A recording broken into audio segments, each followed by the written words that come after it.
Ladies and gentlemen, welcome to Sime. Today's host, Ola Alvarsson.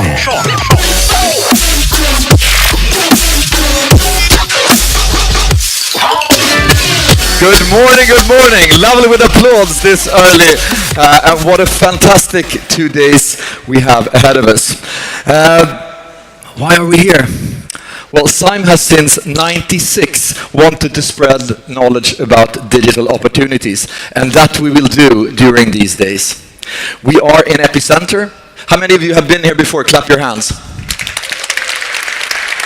That's the way I get applause. But for the others that have not been here, this is a digital innovation house where we explore, we make mistakes, we have fun, we test technologies, we have innovation labs for large companies, we have the fastest growing scale-ups.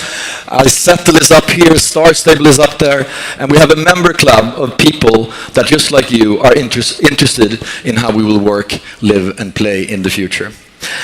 I'm especially glad to welcome our guests, both online and in real life, from Epicenter Oslo, newly opened, from Epicenter in Amsterdam, one of the world's most sustainable buildings that you can actually kind of fold and put somewhere else if you want to. And you have to go by Tesla or bicycle there if you work with construction, otherwise you lower the energy footprint. And also from Epicenter Helsinki, just opening up, and Epicenter New York. You night owls or morning larks that are with us online right now, very, very welcome to Stockholm. So today and tomorrow will be very much about artificial intelligence. AI is touching almost every part of every summit and every future vision. And AI can be a lot of things. It can be from sort of cute futuristic things. These guys, they go and deliver your food. So you just cook food on a restaurant, put it there, and these drive out and deliver it to you. No more waiting for Ubers or going to get takeaways, or more important things like curing cancer with precision and the advances in medicine that we just seen the start of. Also, very, very interesting things like creating touch in prosthetic limbs, or things that are almost beyond science fiction. Inanimate objects being able to feel and touch. Or my personal favorite, a way to charge your mobile phone in 30 seconds. If you're dog lovers, this one's for you. You can clone your dog. So when it dies, you just get a new one. But do not place the cadaver inside a freezer. Common mistake in dog cloning. Don't do this, gentlemen and ladies. Wrap the entire body with wet bathing towels, but you knew that already. And then keep it in the fridge instead of the freezer. Super strangely enough, you can also make human embryos that are completely synthetic. I don't really know what you'd want to do with them. I think it's kind of fine making them as well, but you can actually do these things right now. And you can start predicting the future just based on people's DNA. Right now, you can predict certain types of cancer and certain types of other things, but in the future, you'll also be able to predict whether somebody becomes a criminal or somebody becomes aggressive or other things. That poses a whole range of new ethical questions. If you want to discuss these ethical questions in any language, you can do that with Babelfish or with other technologies, allowing you to actually talk to anybody in the world in their own language. And this is kind of funny because I have a good friend who has one of the largest translation firms. And he conceivably thinks that he will be out of business 10 years from now if they don't embrace these technologies and become the best in these new realms of translation. You can also not only cure, you can also enhance things. This is kind of crazy. It's a sixth finger. Haven't you always missed it? Well, you can also use AI for less fun and funky things, like controlling people. This is actually up right now. It is a lie detector at the European borders. And with over 80% accuracy, it can see if you're lying or not. And they test it on you by saying things, please lie this way, and they see if it works, and then they ask you a bunch of questions. So conceivably, 10 years from now, or even tomorrow, it could be, are you a terrorist? Yes, I am. Sorry, you can't come in here. Already at the border. But everything AI is not peachy. And I'm not thinking about Terminator and all these things that journalists likes to write about. I'm thinking about more subtle things. Like, for instance, Microsoft's experiment that was really interesting, where they had an AI, and this is old news, that when it just read everything that everybody wrote online and in newspapers, it became pro-Hitler and anti-feminist, right? This is the gaydar. You can look at 91% accuracy whether somebody's gay or not. It's a fun thing if you're gay, but it could be quite challenging if you want to join the Russian army or something like that. I don't know why you would, but if you want to join the Russian army. Or things like this, when the guy couldn't get into the US because the AI said that he was closing his eyes, so the passport was invalid. Or a beauty pageant robot that looked at who won all the other beauty pageants, and they saw so many white girls, so they thought that that was beauty, and hence darker skins couldn't win. We don't know who programmed these things. We don't know what rules they impose in society. And this algorithmic polarization that's happening, it's happening without us thinking about it. I mean, we see it in social media, but it's also kind of fucking up the democracy. And I just learned something from Unionen that is going to speak later. There could be algorithms that actually decides who get to a job interview. So whole groups of people could never get to a job interview. Or what happens if Uber changes the user agreement? Click here, your salary is 16% lower. There's completely sets of circumstances that we need to build, rules or systems or things that work. And maybe because of these algorithms, certain things wind up in places where we never thought we would find them, not in our wildest dreams. It was kind of funny because we have a spoof that we do. When speakers speak too long, something strange always happened to them. We've had ninjas rappelling down from the roof, and one year we had Trump screaming and then somebody running out in a Trump mask like this. And that was a joke. 2 years later, he was the president, right? And one of the reasons is that social networks and other sources online wants a lot of click and engagement. You follow that? How do you get that? You create conflict. And if you create conflict, you polarize. So by polarizing, you get more and more clicks and engagement and hence revenues.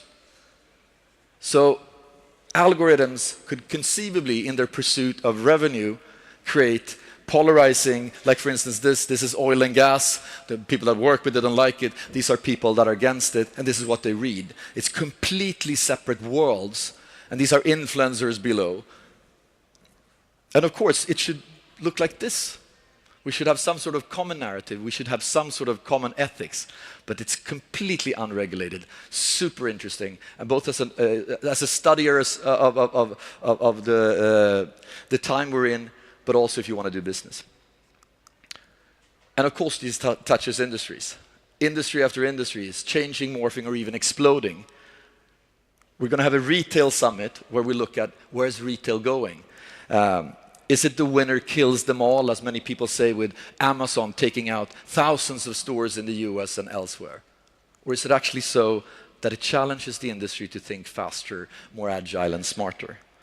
And there's so many cool things happening in the retail space right now. Kind of like the media industry knew they needed to transform, most things happen in the media industry early on in technology.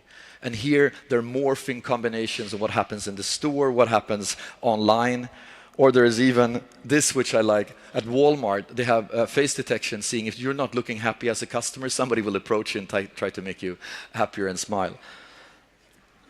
Or Nike, challenged by 1-hour deliveries and fast production, creates shoes that are done in 46 minutes in design. IoT, we're also going to have an IoT summit, Internet of Things, and it's gone from sort of quirky little sensors everywhere to very transformational industrial applications. We're going to see how a mind gets changed. This is a store, by the way, that comes to your home, self-driving store. It's the Glassbilen 2.0. Or here, it's Taobao. You can look at a car you like, you click it, you then get some info, you do a selfie, and then you just go and pick up your car in one of the completely automated stores where you can have it for 3 days before you need to click and say, I like it again, and do the same thing. These things actually exist, right? What happens in robotics then?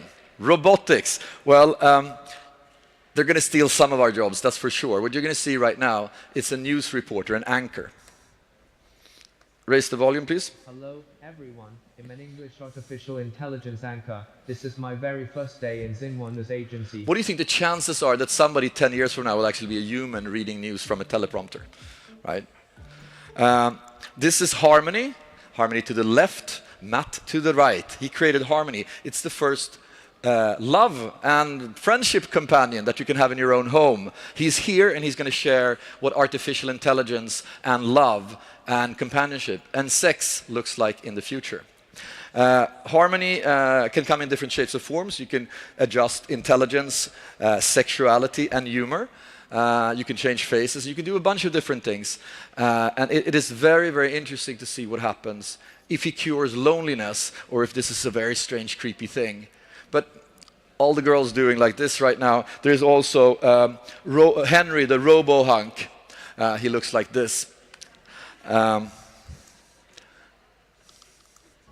play your cards right, you've got some pleasure and fun coming your way. She's designed more than anything else for companionship, conversation. We want users to interact with the AI and have this exchange of information, like, you know, little details about you, little details about her, so that over time you get to know each other, just like you do with a real person. So she's going to remember things about you. Your likes, your dislikes, your experiences, your hopes, your fears, and all of those kind of little things that make us who we are. You know, we often speak about exponential technologies, and many of you have heard me say that if you sort of walk 30 steps linear, it's 30 meters. If you do it exponentially, it's 1 billion meters. And when technology gets twice as smart at half the cost every year, it's very likely that Harmony will be 1 billion times smarter 30 years from now. Then what happens? And in light of that, we can look at how sort of industry after industry changes. Voice is another thing we'll speak a lot about. And there are two types of voice. The voice you have yourself, that you can start doing V-commerce and ordering things, and the home AIs will be a more and more important speaking partner. But it's also how voice and AI will take over a lot of things that actually manage customer relationships better, and you'll see tests on how you can actually drive sales and do a bunch of things using voice AI. Another thing I've been looking quite a lot at before this time is we call them fakers or makers. So when you have an event like this, there's about 100 speakers contacting you, and they're saying like, I'm a global leader in da-da-da-da-da-da-da-da-da-da, and then they want to speak. And then we try to check whether they are or not. And there's so many people that have absolutely no experience of what they're talking about, or they're people coaching entrepreneurs that never built something entrepreneurial, or they're people writing a book about something, but nobody buys the book, and nobody has built something based on their advice. So we call them fakers.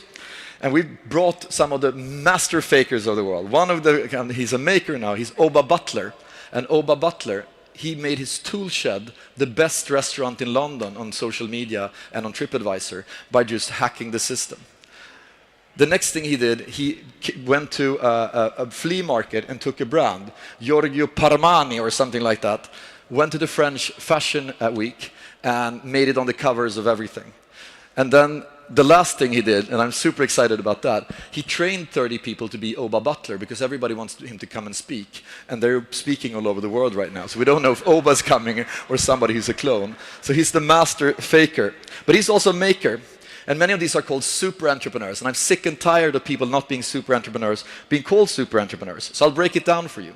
If you're a startup and compare yourself to Spotify, bear in mind that they have 87 million paying users. They did 14 billion crowns last quarter, right? So you can be super good and cool in a startup.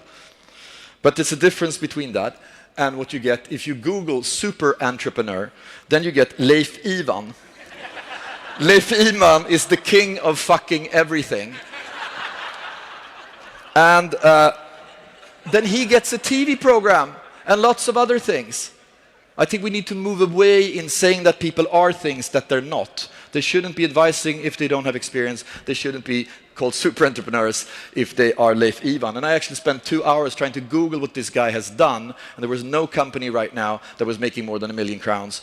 And he now moved out of his swanky house from the TV show, and he lives in a bus. And that's sad for him, but he's not a super entrepreneur.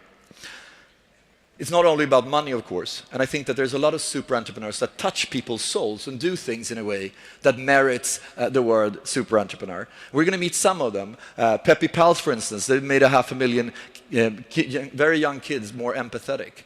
Or there are social entrepreneurs that are here. A lot of them are here today that are making really, really nice things that touches the lives and hearts of many.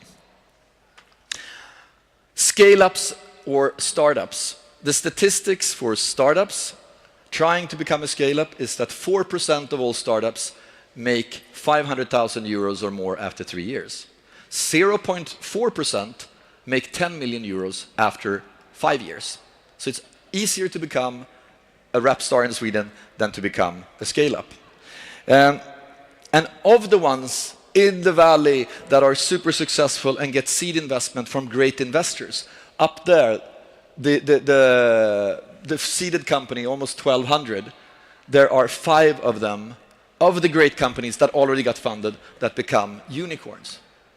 It's just interesting to see the scale of things. And we need to start understanding how scale-ups work and how we can help them, because they are the ones paying the taxes, recruiting all the people, and putting Sweden on the map. Is Sweden ahead of the game? Well, of course we are. We're the coolest place in the world, especially Stockholm, especially the epicenter of Stockholm. But looking a little bit further, a lot of things are happening elsewhere as well. There's crazy funding rounds, $14 billion going into companies in China. And the Chinese market is just exploding with business models and with interesting things that will come hit us 10 years from now when they're done with China and start understanding their little countries up here. So, Alibaba, $31 billion in one day's sale. $31 billion in one day's sale.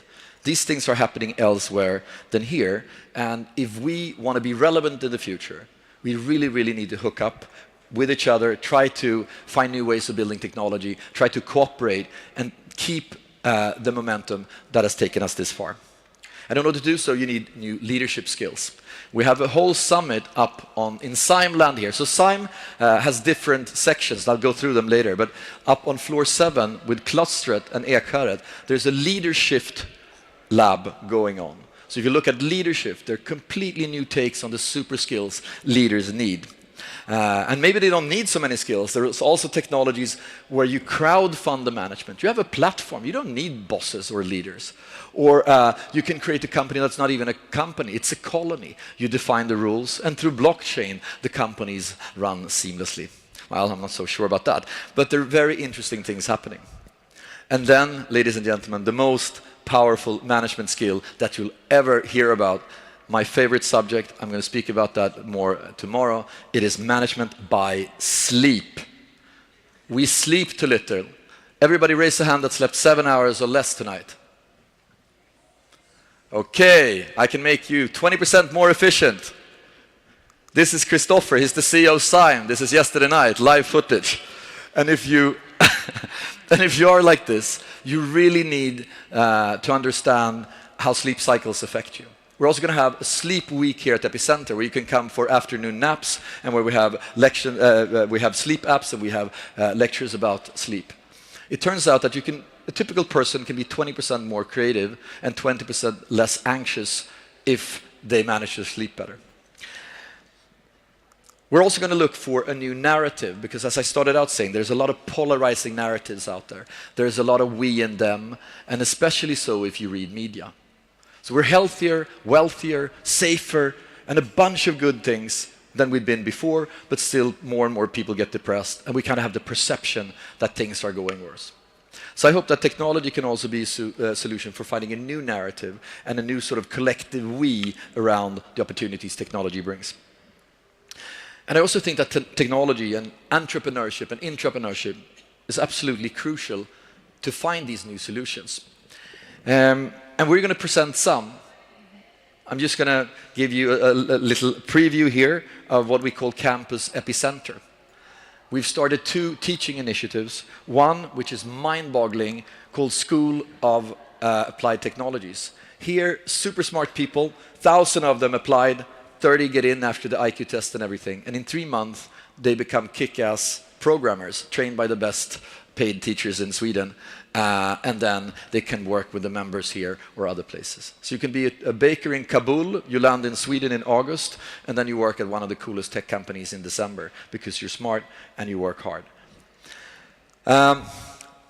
Co-founded by these gentlemen, Koshi, who's a successful super entrepreneur, sold his company for 800 million, and championed this together with Rickard. We're going to meet them later on today.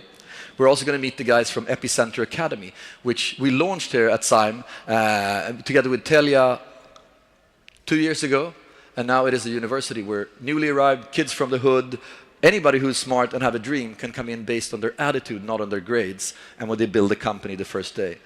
This is the first class, and some companies are already coming out. And then we're also going to launch Epicenter Living, which is top secret for another hour or so. So what do you need both as leaders and to enjoy the Sime ride? Well, I think the right attitude, and I think we all understand these things. We don't have an intelligence problem with digital transformation or innovation. There's a courage problem. So we need to be brave and we need to try new things. Mats Hederos, the CEO of AMF Fastigheter, we were standing on the roof of one of his buildings and said, Nordea's moving out here, people want to be in the sun. What do we do with this? I want to do something really, really transformative. I want to do something for Stockholm and for the people in this district. Let's do Epicenter. Sounds like a great idea. And then we started this whole thing. These kinds of brave leaders.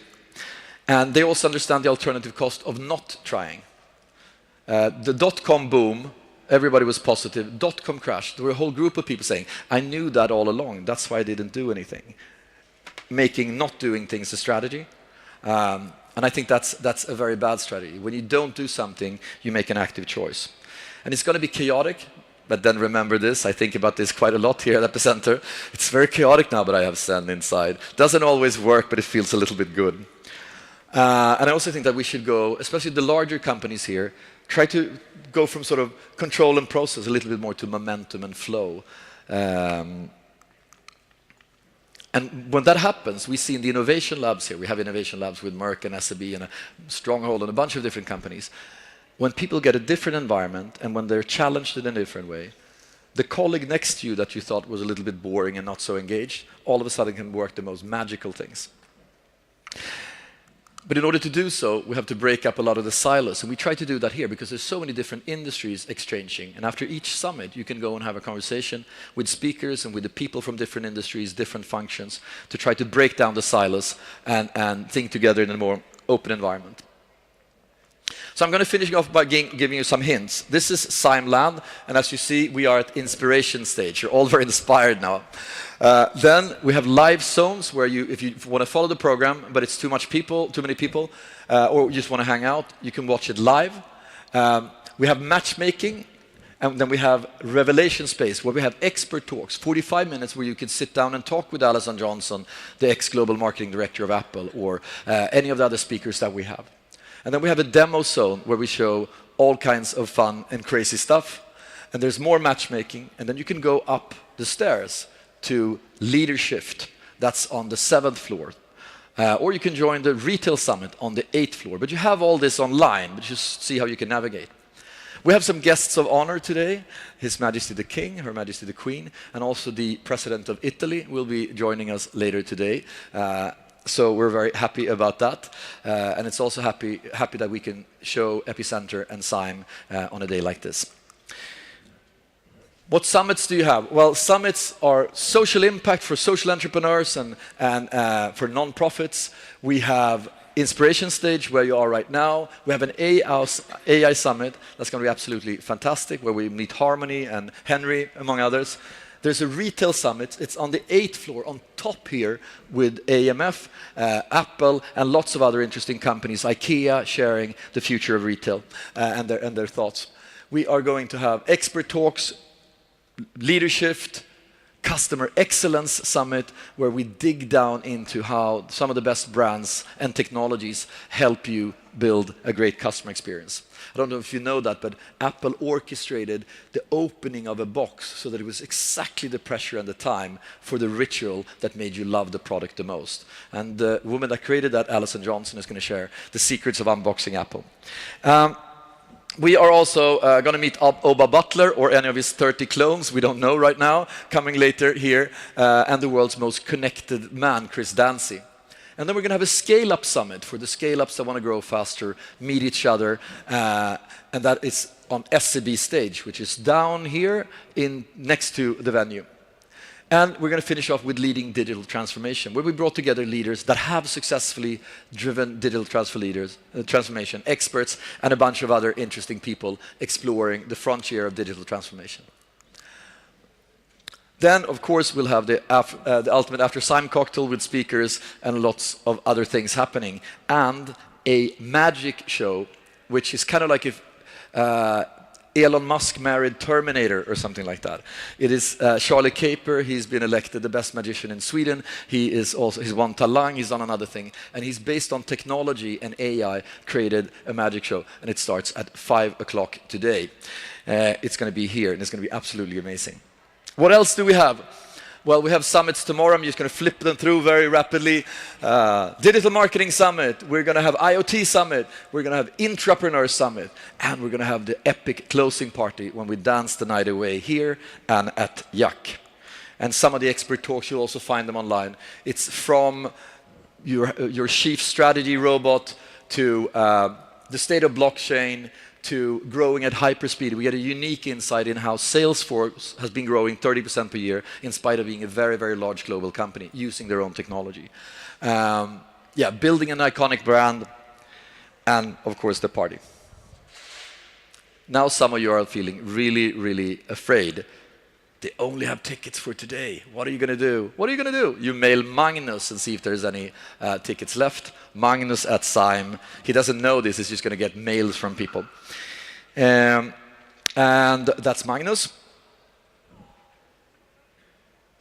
And then we have our fantastic speakers. You're soon going to meet Max Tegmark, genius AI, scientist, TED speaker, some that, for me, somebody that connects most with the future I want to see from an ethical perspective and understands technology deeply.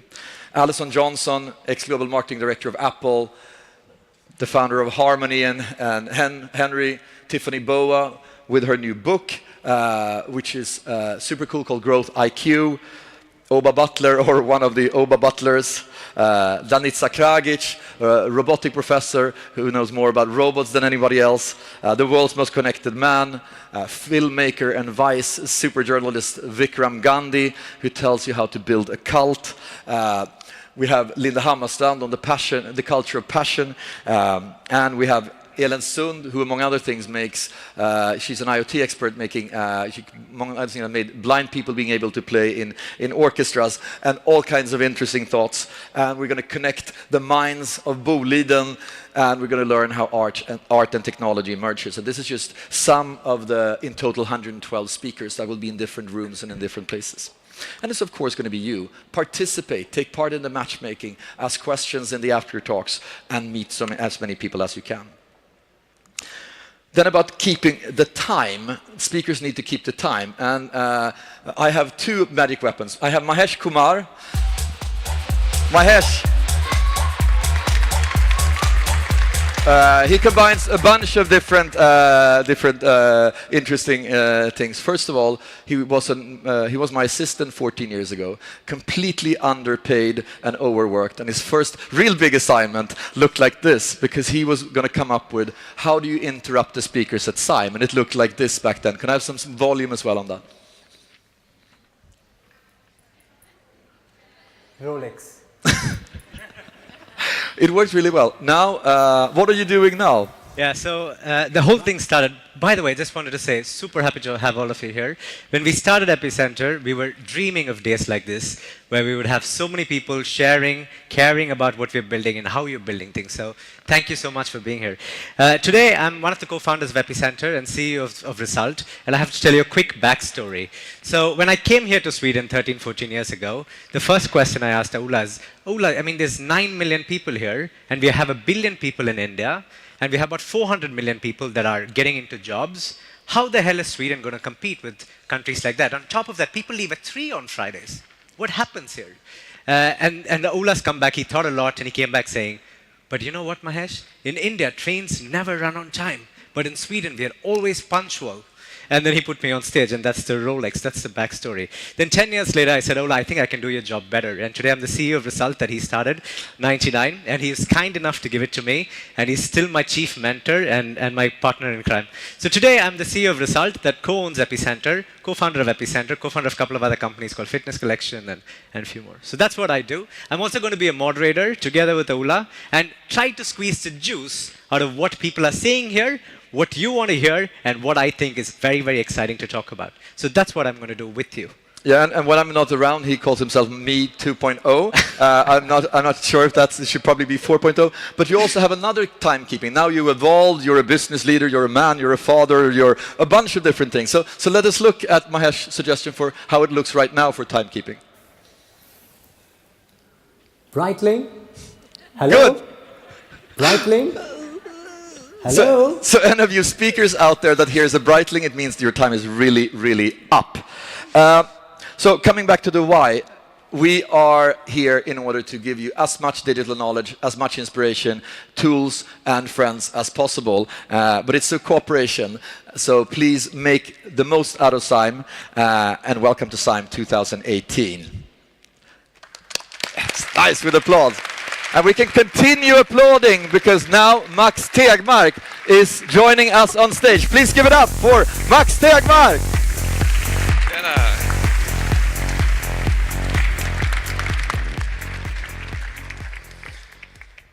God morgon, god morgon. It's a great pleasure to be here, back in my hometown where I was born once long, long ago. Back in the US where I live now, I'm often asked, what's your secret? Why do you Swedes have so many successful startups? And well, I look out at you guys here in the room, and I think a large part of the answer is right here, in this room. You think big. And I'm here to encourage you to think really big, cosmically big. Think about it. 13.8 billion, after 13.8 billion years of cosmic history, our universe has woken up from a small blue planet. Tiny conscious parts of our universe have started gazing out into the cosmos with telescopes. We've discovered something humbling. We've discovered that our universe is vastly grander than our ancestors imagined, and that life seems to be an almost imperceptibly small perturbation on an otherwise dead universe. But we've also discovered something inspiring, which is that the technology we're creating has the ability to help life flourish like never before. Not just for the next election cycle or the next century, but for billions of years. And not just here on Earth, but throughout much of this amazing universe. Now, I call the first life 1.0, because it was really dumb, like bacteria, unable to learn anything during its lifetime. I call us humans life 2.0, because we can learn, which we in nerdy geek speak might think of as installing new software into our brains, like languages and job skills. Life 3.0, which can design not only its software, but also its hardware, of course doesn't exist yet. But perhaps our technology has already made us life 2.1, with our artificial knees, pacemakers, and cochlear implants. So let's take a closer look at our relationship with technology, all right? As an example, the Apollo 11 moon mission, raise your hand if you were old enough to actually see it on TV. Oh, I'm jealous. I was only 2 years old and my folks didn't have TV then. But it was not only successful, but also inspiring, showing that when we humans use technology wisely, we can accomplish stuff that our ancestors could only dream of. But there's an even more inspiring journey that's propelled by technology much more powerful than rocket engines, where the passengers aren't just 3 astronauts, but all of humanity. So let's talk about our collective journey into the future with artificial intelligence. All right? My friend Jan Tallinn, he likes to point out that just as with rocketry, it's not enough to make our technology powerful. We and you are ambitious, right? So to be really ambitious, we have to figure out not just how to make it powerful, but also how to make our technology, how to steer it, and where we want to go with it. So let's talk about all three: the power, the steering, and the destination for artificial intelligence. And let's start with the power. What is intelligence anyway? I define it very inclusively, simply as the ability to accomplish goals. The more complex, the more intelligent. And I give this inclusive definition because I want to include both biological and artificial intelligence. And I want to avoid the silly carbon chauvinism attitude that you can only be smart if you're made of meat. Why? Because I think the exact opposite of carbon chauvinism, namely the idea that intelligence is all about information processing, is precisely the idea that's enabled all this wonderful progress in AI that we heard about from Ola. In other words, the idea that it doesn't matter whether the information is processed by carbon atoms in cells inside of brains, or by silicon atoms inside of today's computers, or by some other kind of particles in tomorrow's technology. It's this idea that's emboldened people to build the amazing AI that we're seeing now. And it's quite amazing, as we heard from Ola, how much recent progress there's been in growing the power of AI. Just think about it. Not long ago, robots couldn't walk. Now they can do backflips. Not long ago, we didn't have self-driving cars. Now we have self-flying rockets that can land themselves with AI.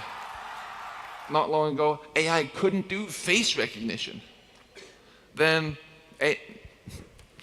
we now have AI that can not only simulate fake faces, but it can simulate your fake face saying stuff that you never said. Not long ago, AI was just lab research. Now it can save lives. Soon, self-driving cars will be able to save close to 1 million lives annually wasted on our roads. And soon AI will save even more lives in hospitals by avoiding preventable mistakes. And AI can save even more lives by improving medical science and just enabling much better care than is possible today. By better diagnosis, for example, of prostate cancer, of lung cancer, and of blindness. And not long ago, artificial intelligence could not beat us at the Asian board game of Go. Raise your hand if you know how to play it. A few, yeah. Much harder than chess.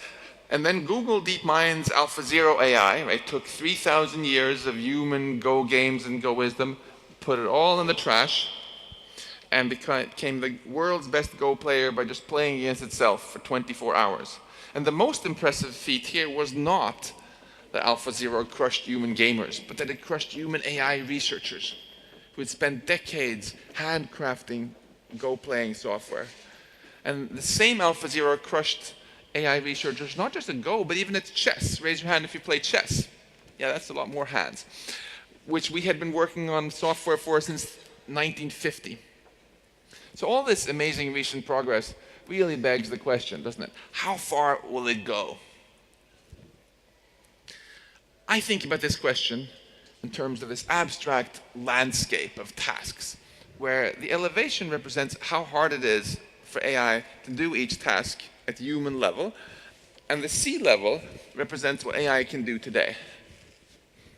The sea level is obviously rising as AI improves, so obvious advice for your children should be to tell them to be careful with careers right at the waterfront, which will soon be submerged by and disrupted by AI. But a much bigger question, of course, is how high will the water end up rising? Will it eventually submerge all land, matching human intelligence at all tasks? This is the definition of artificial general intelligence, AGI. And by this definition, people who say, there will always be jobs that humans can do better than machines, are simply saying that we will never have AGI. Now, if you think that AGI sounds like this crazy science fiction, you should know that there is something else which sounds like even more crazy science fiction. And that's the superintelligence.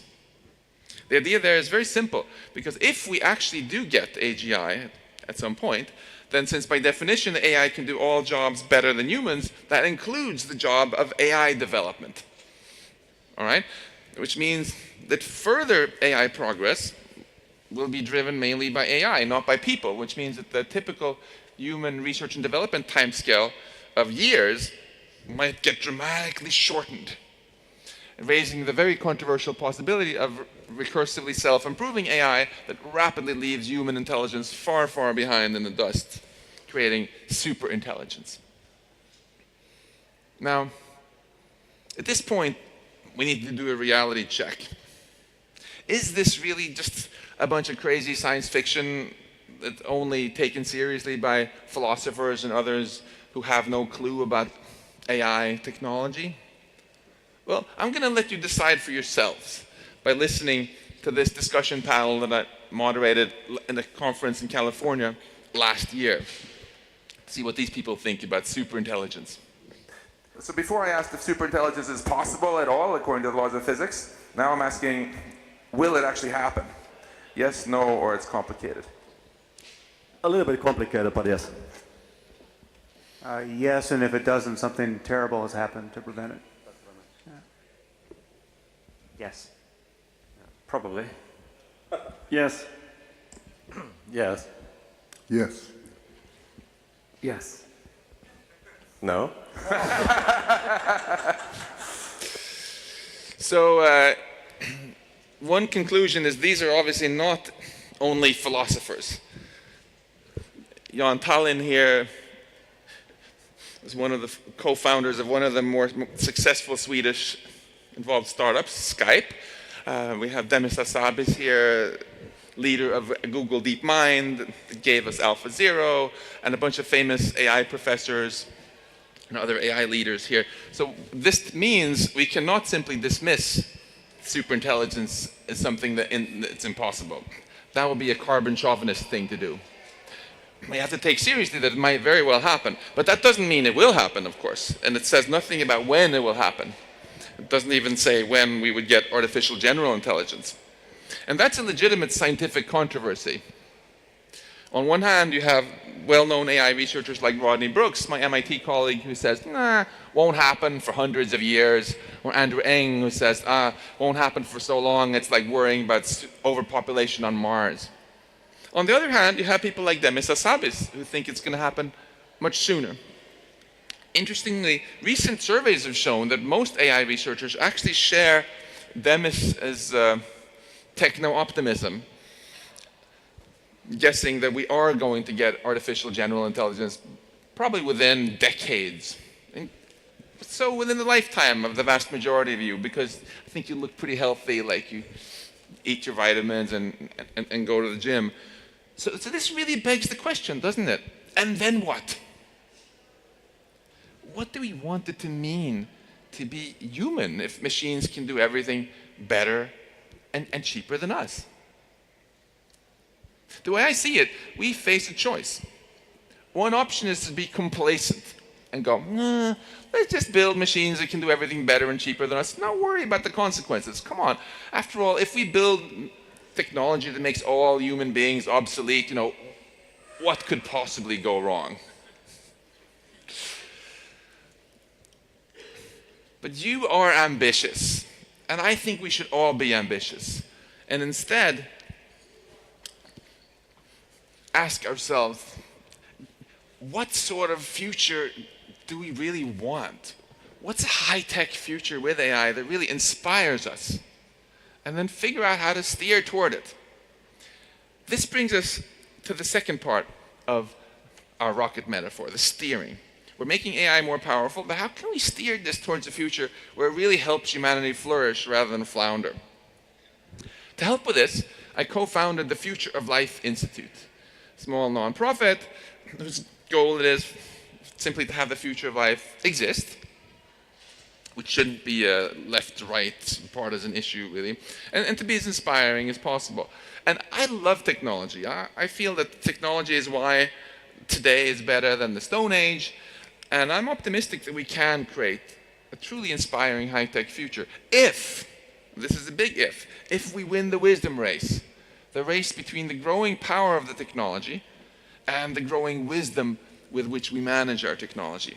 Why is it so hard to win this race? Because it's going to require a strategy change. Our old strategy for winning the wisdom race used to be just learning from mistakes. We invented fire, screwed up a bunch of times, invented the fire extinguisher.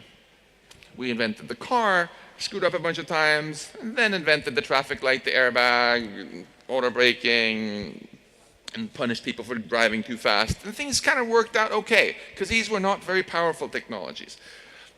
But when we get science progressing without bound and technology getting ever more powerful, we cross a threshold at some point where technology becomes so powerful that learning from mistakes becomes a lousy strategy.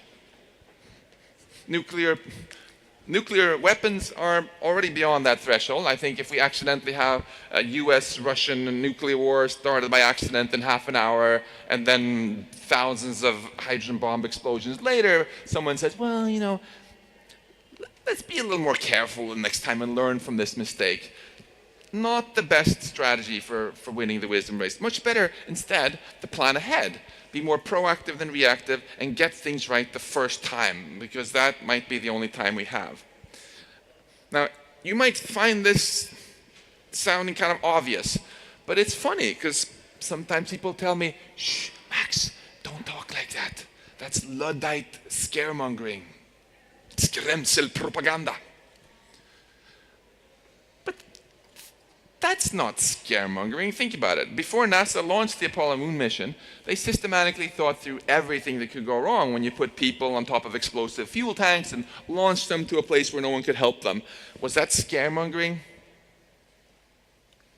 No, that was precisely the safety engineering that led to the success of the mission. And that's precisely the safety engineering strategy which I think we should also take if we ever build artificial general intelligence or superintelligence. So to help with this, we've organized conferences bringing together top AI researchers and other thinkers to discuss how to develop this wisdom to make sure AI becomes beneficial.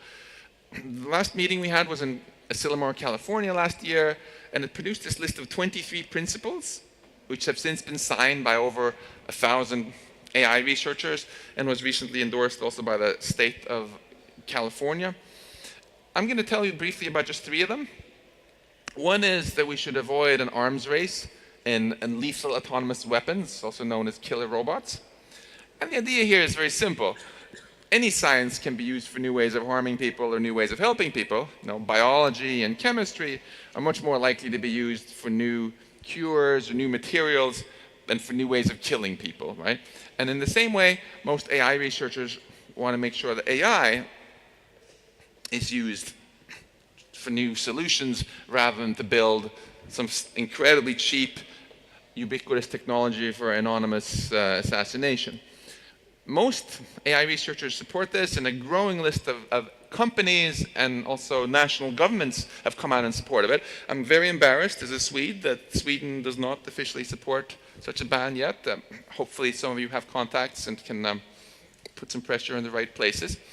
A second Asilomar principle I want to highlight is that we should avoid excessive income inequality. Obviously, we can dramatically grow the overall economic pie with artificial intelligence by having machines produce ever more goods and services. And if we can't figure out how to share this much, much greater pie in such a way that everybody gets better off, then shame on us. Now, raise your hand if your computer has ever crashed. That's the largest number of hands for any of the shows of hands we've done here. So then you'll appreciate this principle, that we need to invest more in AI safety research to transform today's buggy and hackable computers into robust AI systems that we can really trust. Because otherwise, all this awesome new technology we're building can malfunction and harm us, or get hacked and be turned against us. This is something I have a lot of fun working on with my own research group at MIT. So if you're interested in doing a PhD in the US or a postdoc, this could be you, send me an email, let's talk. We focus a lot on one particular aspect of this I call intelligible intelligence, where the goal is to make AI that's not just smart, but where you can trust it because you can understand what it's doing. Which is usually not the case today. It's very easy to program an AI to do something that looks intelligent, like play some computer game better than I can, for example. But if you want to know how it actually works, and you look under the hood, you tend to get explanations like this. Oh, it's this deep reinforcement learning neural network described by these 867,488 numbers. Now, is it crystal clear how it works? If your self-driving car is controlled by something like this, would you trust it? What if this is the thing that controls some Swedish nuclear power plant control system? Would you really feel confident in it? Or if it's something making an investment decision, recommendation for you, or telling you what kind of cancer you have? So if you really want to go to sleep, which we heard from Ola is a good thing, then you can read this paper we just put out the other day to get a little bit of a flavor of some nerdy technical AI safety research. Here we took some ideas from physics, Occam's razor, divide and conquer, lifelong learning, unification, for example, to find ways of making systems that you have trained to do smart things, AI things, much more intelligible without making them any dumber. But this kind of AI safety research also has to include work on value alignment. Because the real threat from powerful human-level artificial intelligence and beyond is not that it's going to turn evil, like in silly Hollywood movies. It's that it's going to turn really competent and go ahead and accomplish a bunch of goals that are not aligned with your goals. So, what do I mean by this? For example, if we think of why was it that we humans drove the West African black rhino extinct? It wasn't because we were a bunch of evil rhinoceros haters, was it? No, it was because we were more intelligent and our goals were not aligned with theirs, so tough luck for them. Artificial general intelligence is by definition more intelligent than us humans, so to make sure we don't put humanity in the position of those rhinos, if we ever build that kind of AI, we need to make sure to figure out how to make AI understand our goals, adopt our goals, and retain our goals as it gets smarter. And what should those goals be anyway? That brings us to the last part of our rocket metaphor, the destination. We're making AI smarter, and we're trying to figure out how to steer it, but where do we want to go with it? This is the elephant in the room that I feel that there's still almost nobody talking about, because we're so excited by all these short-term opportunities and short-term challenges that we forget to ask about the destination we're hoping for. We did a survey recently, and from the 15,000 roughly people here, it was quite interesting to see that most people actually want us to build superintelligence, AI that's vastly smarter than all humans. The greatest agreement was on that we should be ambitious and hopefully even help life spread into the cosmos one day. But there was total disagreement about who or what should be in control. And I was a little bit creeped out that there was even 10% who wanted it to be just machines in control. And there was complete disagreement about what the role of humans should be in such a future, even at the most basic level. So let's take a quick look at possible futures that we might choose to steer toward. All right? And don't get me wrong, I'm not talking space travel here, just talking about our metaphorical journey into the future with AI. Some of my AI colleagues want to build superintelligence and keep it under human control, like an enslaved god, disconnected from the internet and used to create unimaginable technology and wealth for whoever controls it.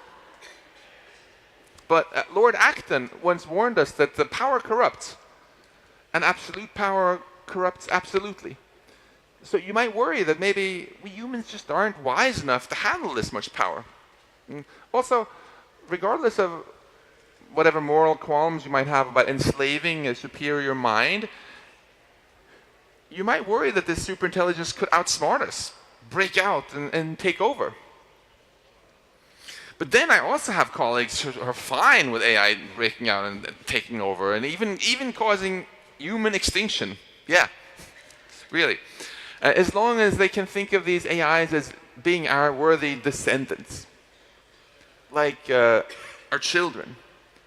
But how can we be sure that these AIs actually have adopted our best values and aren't just some kind of unconscious zombies tricking us into anthropomorphizing them?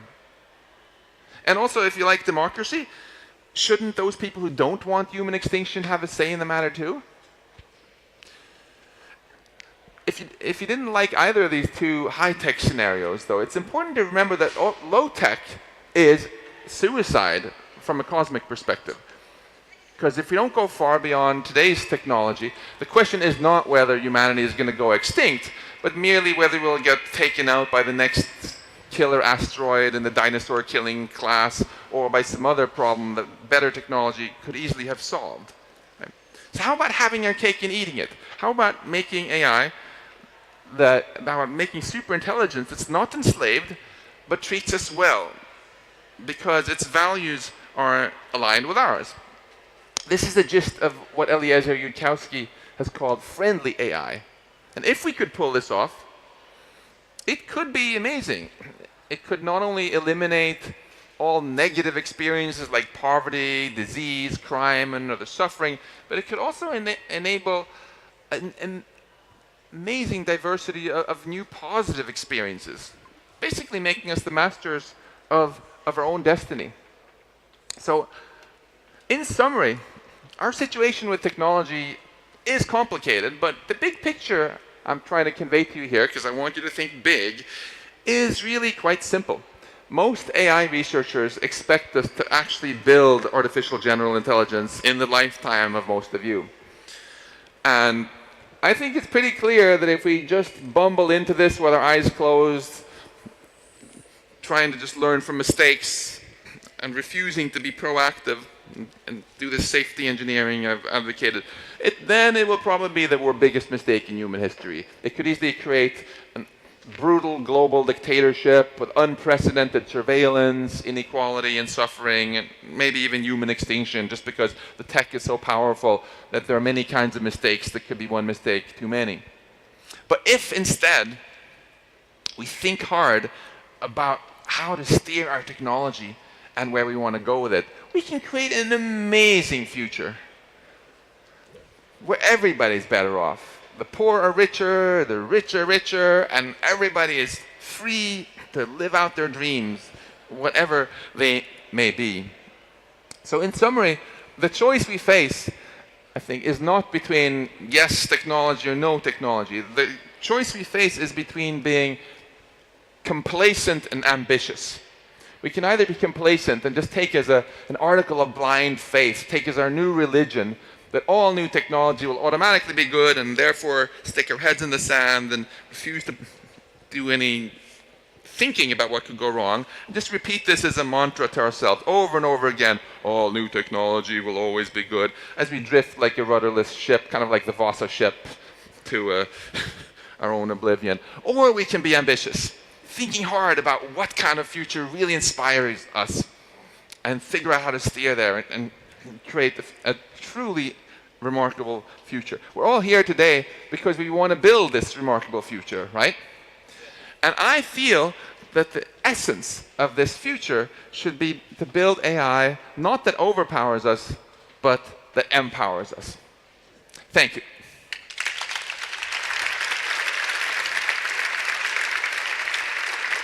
Thank you very, very much. Tackar, tackar. And we'll continue the discussion on AI in the summit shortly. But here, a lot of things are going to happen. And as promised, we'll go from outer space to things happening here and now and addressing problems that we hear from most entrepreneurs, most large companies wanting to transform. How can we find great programmers? That is one of the things stopping us. And on the other hand, we have countries like India and China spitting out hundreds of thousands of programmers. So we wanted to address that here in Epicenter. And with a fantastic team that I hopefully is here somewhere. I want to give some props. Do we have any ladies and gentlemen from Nicole? Well, I have a mic for you up here. Nicole, Koshi, Richard, they started SALT, School Applied Technologies here at Epicenter campus. And it is a fantastic... Where do I have a mic? I thought I had a mic here. Mats? So, yeah. Hi, everyone. What is School of Applied Technologies? School of Applied Technology is an initiative that we took because one of the hardest things in Sweden to build tech companies is to find developers. Right now in Sweden, there is 60,000 developers missing, and we are running this school to help the tech ecosystem in Sweden and providing more developers out there. So large companies, scale-ups, anybody that needs a programmer can go to you. But what's so special about your students? The special thing about our students is that we are really proud about having a great diversity in our class. So in a class of 30 people that we are having right now, we had 1,000 of applicants. We did a 700 logic tests and personality tests, 500 phone interviews, 200 personal interviews, and that ended up with 30 great students. They are actually here now. Come up on the stage. Let's bring up some students. And 3 months ago, they weren't programmers. Now they are, most of them, they've gotten jobs at companies here in the building or elsewhere, Telly and others. And in a very short period of time, they have learned as much programming as in 3 years at the computer science education of a traditional education. Rumor has it you have the highest paying teachers. They're flown in from everywhere. And these guys are also guaranteed a minimum 30,000 crown salary when they start the school. And if they don't get a job, we know they're so good, so they get paid by the school here at the Epicenter campus. Yeah, so sorry. So anybody out here that needs a programmer, what should they do? Hi guys, there's so many of you. We are teaching full stack JavaScript with the absolute best instructors that we could find in Sweden. There's Jacob. And if your company is looking for full stack JavaScript, just come and talk to us. We haven't done any marketing at all until now, and we are absolutely overwhelmed by the response that we got from companies out there. So, and next year, how many students do you think we will have? About 120, yes. And about 80% of these guys, these awesome rock stars, are already signed and booked by companies like Telia, Mr. Green, Leo Vegas, F-Track, Viaplay, and Klarna, among others. So that is super exciting. So just let us know. When did you guys start? When did you start programming? The 3rd of September. But a lot of these guys are hobby coders from the beginning. So what we are doing during these 12 weeks is that we are grooming, educating, and training these guys to becoming professional software developers. And not only is the coding important, but also all the methods that comes with it. So these guys we're simulating real dev teams during these 3 months. So they are learning agile methods, scrum methods, they're doing daily stand-ups, retros, they work in sprints, and they are all warmed up to come out and work at real workplaces in December. And what I really love about it is that when people that are smart and passionate get opportunities, they have a chance of getting top jobs. You don't have to go to Svenska för invandrare a year or to Komvux 3 years and then go to university and then spend 3.5 years and then work with what you're passionate about. You can just dig in, show your skills and evolve from there. So thank you very much, and anybody that is interested, contact us here in the desk at Epicenter or go by the campus, which is on that side. I think the king and queen is there right now, so we shall go there right now. So give these guys a big applause. Thank you very much and good luck. Thank you. We are doing other things in learning because we think that the traditional school system might not be broken, but let's say it needs a bit of improvement. And I have a background as a martial artist, and in the martial arts dojo, usually the ones that are best, train hardest, goes there earlier, they're non-Swedes. And that passion and that guts, it's something that translates very well into entrepreneurship. So 2 years ago, we were playing around with the idea, what if we created a university where you got in based on your attitude and fire in the belly? And that's Epicenter Campus Business, Epicenter Campus, which we call the Company Building Academy. But where does all these students live? That's the problem. There are no apartments in Stockholm. So if you get people coming in, talented people, they need to have apartments. And now we're very, very proud to launch our secret, so Mats, if we have a backdrop, and present two, and I'd say one is a real super entrepreneur and one is a super banker. So please, Ramin, Fredrik, come up and tell us what Epicenter Living is. Hey. Ramin, very welcome. Thank you. Fredrik. Tjena, Ola. Tjena. So Ramin, he's been elected best real estate broker in Sweden 4 times in a row or something like that. Became famous in the industry when he just called everybody and said, hi, would you want to sell your place? Do you want to sell your place? And he just built a big database of people that didn't even know they wanted to sell their place before you met you. Fredrik has been champion of Greenhouse. Quickly, what is Greenhouse here at SEB?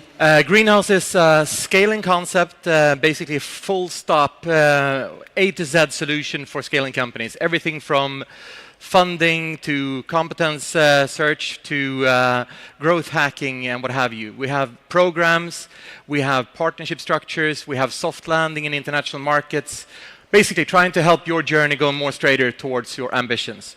So, one of these ambitious entrepreneurs was Ramin, who created Epicenter Living together with us. What is Epicenter Living? Epicenter Living is an answer to a big need and a big problem with growth of many companies in Sweden. And that's the problems with finding apartments for people coming to Stockholm. Swedes from other cities in Sweden, and even people from other... My English is very bad, sorry. No, it's great.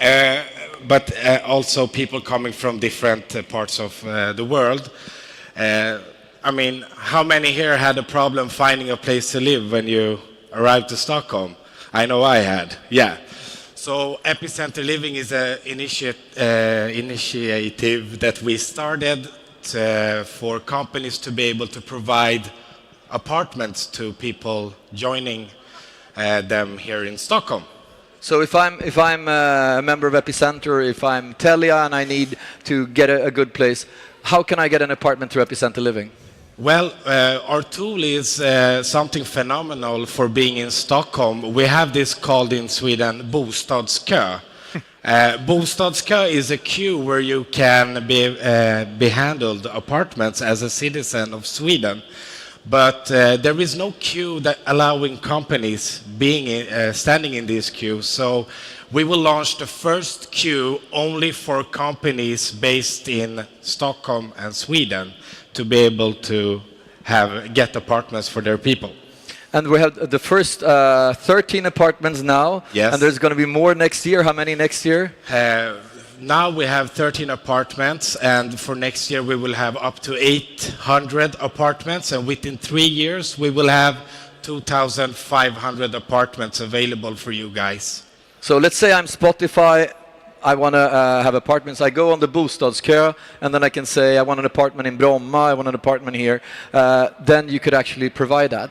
Yes, and it's also important to know that we are the first company that owns our own properties, which allows us to take up to 60% lower rents than the options available today, which makes us very proud. And also we have different sizes. We are not running a hotel, so you have 3-bedroom apartments, 4-bedroom apartments also for people coming here with their family and children. So if somebody's saying I want this apartment Monday, how do they do? What do they do? They contact us and we will make sure they will have one.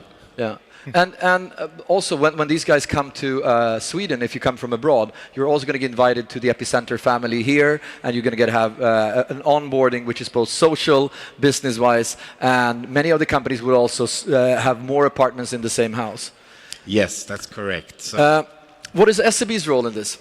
Well, like I mentioned briefly on the greenhouse side, we're very much into supporting growth and scaling. And the Stockholm region is the third hottest region in Europe right now. It grows, so it's all up to you, and it's because of you that Stockholm is growing as much as it does. But it's the third hottest region in Europe. We have about 30,000 people coming into Stockholm every year, becoming Stockholm citizens. Out of those, about 13,800 come from abroad. And about 75% of those 13,800 are in IT services, trying to help these new technologies actually scale and succeed in the region. Now, that's a problem if there is not housing solutions for them. So 1 in 5 recruitments, 1 in 5 recruitments fail because of the lack of housing in competitive pricing situations. If you're a coder and you come in from India, for example, you can't pay 28,000 kroner per month for a condo, for an apartment. It just doesn't work. You don't have the finances for that. And the companies can subsidize numbers and numbers and numbers of coders and solution providers at that price point. This price point is half of that. It's half of that, at least. That's why we support this. So you've also been called the Zlatan of the broker, real estate broker business. It was a big article and a feature around you. How do you what are the key success factors here? For becoming that? No, not only that, but for becoming with your new company. Well, to be listening to, the idea started with Lorentzon and Eks. I don't know how many of you wrote that article. They wrote a letter to the government saying we need something, and Daniel Ek and Martin Rådhusson, yeah. Yes. So by listening to what people coming here to work, what they need, what they want, and building from that, and being dynamic in our way to form the structure, I think that's the key to success. We don't want to create hotels. We want to create real homes for people. They need to feel good staying here. Thank you very much. And go to Ramen if you want an apartment. Talk to Frederick. Thank you very much. Thank you.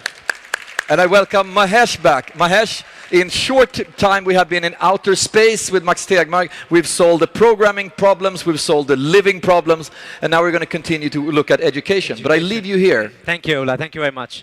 How many of you loved math and chemistry in school? Now be honest now. Yeah. So when I grew up in India, there were millions of kids competing for thousands of places, and that really meant that you had no time for feelings. You had no time to feel if you liked things. But when I look back on that journey, I wish somebody gave me a little bit more passion in education. And I wish there were a little bit more better teachers. And when I moved to Sweden a few years ago, I was Googling around for how is education changing. And a couple of years ago, I found a wonderful company that combines neural networks, AI, to really put learning back on the track again, to really inspire kids to learn. And when I actually started Googling this company, I realized the guy who started it was 19 years old. And when I met him, he said, I'm 21 and a half. And then, you know, he's still very, very young. And today he's 22. Bear in mind, 22. He's a super talent of the year, entrepreneur of the year, CEO of Sana Labs. Joel Hellemark, welcome up.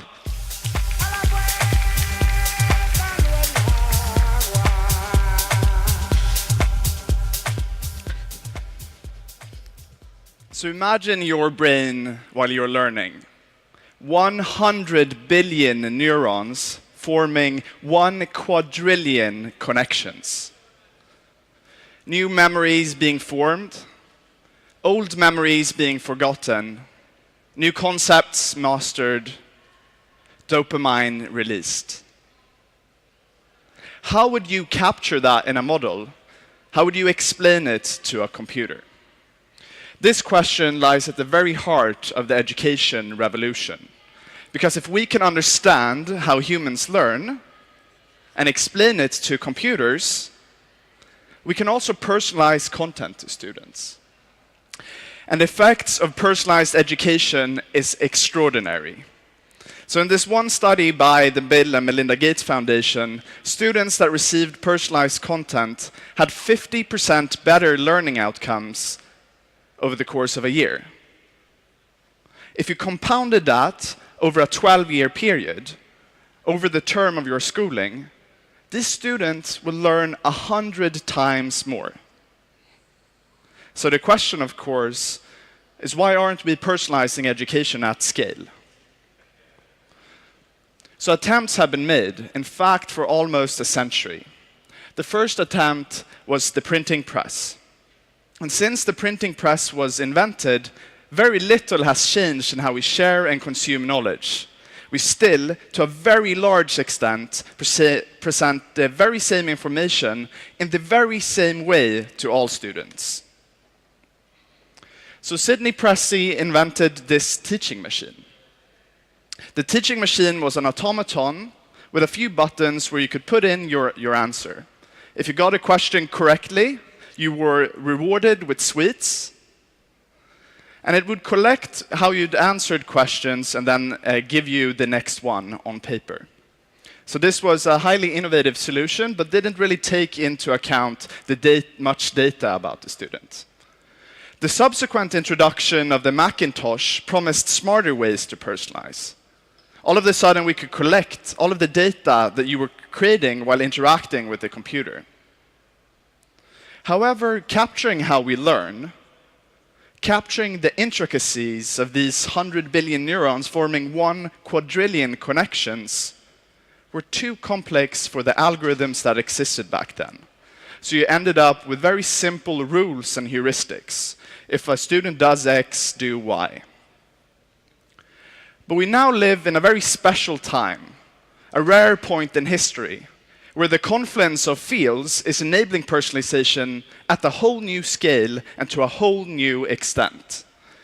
Those fields are online education, allowing us to collect immense data sets, hundreds of billions of rows of interaction data, combined with neural networks that can learn directly from that data. At the intersection, we believe that we have the next great education revolution, the next printing press.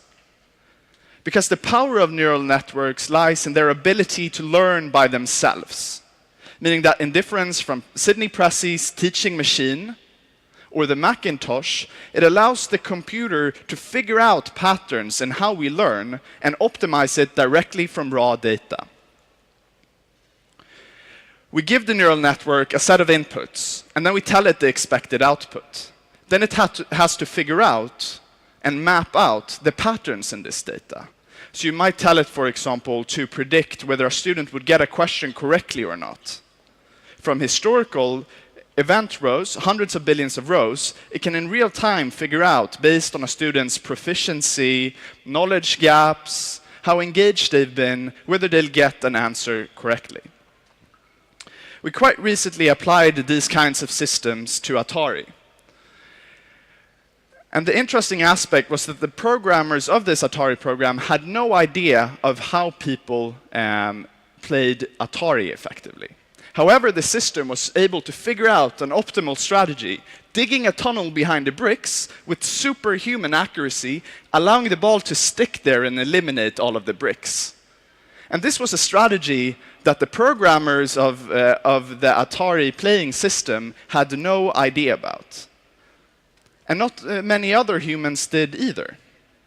So what was interesting, when you allowed the computer to figure out the patterns, the strategies that were most effective to score high points on Atari by itself, it could figure out new strategies. So imagine, what is the equivalent for learning? What are this tunnel behind the bricks that can allow students to learn more effectively? Figuring out the strategy of how you master math, how you master chemistry, how to commit that to your long-term memory so you never forget the information. At the company I founded, Sana Labs, that's what we're passionate about. How can we apply recent breakthroughs within artificial intelligence to allow for personalized education at scale?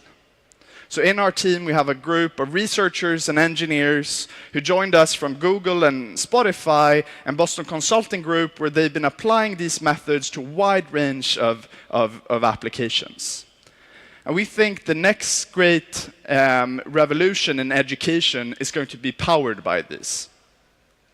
So how do we do this? Essentially, we take a collection of the data points you've generated by interacting with a learning system. How you got a question, did you get it correctly or incorrectly? What mistakes have you made? How have you forgotten things? We then feed that into our models, which could essentially predict the future.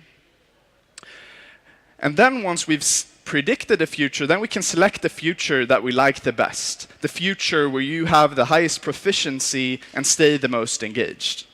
So the core of our algorithms is predicting how you'd interact with educational material and then selecting the one with the best predicted outcome. So in this case, you might be learning languages through Duolingo, for example. In real time, as you interact with Duolingo, we collect all of the data about you. What mistakes you're making, what you've already mastered. And then we recommend the optimal next exercise for you to stay engaged. Meaning that you can leverage these effects, which were apparent in the Bill and Melinda Gates Foundation, mastering 50% more, having 50% better learning outcomes than if you had a one-size-fits-all model. So we quite recently participated in this global benchmark by Duolingo, where we could evaluate our solutions against a set of benchmarks. So we had some of the leading researchers at Cambridge participating, NYU's Cognitive Science Lab, this Chinese company which has raised tens of millions, which only specializes in language learning. And what was interesting is that in our team, we have no idea about how we learn languages.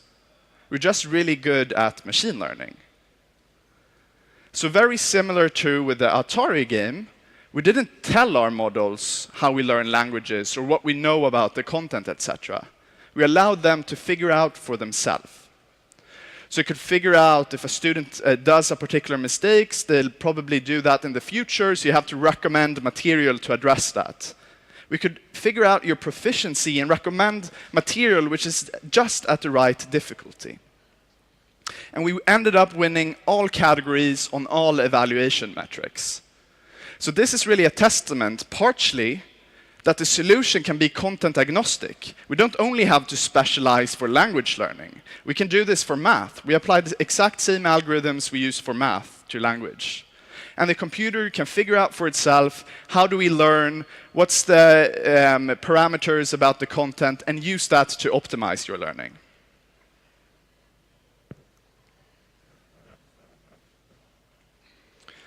So what does this mean for students? This means for two students that go through the same content historically, gets the optimal next material, the right explanation, the right video they need, questions which are at the right difficulty, truly scaling the personalization of the curriculum. So one of the core problems now is the amount of teachers we have. And it's clear that we'll never be in a situation where every single student globally can receive a personalized human teacher. However, what's interesting is, with the power of artificial intelligence, can we take some of the aspects that a human teacher has done historically? Giving you a few exercises that address your knowledge gaps, giving you that reading material, and provide that to every single student. Because the benefits of artificial intelligence is that we're not limited by any aspect. We're not limited by cost, but we can truly provide this at a global scale. And that's one of the more utopic, I think, scenarios when it comes to artificial intelligence. So here's one example. We've partnered up with NE in Sweden to personalize math curriculum for K-12 students across Sweden. And in this example, as a student interacts with the material, it gives them something to review because they have forgotten it. A student answers a question incorrectly. They then get material which addresses that knowledge gaps and gives them questions which are at the right level. So through this system, every single student in the classroom gets a completely personalized user experience powered by artificial intelligence.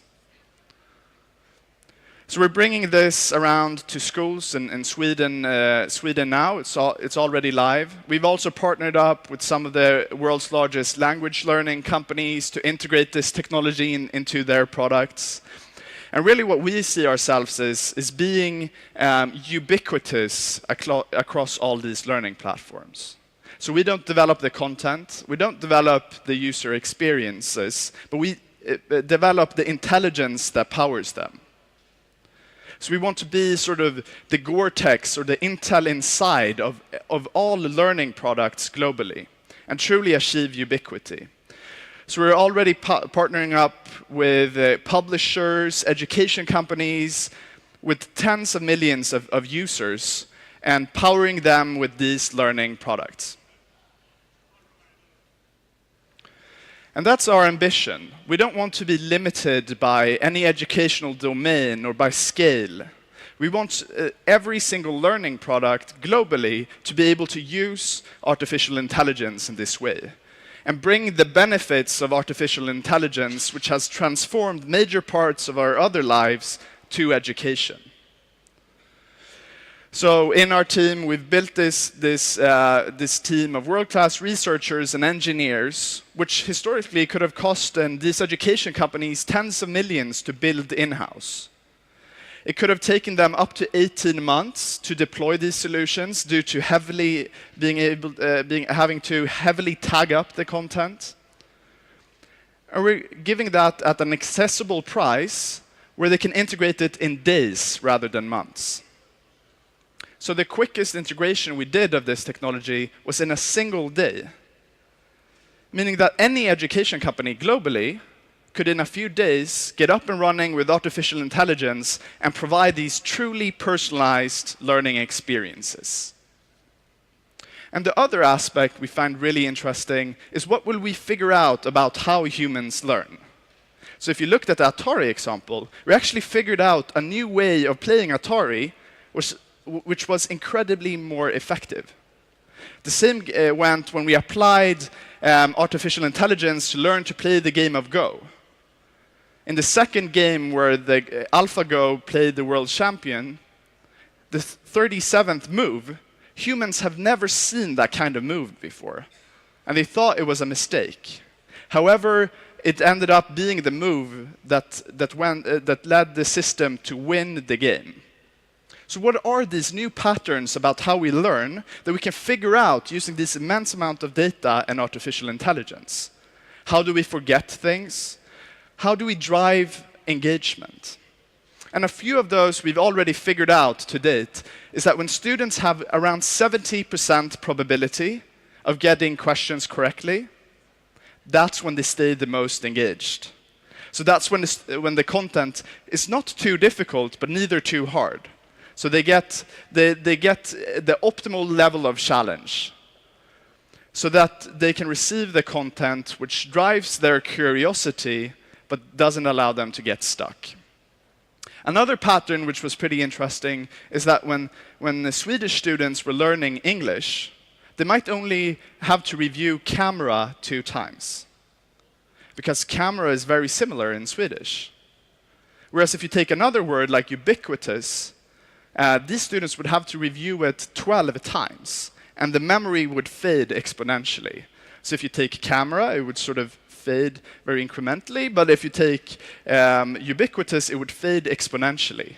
So all of those sort of strategies and how we learn, how we forget things, we can capture using these immense data sets and neural networks, and then harness them to provide more personalized learning experiences.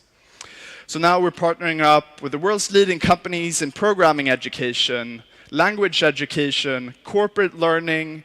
We're working on products for math, for chemistry, for physics.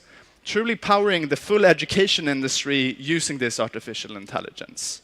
And our end game is really personalized education for everyone, everywhere. So empowering every single student globally to learn 100 times more throughout their school years. So that's all on Sana and the vision behind it. Thank you.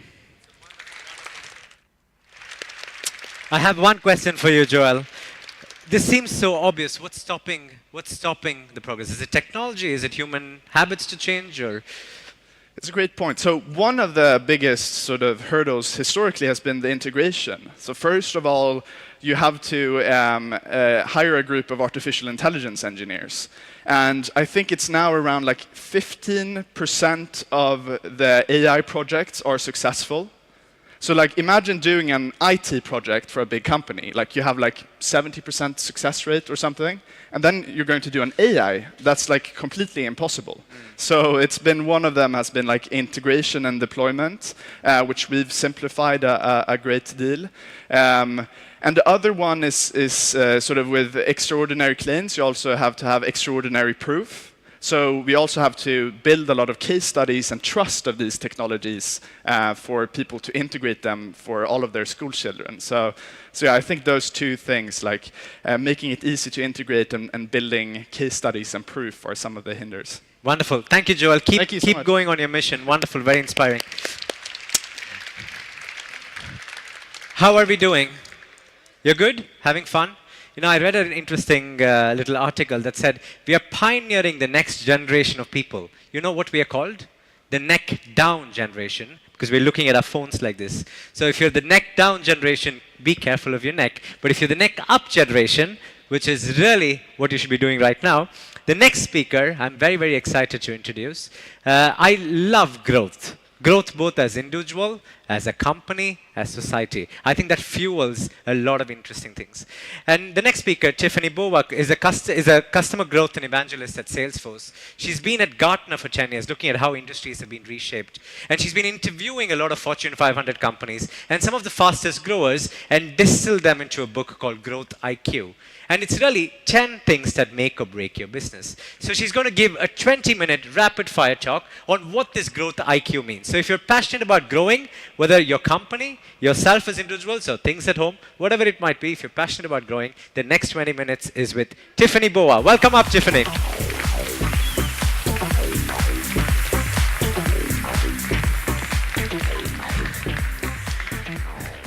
So good morning, everybody. Oh, no way. Good morning, everybody. All right, so it's, like 2 o'clock in the morning for me. So it's still morning for me, but there's no place I would rather be than with you guys here today.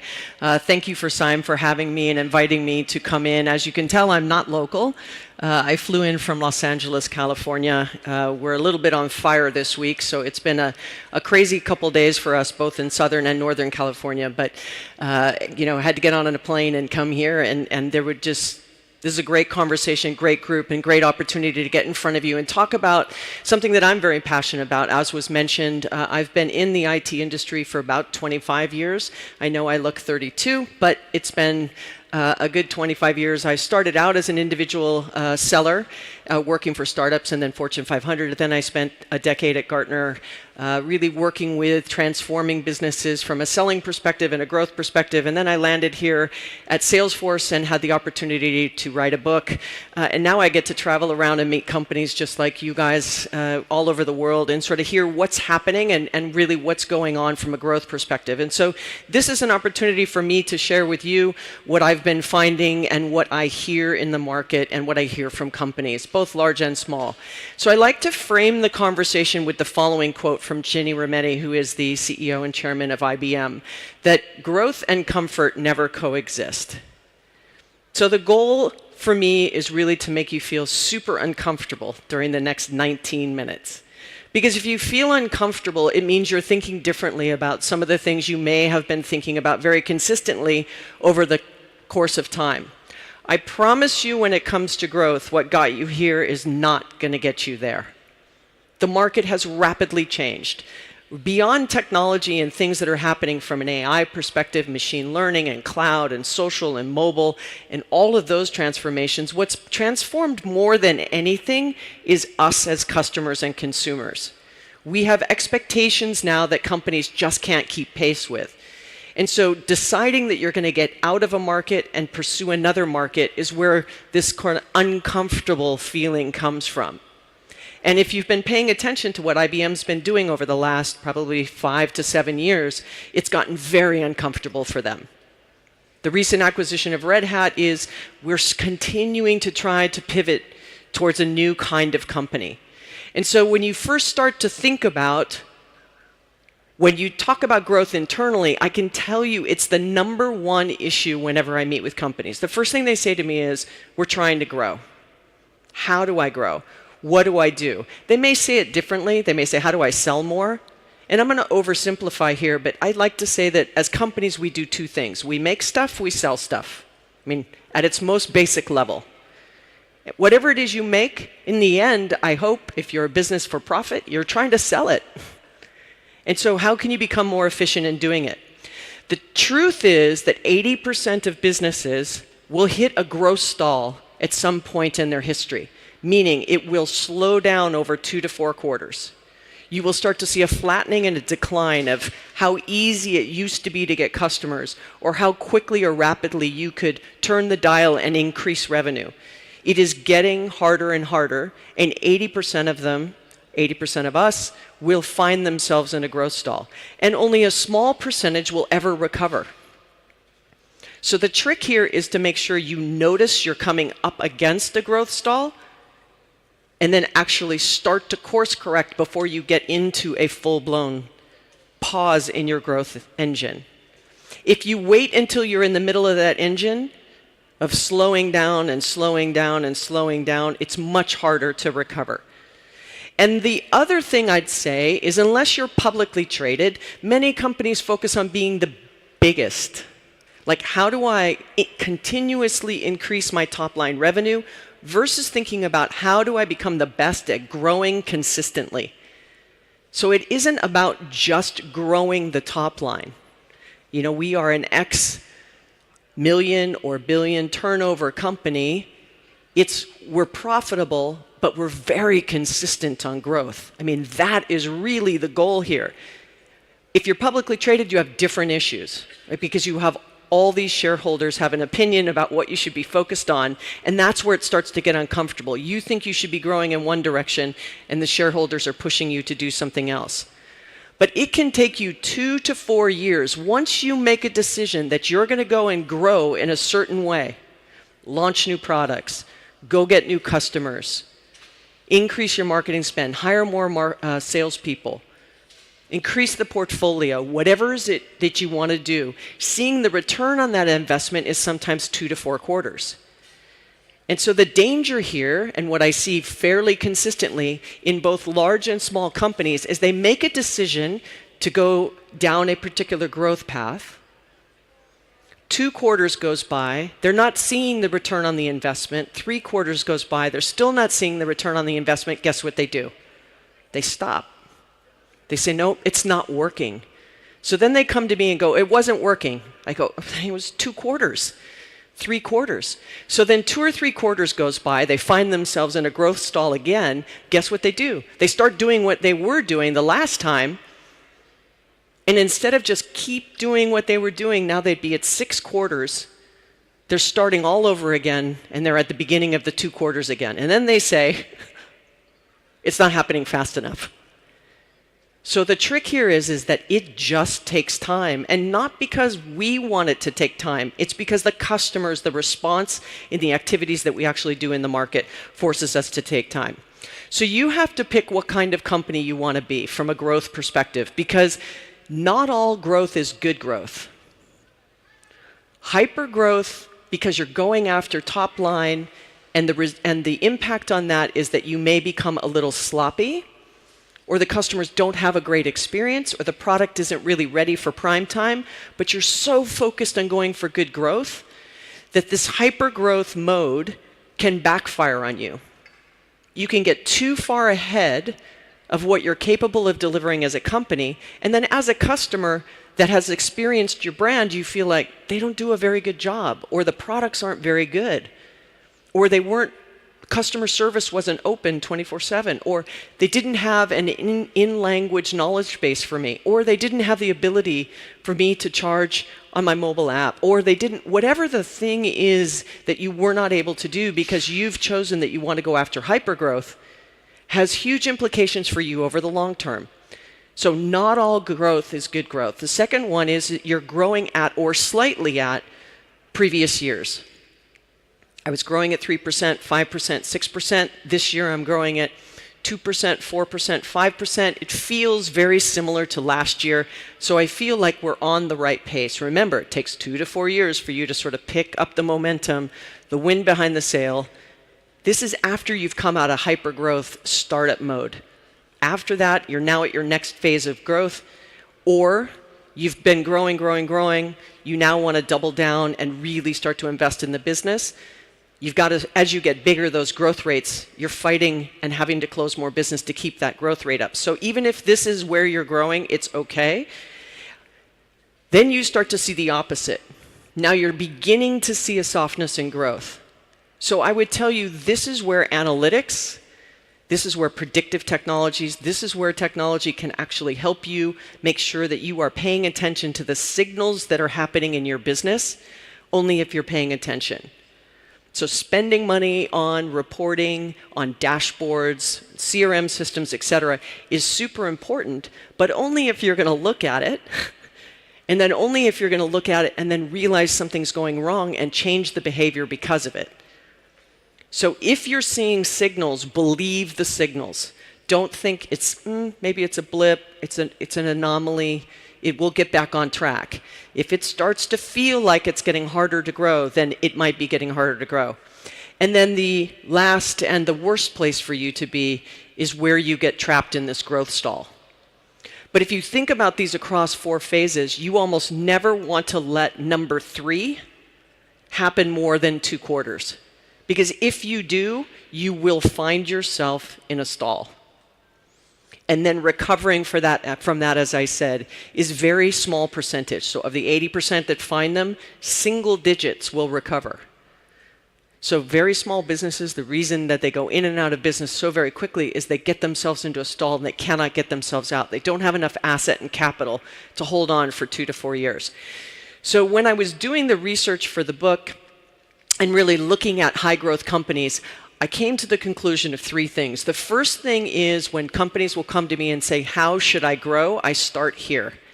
You have to understand the context of the market you are competing in. So I hear lots of companies will do the following. I'm going to benchmark my competition because that's who I want to be. I would much rather have you take all that energy and time versus being focused on your competition and be hyper-focused on your customer. So benchmarking your competition is interesting only slightly to me because they are not you. They don't have your employees, they don't have your customers, they don't have your product set. Now, if you're in a very commoditized, price-conscious kind of business model, then maybe your competition is interesting. But if you're in a value-based business, why are you benchmarking yourself against your competition? You want to make sure you don't look like them. So you spend all this time trying to make sure you're doing what they're doing. Who cares?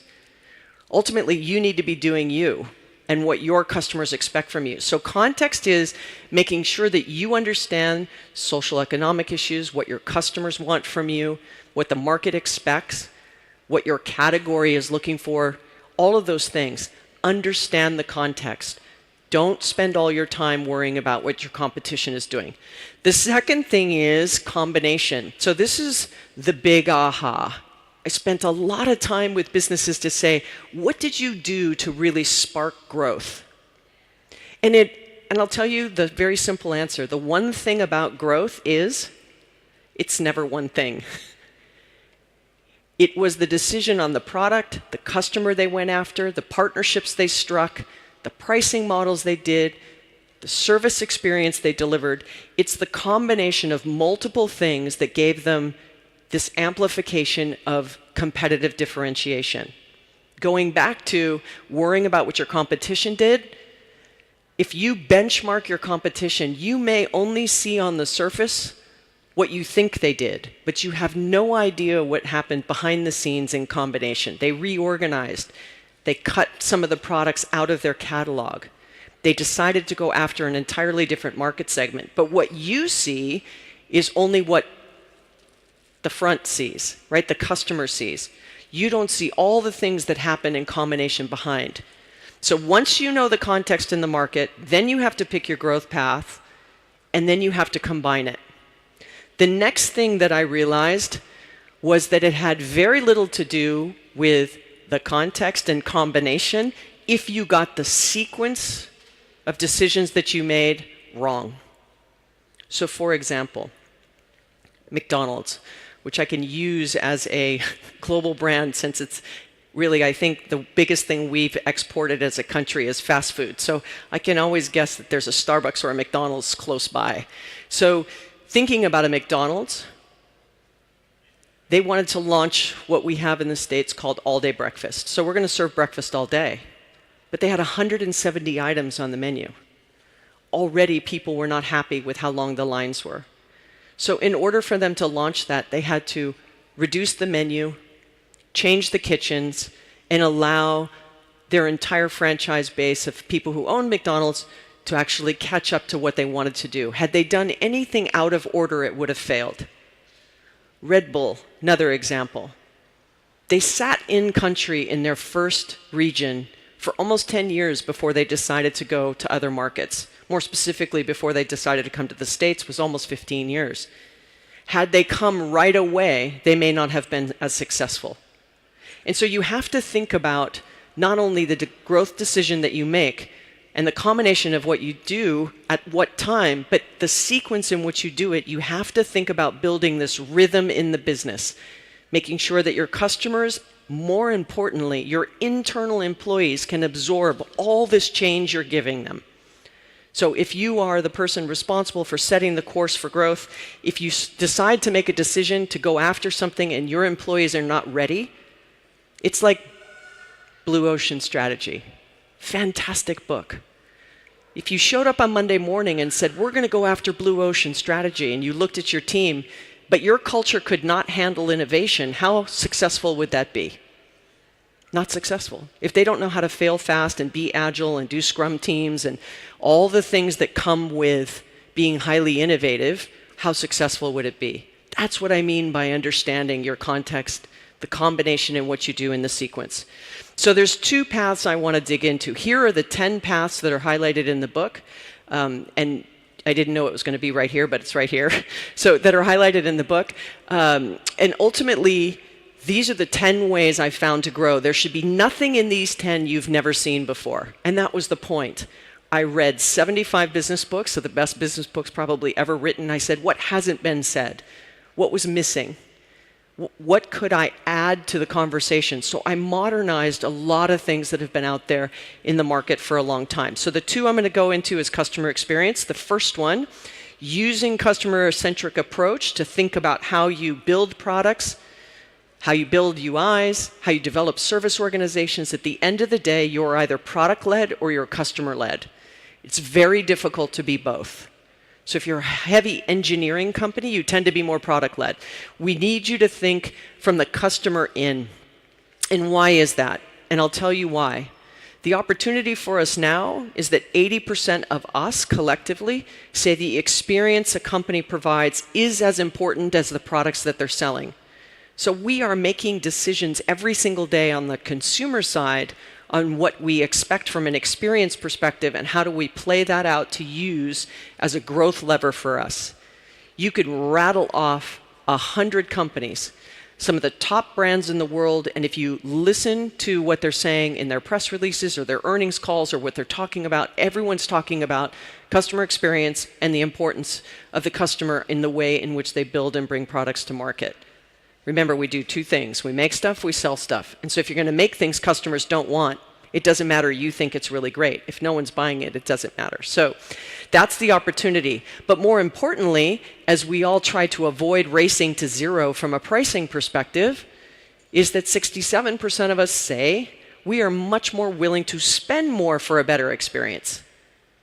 So this isn't about how do I cut prices, and sales is always saying that we need to cut prices. It's more about how do we actually deliver this compelling, engaging experience to the right customer at the right time, in the right selling engine.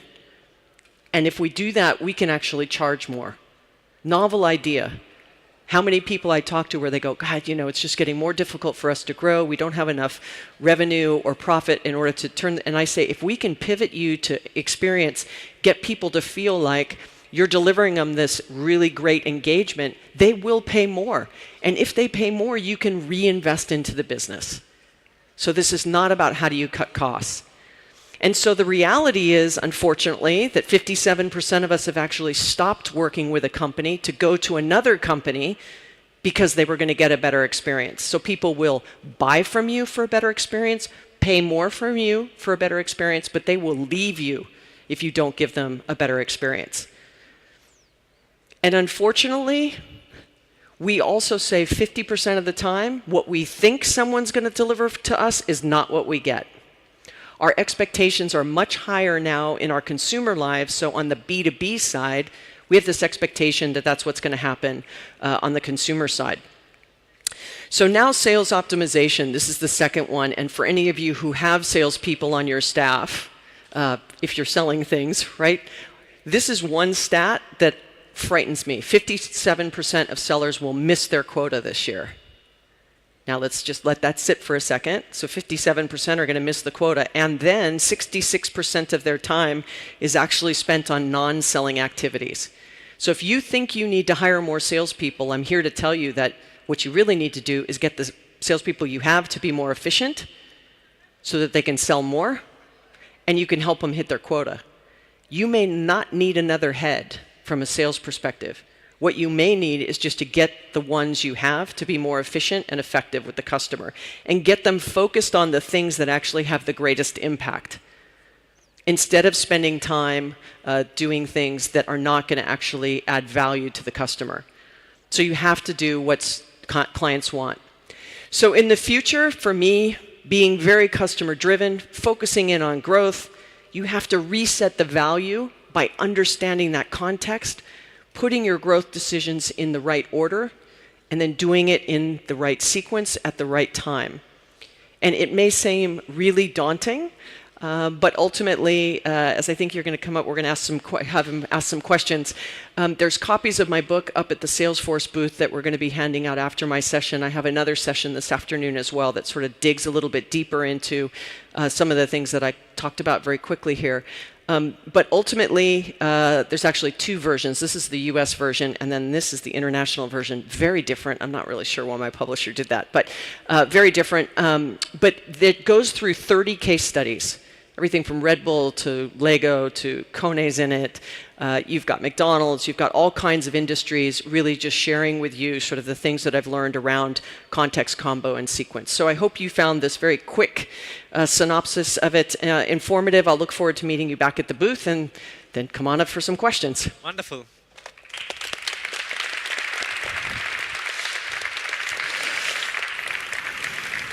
I'm curious, I mean, Salesforce has been growing at what, 30%? A little bit, yeah? Yeah, growing a little bit. And it's a big company. It's not a small little grungy startup anymore. And what if you look at the book and look at what you've done at Salesforce, where do you map them?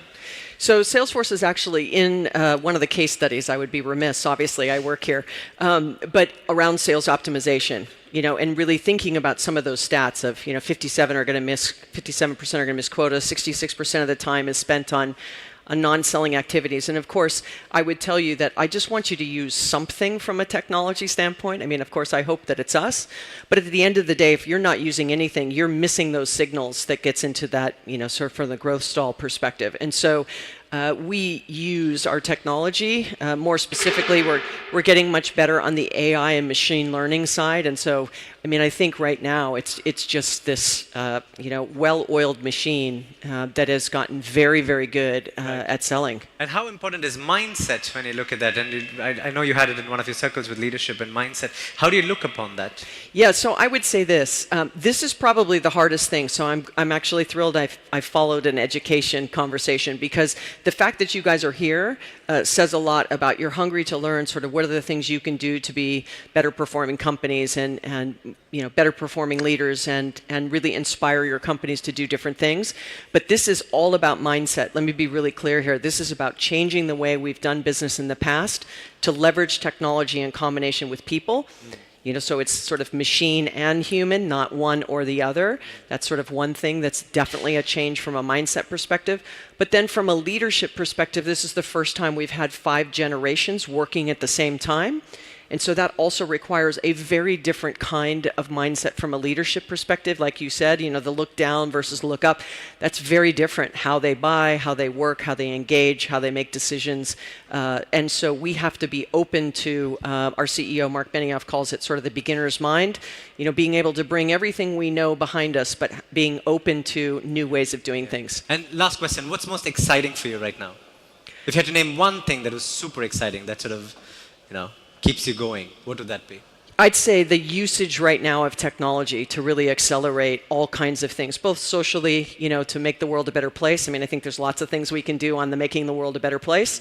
But I also think on the business side, I think we're just at the beginning of being able to leverage technology in ways that we've never imagined as it relates to growth, more specifically. Wonderful. Thank you so much, All right, Tiffany. thank you.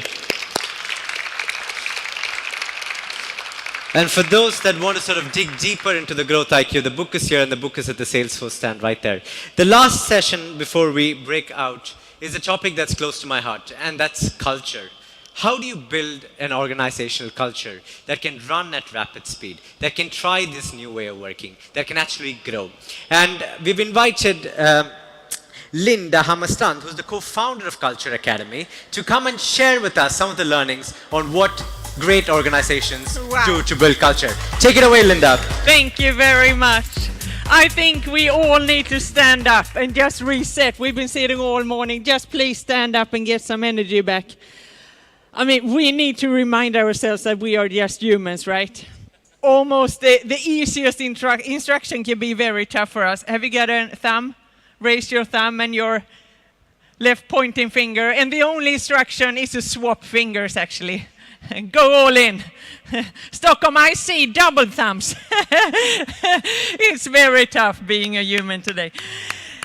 Oh, I need water. You know, I am not IE. I love this starting slide because it unarms the pressure that we feel when we think about development. I mean, we've been developing since these guys were around. The Stone Age, it didn't end because we ran out of stones, right? It ended because we found new ways of doing things, and that's exactly what's going on today. But since the internet came around, it goes in a quicker pace than we are able to catch up. Or are you ahead of future? Can you see the different roles, the communication channels that we are supposed to chat in? No, we cannot. It's just keep on taking the pills in the right order and we will be absolutely fine. Whew. You know, I'm here today just to pass on the stick to you. Maybe you can find some new way to express yourself when it comes to culture, or some new great aha feeling, that's it. But when I look at these guys, I kind of reflect upon something. Why did we as humans take the lead and not the animals? I mean, they are both stronger and faster than us, right? Well, humans have 2 unique skills that really sets us apart. And one of them is our ability to see a vision. And once we can see where we are heading, we can set up a plan how to get there. And another great skill that we have is our ability to actually ask questions. And once we start to ask other people questions, we start to develop ourselves in a more rapid speed. And today, the only way to survive today is to actually catch up with this rapid speed when it comes to change. So we need to ask questions. My name is Linda Hammerstrand, and as you can hear, I am not from Great Britain. I'm from Göteborg. I'm from Gothenburg. And I think I have had the world's coolest title. I have been a director of passion, and it beats a CFO at least, doesn't it? Hello? Yes, you're supposed to give me strength here. I mean, a director of passion, it gets your fantasies going. But I served a brilliant, remarkable man called Petter Stordalen for a couple of years, and I was in one of his management team, actually to capture our company culture within Clarion. So my responsibility was to actually live and breathe our core values and kind of marinate all our employees with how we should do business, how we should keep all our customer promises to you. But my responsibility was also to capture the soul for us working there. But I grew up in a company called Stena, and I was serving Stena for 20 years, and since you're pretty intelligent people, you know that you can figure out I was 5 when I started there, right? 20 years is a hell of a lot of time today. I spent 10 years out of those in HR, trying to get sick people healthy and fit again for work, and they had decided a decade ago that they want to leave the company and stay home, you know. That was so dreadfully boring. But one morning when I wake up, I received this call from Dan Sten Olsson, who actually owned the whole Stena Sphere. The Stena Sphere is huge, 22,000 employees all over the world in 5 different business units, everything from finance, shipping, drilling, to real estate, and not least renewable. And he called me and he said, Linda, he's talking like this. So he said, my name is Dan and I want you to come down to my office, please. Oh, shit! I was supposed to go down to an office. So I polished my shoes and I went down. And he said, you know, I'm getting older. Well, I can tell he's 70 years old. And he said, I want you to help me to bring life to our business philosophy worldwide. The only thing I was focusing on now was like keeping my mouth shut so I didn't cover his whole desk with saliva. Are you with me? I've been dreaming for this opportunity for the last 10 years. He said, I want you to bring life to my business philosophy. I want you to marinate all our 22,000 employees with what value and what footprints we are supposed to leave the world. And the minute I was supposed to leave the room, he looked at me and he said, Linda, you can start out with a blank piece of paper. And I thought, bless my soul. I felt like I was a rock star now. Are you with me? Start out with a blank piece of paper. I've already left and I was out there like a missionary man. You know, I just passed my old boss like this. You know that report you asked about? It might take a while because I got a few new things on my table now. You know. But when my pulse returned to normal rest pulse again, and when this champagne rush actually left my body, my blank piece of paper was lying there staring at me. Because how was this training session supposed to be? For us to go back home to our desk and do our work with a new feeling even more proud and engaged. How is this training session supposed to be? For us not to just feel engaged at the moment, like an inspirational hour. We all danced home, but we went back and did exactly the same as yesterday. You know, I stood up and slept for weeks, and I Googled, and I was searching the YouTube for the right formula, for the success formula, how this training was supposed to be, but I didn't find it. So I actually packed my bag and I flew over and joined the Disney Institute. Have you been to Disney? What did you feel? Your experience, just shout it out. Woo! Woo! Even if we were sitting in the Globe now and asked that question, anyone been to Disney? You bet! Tell me your experience. It was, wow, it was fantastic. You know, the guy drove me in the bus driver, he was like whistling the whole journey. I mean, in Sweden, you're hospitalized after your third day of tristesse. But this guy, he kept whistling. And how is that possible? It's possible due to one reason only: they make you feel valuable. They make you feel that you are the head actor on your stretch and everyone is serving in a play together. After the third day, it didn't matter how passionate you were as a person. It felt like someone was trying to take your life. I had glitter and magic up to here. I actually wanted to puke glitter my third day. So I just clapped my hands and I said, you have to excuse me, but could you just define what does magic mean? And he looked at me and he said, Linda, you get this absolutely unique skill when it comes to asking all the questions wrong. Oh, please help me. How am I supposed to ask the question? God damn.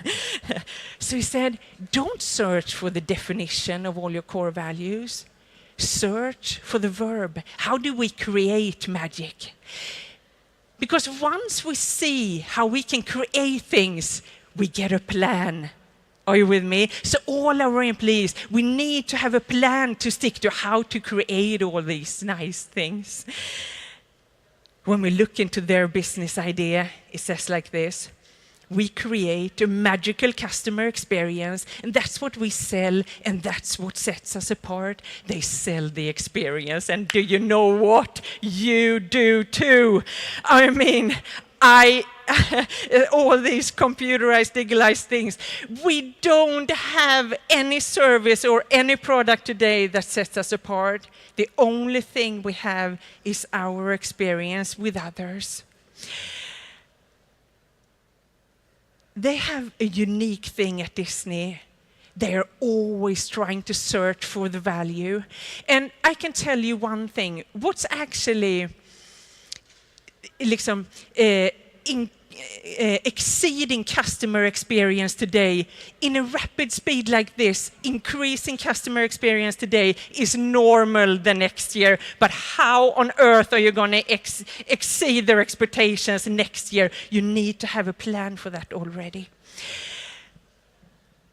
I went to Disney to bring back a common theme that successful companies have together. And do you know what the common theme in successful companies is? It's their ability to create cooperation. It's their ability to cooperate with others. That's the trick. If we can't cooperate, then we are useless to the company, actually. So the common theme, it goes through the employees the whole way. It kind of follows us. It starts with great recruitment, great training, and a great leadership. And we need leaders of today that can describe how we should do business with a strong focus on our core values. This much is about what, and this much is about how, what footprints we are supposed to leave the world. So we need to have leaders that actually take us on a journey, on a culture journey, that actually leaders that we can talk to and listen to for hours, that actually have the ability to create followers that we love to hang around with. Culture journey, I can guarantee you one thing. You can't create cooperation by sending out a PDF. A PDF is dead.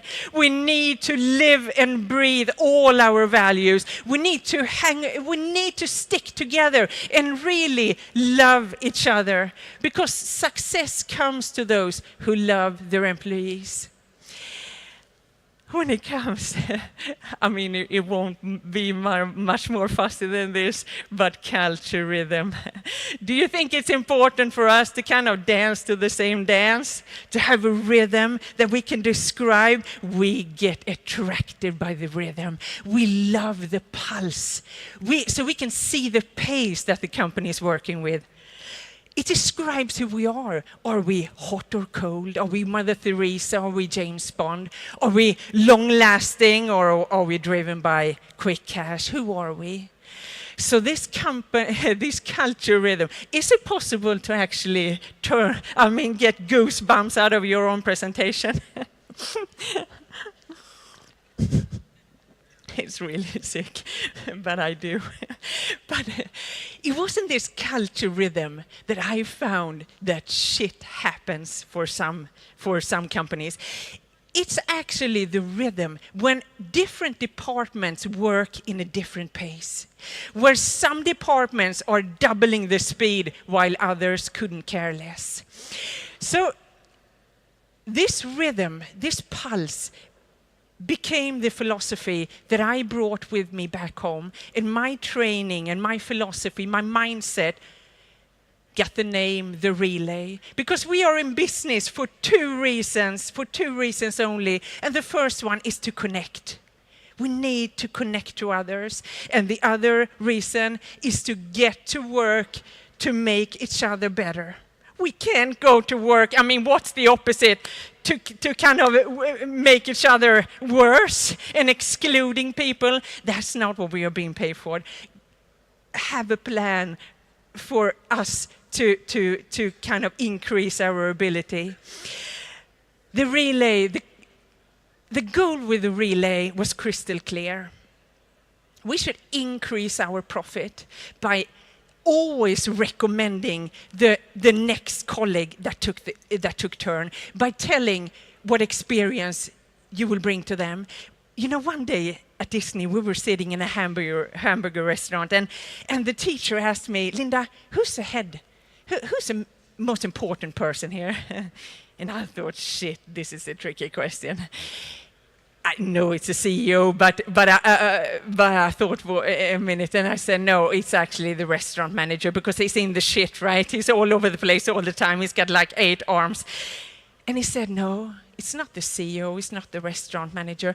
It's Bob flipping those burgers there, because Bob is so important for this restaurant. So we have to replace him within 30 seconds when he calls himself sick in. Are you with me? You're so important for this company, so we have to replace you within 30 seconds. Meanwhile, their management team can be gone for 30 days without noticing. Are you with me? It's all about creating value to our employees so we can feel that we are valuable. The relay is about 2 fundamental questions. And the first question is like this, that we have to think about, who do you serve? And the paper becomes larger and larger. And the second question is, but who serves you? It's not a one-man show. It's a whole shit of people that have to work together and not just at the same time. Vi måste arbeta tillsammans och inte bara samtidigt. So it's all about our way of cooperating with each other. You know, all these great brands that we follow and we admire and we adore, they found a way of working together and not just at the same time. You know, strong brands today, they talk to you like they know you. They stick out and they have an opinion. And we are drawn to that. We love to hear where people are going and why they are going in that direction. Because we can see it, we can see ourselves. We can visualize ourselves in their business. And we are also drawn to different industries where we can find identifications to. I mean, working at Levi's, do you think a guy walks in his first day on the job in the broad Manchester? No, he's got his whole identity in a pair of jeans. Do you think anyone applies for a job at Google sending his application from Adele? No, he's got a computer full of fruit already. He's been following Steve for years, and he can see exactly what is the solution for Apple. Do you think anyone sitting in Google in the lunchroom saying, oh, also between you and me, I think internet sucks. I think this is a trend and it will just blow over. Do you think they talk like that in Google? No, they are sitting like this.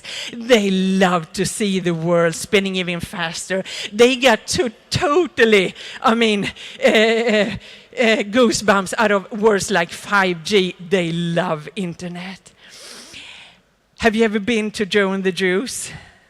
Yes. Is there a lot of girls working at Joe and the Juice? No, none. You know Kaspar Basse, who started that juice bar chain? He was so fascinated about the discotheque atmosphere, so he wanted to catch that atmosphere and bring it to life in a juice bar chain. Once you open the door to the Joe and the Juice bars, the music just hits you, right? There they are, the boys. They have made their hair. They have new bleached teeth. They don't weigh a gram more than needed, and they just nod at you. They don't nod once, they nod twice, like we are already a couple. When you're 47 years old, you get turned on by that nodding, you know?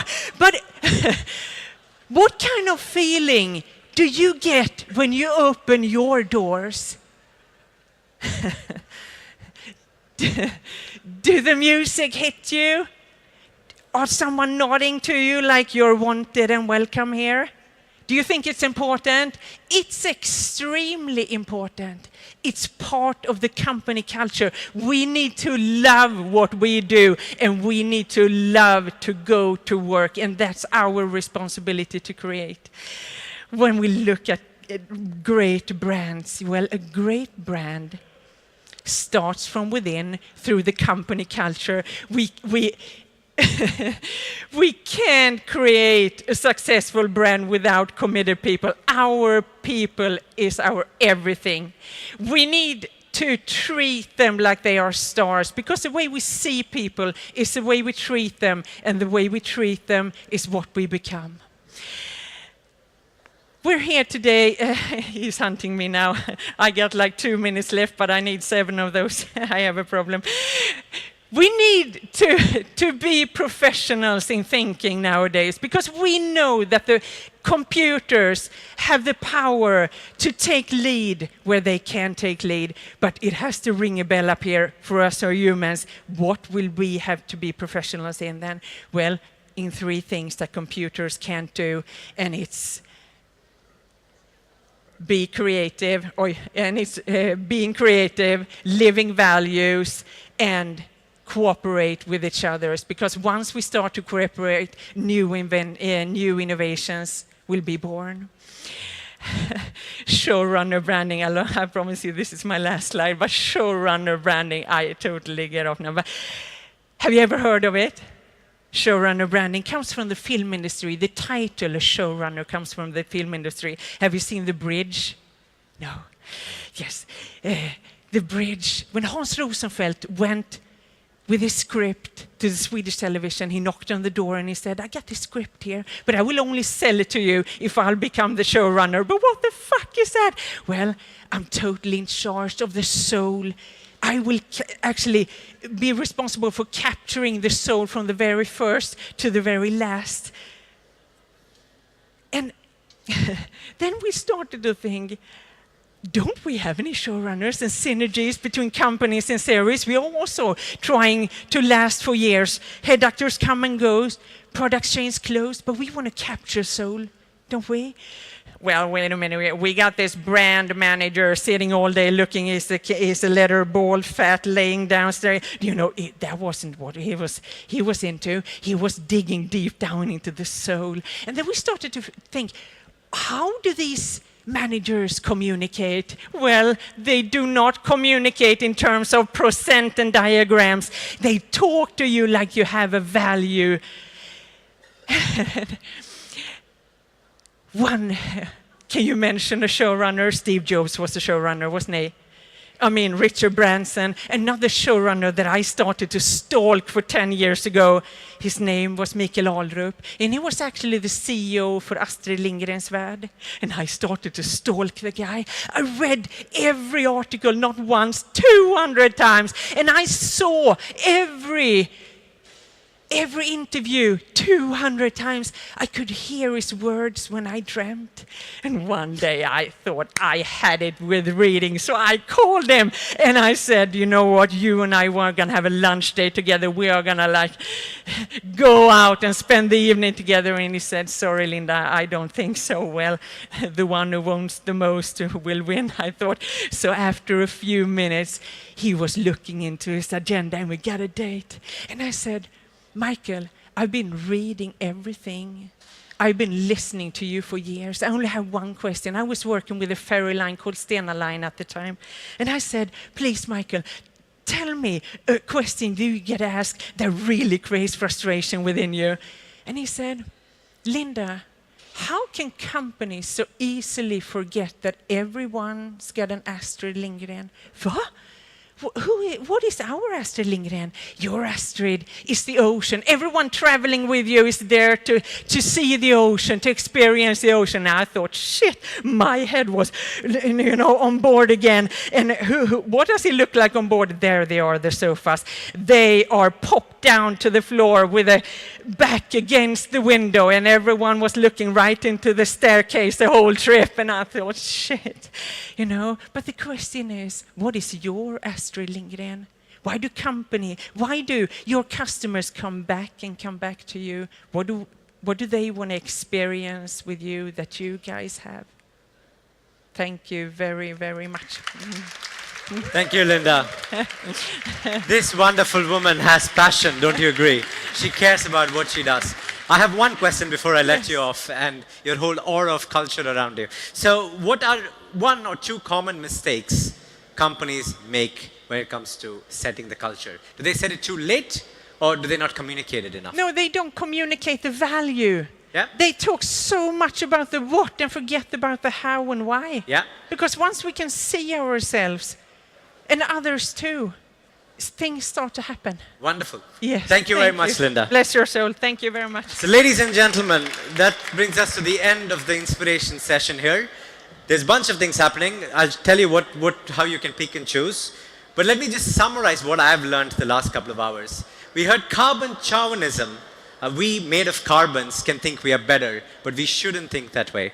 We heard about wisdom race, or how computers and humans come together. We heard about how education is becoming 100 times more personalized.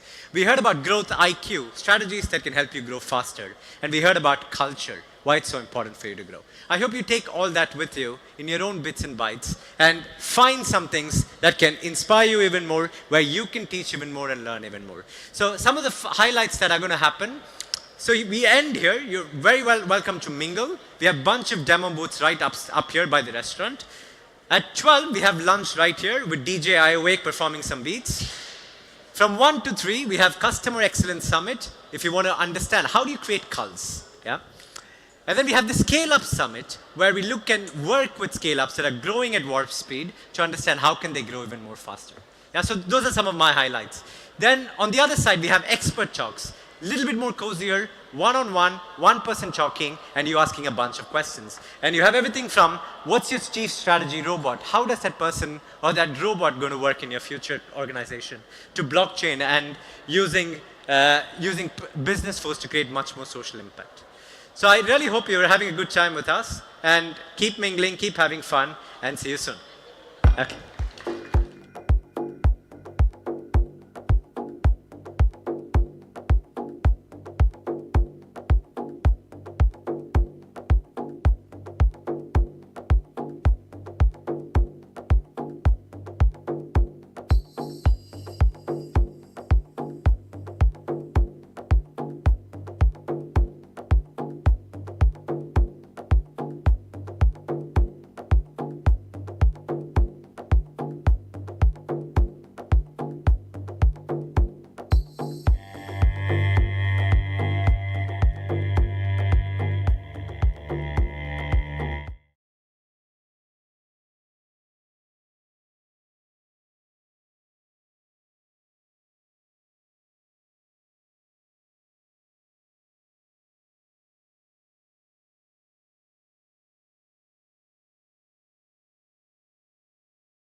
Hello. Hey. Really nice video, right? Yeah, because I made it. So thank you. Welcome back to another session of inspirational session here at Sime. These 2 hours we're going to talk about person that doesn't really exist. We're going to talk about, I guess, another person that doesn't really exist, which is a robot, which you can have as a lover, and we're going to talk about the most connected man of all time. Okay? Sounds like a good plan for the next coming hour? Yes. Yeah? Are you psyched? Yeah, thank you. One. Can we just get it going a little bit here? Okay, thank you. Perfect. So, anyways, it's fun because you don't know what you're clapping for. You're like being polite. Anyways, I'm happy to introduce the first speaker of these hours. This guy, like I said, when I talked to him just now, he said, well, introduce me like the person that doesn't really exist. And we're not actually sure if it's the right person, to be honest, that is here. Because that's what he does. He does pranks, and for me at least, to sort of challenge my insecurity, I think. Well, you all know that he's had his restaurant that didn't really exist as the top-rated restaurant in London, and he also did this brand, and he got into Fashion Week in Paris just now, and yeah, he's really awesome. So, will you give a round of applause for Uba Butler?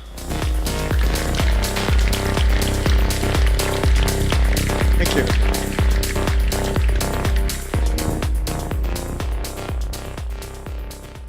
Hi, everybody. Really? All right, okay. My name is Uba Butler, and I'm obsessed with TripAdvisor. It all began around sort of 5 years ago when I started out as a sort of a writer. And I had no reason to think that I should be able to be a writer. I had no qualifications. I didn't go to university. But I decided, yeah, I'm going to be a writer. Why not? So I started looking into jobs at the time, paid writing gigs for someone with no experience. And one of the things that was listed was a job where you could write fake reviews on TripAdvisor for restaurants. So you'd go, oh, I went to this delicious Greek place in Oslo. It was great. I mean, you've never even been to Oslo in your life. It doesn't matter. You leave 5 stars, and then you get sort of 10 euros per review. That was it. And it was kind of fascinating to me because in a previous life, I'd worked in restaurants. I'd worked in bars. I mean, like everyone does when you're a bit younger. And TripAdvisor is taken extremely seriously in those contexts, isn't it? If someone leaves a 1-star review, their management are like, what's going on here? So to see that this wasn't, perhaps completely legitimate was fascinating to me. And it kind of made me think, how much of TripAdvisor is fake? Okay, so the reviews. All right, so I know some of those are fake because I'm responsible for those. The reviewers, yeah, you can have multiple accounts. All you need is an email address. The restaurants. You can't fake the existence of a restaurant. So I left it there, and over the coming years, I started doing things for Vice that sit somewhere between sort of social experiments and pranks, and I had no ideas, and I was kind of thinking over it again, and I came back to TripAdvisor and just started wondering, what do you need to get a restaurant verified on TripAdvisor? What do you need? And it turns out it's actually really simple. You need a name. At the time, I was living in a shed, a garden shed, in the suburb of South London called Dulwich. So I called my restaurant The Shed at Dulwich, because apparently I have no imagination. You need an address. I just put the name of the road that I lived on. I didn't even need to put a specific door. I just put the name of the road. That was enough. You need a number that you can be called on. So I went to a local supermarket and bought a £10 or €10 or 100 kroner? Yeah, here we go. 100 kroner phone. There you go. That was the Shed's mobile number or number. And most importantly, like everything nowadays, you need a website. So I spent an afternoon looking at the websites of fancy restaurants, and I put this together in about 2 hours on Squarespace. So, all you're allowed to know about London's best kept secret, that was my tagline. The logo there, I designed that on Microsoft Paint. And the menu, my concept for my restaurant was that you don't order meals, you order moods. So if you come into the Shed at Dulwich, you come in and you say, could I have comfort, please? And the dish which is listed on there is like soup served in an Egyptian cotton bowl, which under any analysis, one would realize cotton cannot hold soup. So anyway, I kind of put this together, this website, in an afternoon. And these food photos, I did those myself too. And I'm no gourmet chef, but I'm quite proud of that. I think it looks quite delicious. You'd eat that, wouldn't you? Come on, you'd eat that. If you wanted to die, you'd eat that.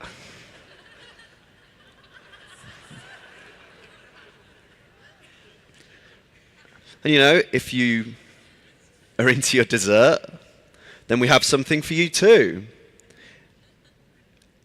Yeah. And you guys are getting the idea. This isn't quite what it looks like. It's my foot. So anyway, I put this all together. This was April 2017. Sent it off to TripAdvisor, and I get an email 3 weeks later, and this has happened. Officially verified on TripAdvisor. Number 18,000 out of 18,000 restaurants in London. Didn't expect that. So I decided at that point, I thought, okay, what do I do now? I didn't expect to get this far. Okay, I'm going to get some people to write fake reviews for me. So I decided to put together a kind of manifesto, a kind of cheat sheet for an experience at the Shed. What the fake reviews must talk about. You must mention how the food is homely. You must mention how it's al fresco dining. But most importantly, every review must mention how it was impossible to get a table. You know, whatever you say, 5 stars, but it took me months to get a table. And that it's an appointment-only restaurant because people cannot start showing up at the Shed because it is just literally a garden shed. There is no restaurant. So I sent this kind of out to my family and friends, and the reviews started coming through. After 6 weeks, within 6 weeks, the Shed was number 1,250 out of 18,000 restaurants in London, with barely any work. But you know, that was 20-odd reviews, I think. And the thing is that still to me kind of feels quite abstract, a list. You know, it just feels like the internet. But then one day, everything changes. The phone rings. And it's not my ringtone. It's an actual human trying to book a table at my non-existent restaurant. So I answer the phone. I go, hello. And they go, oh, hello. I know how awfully busy you are, but I love al fresco dining. And I'd like an appointment this Friday. I mean, basically, what interested me about that was that she was talking to me in the terms of my mythology. These things that I'd told people to write about in the fake reviews, she had taken that as gospel and was sending them back to me.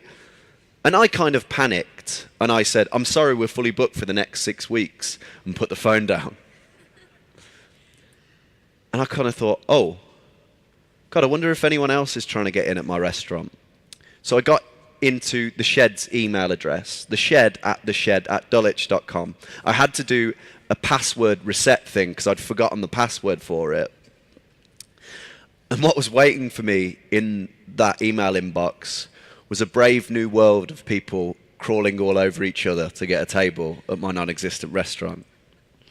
You had TV network executives who were using their work emails to try and leverage a table at my restaurant. People trying to guilt trip me into giving them a table because their wife happened to work at a children's hospital. And neighbors, people who were lived 2 blocks away from me said, "Oh, we had no idea you were there. Please can we have a table this Friday? This will be our first time out alone since having our first child." That was one of the emails, which stayed with me because I did feel a bit guilty about that. However, you can ignore emails, can't you? Everyone does it. You can't, however, ignore phone calls. In July, I was getting 10 calls a day. August, it's 15 calls a day. By the time that September rolls around, we're talking 20 calls a day, and I'm just saying the same thing. I'm sorry we're fully booked. I'm sorry we're fully booked. I'm sorry we're fully booked. And the thing is that the more you say no to people, the crazier that they become about getting it. And, I started having influencers who wanted to come and eat at the shed, bloggers, celebrities, all these people, just because I was saying no. And at this point, I'm glad that I didn't put the name of my number door of my house or the shed on the TripAdvisor listing, because people would definitely be showing up. Well, thanks to the kind people at Google, my address is now listed, an estimated location of my address is listed on Google Maps. Cheers, Google. Thanks, everyone. And so, meanwhile, while I'm not sleeping at night because, people know exactly where I am sleeping, the reviews are still coming through. By the end of August last year, we break into the top 500 restaurants in London. The end of September, it's into the top 200. In October, we break into the top 50. We cannot get any higher. I'm just saying, please, more reviews, more reviews, more reviews. Nothing seems to be working until the 1st of November 2017, when my restaurant, that doesn't exist, got to #1 in the whole of London. Come on, guys, please.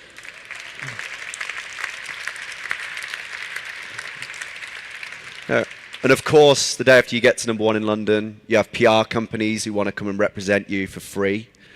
Of course, the day after you get to #1 in London, the local council, want to relocate you to an area that they're gentrifying. Of course, the day after you get to #1 in London, you have production companies wanting to come over and feature the shed as part of new tourist programs about London. But for me, the story was over at that point. I'd kind of done this thing. I'd made this fake restaurant the most popular restaurant in London on TripAdvisor. Felt enough. But the public had other ideas.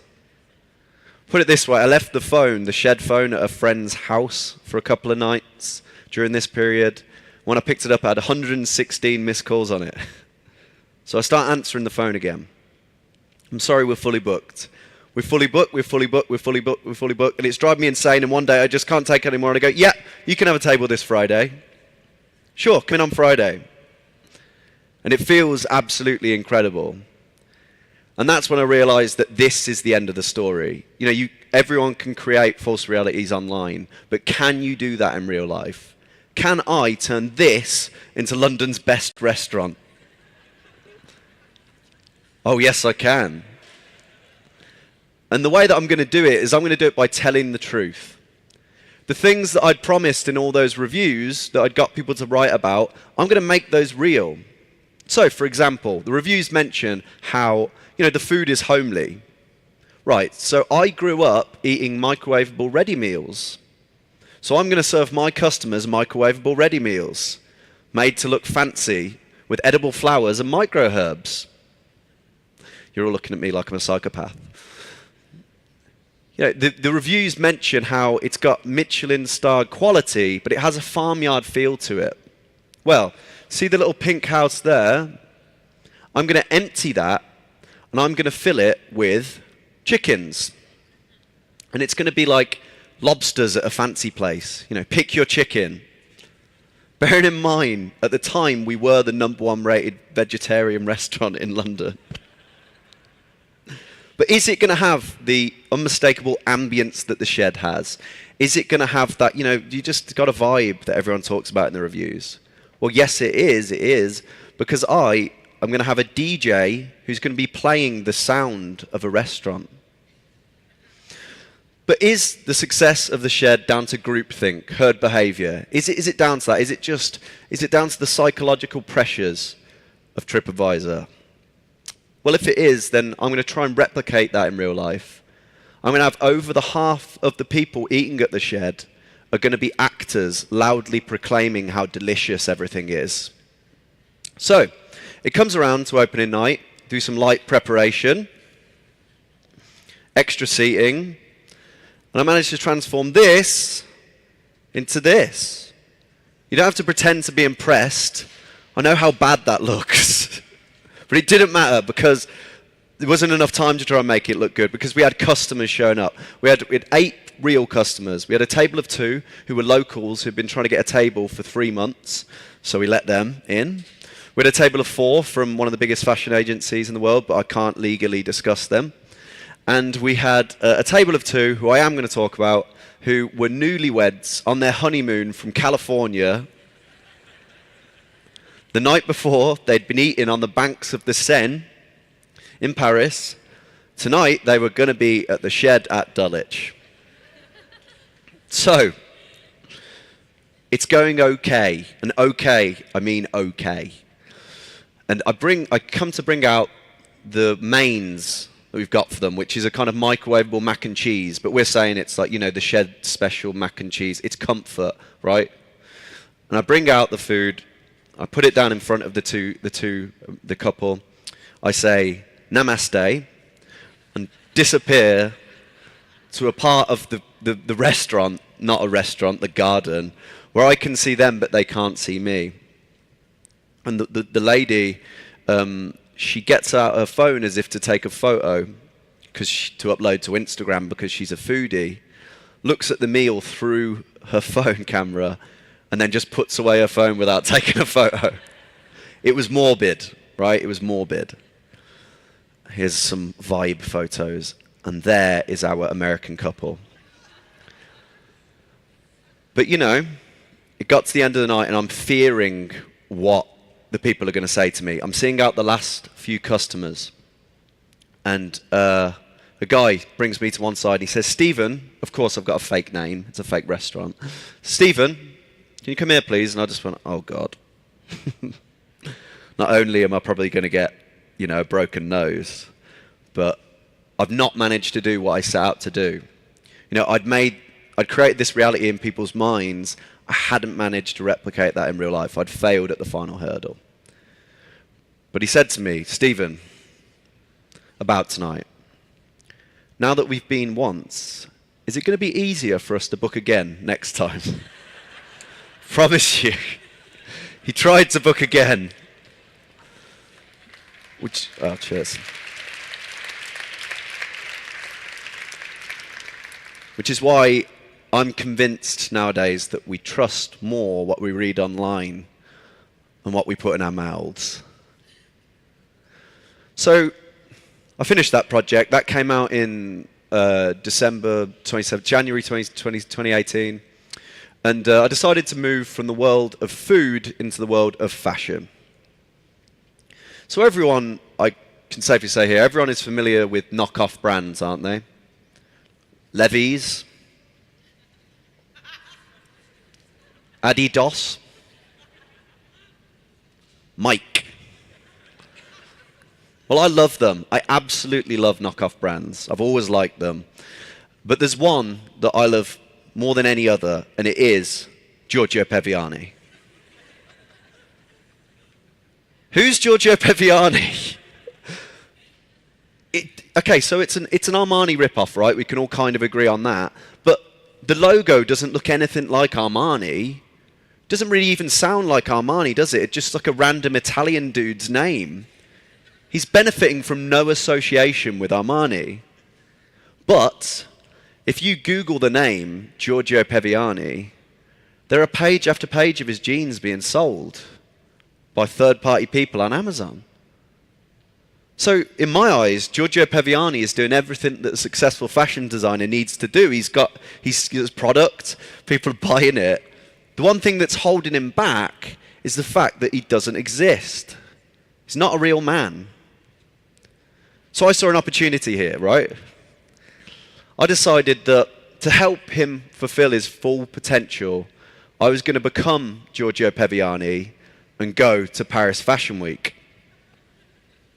So, how does one become somebody in the modern age? Well, you need, obviously, business cards. They're as good as a passport in the modern age.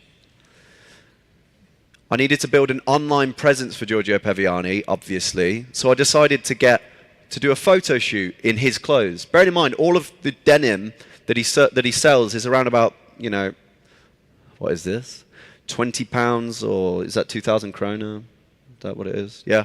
£20, €20. It's cheap. It's really cheap stuff. So I decided I needed to make it look good, make it look fancy. So I did a photo shoot in all of his stuff. So here we go. Here's some of that. That looks all right, doesn't it? Here we go. There's me. Got to get in there. And so we had all these photos. We had the website. We put all these photos together. I made a website, really simple website with just a launch page and just some information to contact, that kind of thing. And I put all this together. I took a stack of his jeans and went to Paris Fashion Week. Okay. So while I was in Paris, I just started talking to people, started showing people his product, started generating buzz about Giorgio Peviani. On the first night, I had buyers from Milan who were interested in stocking his jeans. Had some of the biggest influencers, well, this is one of the biggest influencers in Brazil, reporting on his jeans. I had dinner with people from Vogue as this guy, Giorgio Peviani, who fully bought that not only was I a fashion designer, but two, that I was Italian.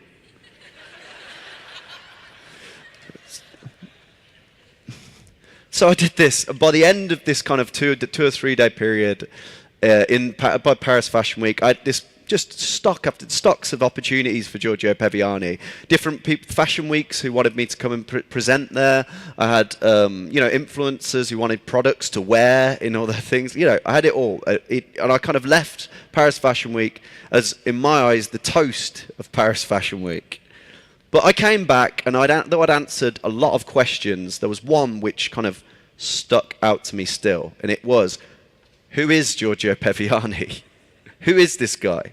So I did some actual journalism for once, and I found him, and he was a guy named Adam Asmal, who migrated from Zambia in the 80s, and came up with Giorgio Peviani in the 90s. He's been living off it ever since. So I told Adam what I'd done. And he was completely gobsmacked. He was just like, what is this? Who are you? And I handed over the website to him. I handed over the emails. I handed it all over to him.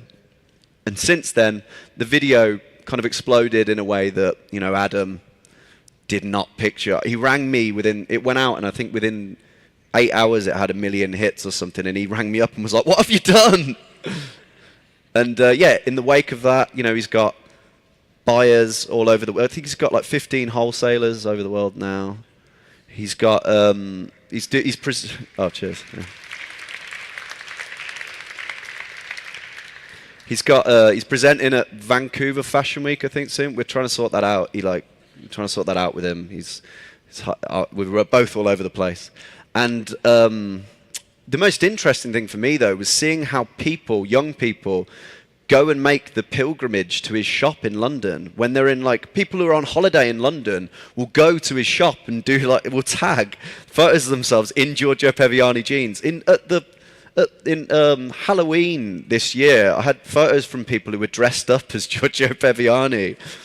It's become this self-fulfilling prophecy. My aim in life, my only aim now, is to have Giorgio Peviani be as big as Supreme. But anyway, again, for me, that story had come to its natural end. The shed story, however, what we were talking about before, didn't seem to die. It went on a insane world tour. I had, the Washington Post, who were writing all about the shed, the New Yorker, the Spiegel, all these people all over the world, and it kind of just got crazier and crazier. In March of this year, Japanese TV did an hour-long documentary about the shed, and I trended across Japanese Twitter because they found me so distasteful. Sorry. More in terms of impact, the one that really sticks out to me that I just cannot believe is the fact that Singaporean Parliament used the shed in order to inform new laws on fake news. Crazy, right? But as I'm doing all of these interviews, I do sort of Brazilian TV, Chinese TV, German, British, whatever, all these TV channels all over the world. One thing, I was enjoying it, but one thing that kind of occurred to me was the fact that every interviewer, no matter where they were from, even though vastly different cultural backgrounds and everything, were asking me the exact same questions. So the shed was kind of inspiring people to ask kind of the same questions in this uniform way. It was really interesting. But it did make me think, would anyone realize if it wasn't even me being interviewed? So then I started to think about identity in the 21st century anyway, and started to think about how abstract we are from it. You have a sexy version of yourself who you play on Instagram. You have like a funny version of yourself on Twitter, on LinkedIn. You are far more businessy than you are ever going to be in real life. You have these different versions of yourself who you play online. So my idea was, if the lines between reality and online are blurring so much, why can't I do that in real life? So my idea was that I was going to send better tailored versions of myself to do these TV interviews around the world. Okay. Did it work? Well, this was the biggest kind of litmus test. This was the biggest breakfast show in Australia. And they interviewed me about the shed in December. After the Peviani project came back, they wanted me to come back on. So I obliged them. And it was the same journalists, the same studio, everything was exactly the same setup. So surely, if someone was going to realize, people who have seen me before, interviewed me before, surely if anyone was going to realize, they would. Nope. No, they did not. In fact, if you look at the footage from this Australian TV clip, they are cutting from footage of my face from the last time I was on directly to footage of this guy, who is, by all accounts, better looking than me. And that's good. I like it. It's good for my brand, right? He's doing work for me out there. Doesn't matter with me. The BBC came over to the shed to do an interview with me. I wanted to send a more charming version of myself, to be more affable on the BBC. So I sent this guy. And did the BBC clock it? Nope. They didn't. They didn't clock it, and I know because I was witnessing the whole thing up there on the top right, on top of the shed roof, shirtless. So, the most interesting thing about this, I did this lots of times. I sent a model on Indian TV as me. I sent a guy with a PhD in anthropology. I sent him on to discuss the morality of fake reviewing on my behalf. And the thing is that these better versions of myself did a genuinely better job of being me than I could ever be. After the Indian TV appearance, I got job opportunities and business opportunities in India. After the interview on the BBC, I got 3 follow-up interviews because it was so good. I've never been asked to do that. You guys never want to see me again. If it was the look-alike, they would have done a much better job. So basically, I started thinking about, in the modern age, if this is genuinely beneficial to who you are and your identity, if you can optimize yourself like a brand, if I can, why can't everyone else? So I came up with my idea for an app, and it's called Uber.com. And essentially, Uber.com is a platform which enables people to order a lookalike of themselves to do things that they either don't want to do or that they feel like someone could do better for them. So, if you've got a job interview that you cannot afford to screw up, send an Uber. Have you got a second date that you really don't want to go on? Send an Uber just to let them down lowly, you know? And I put together this little ad for it, and this is a little bit of the ad. I know that I'm over time now. And here's a little bit of the ad. Yeah. Want to impress your date? Uber.com.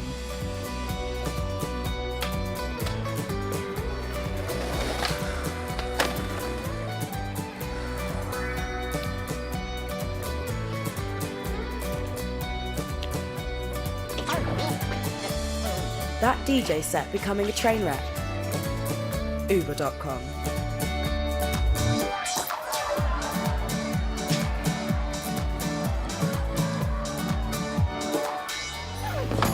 Designated driver had one too many. You know what to do.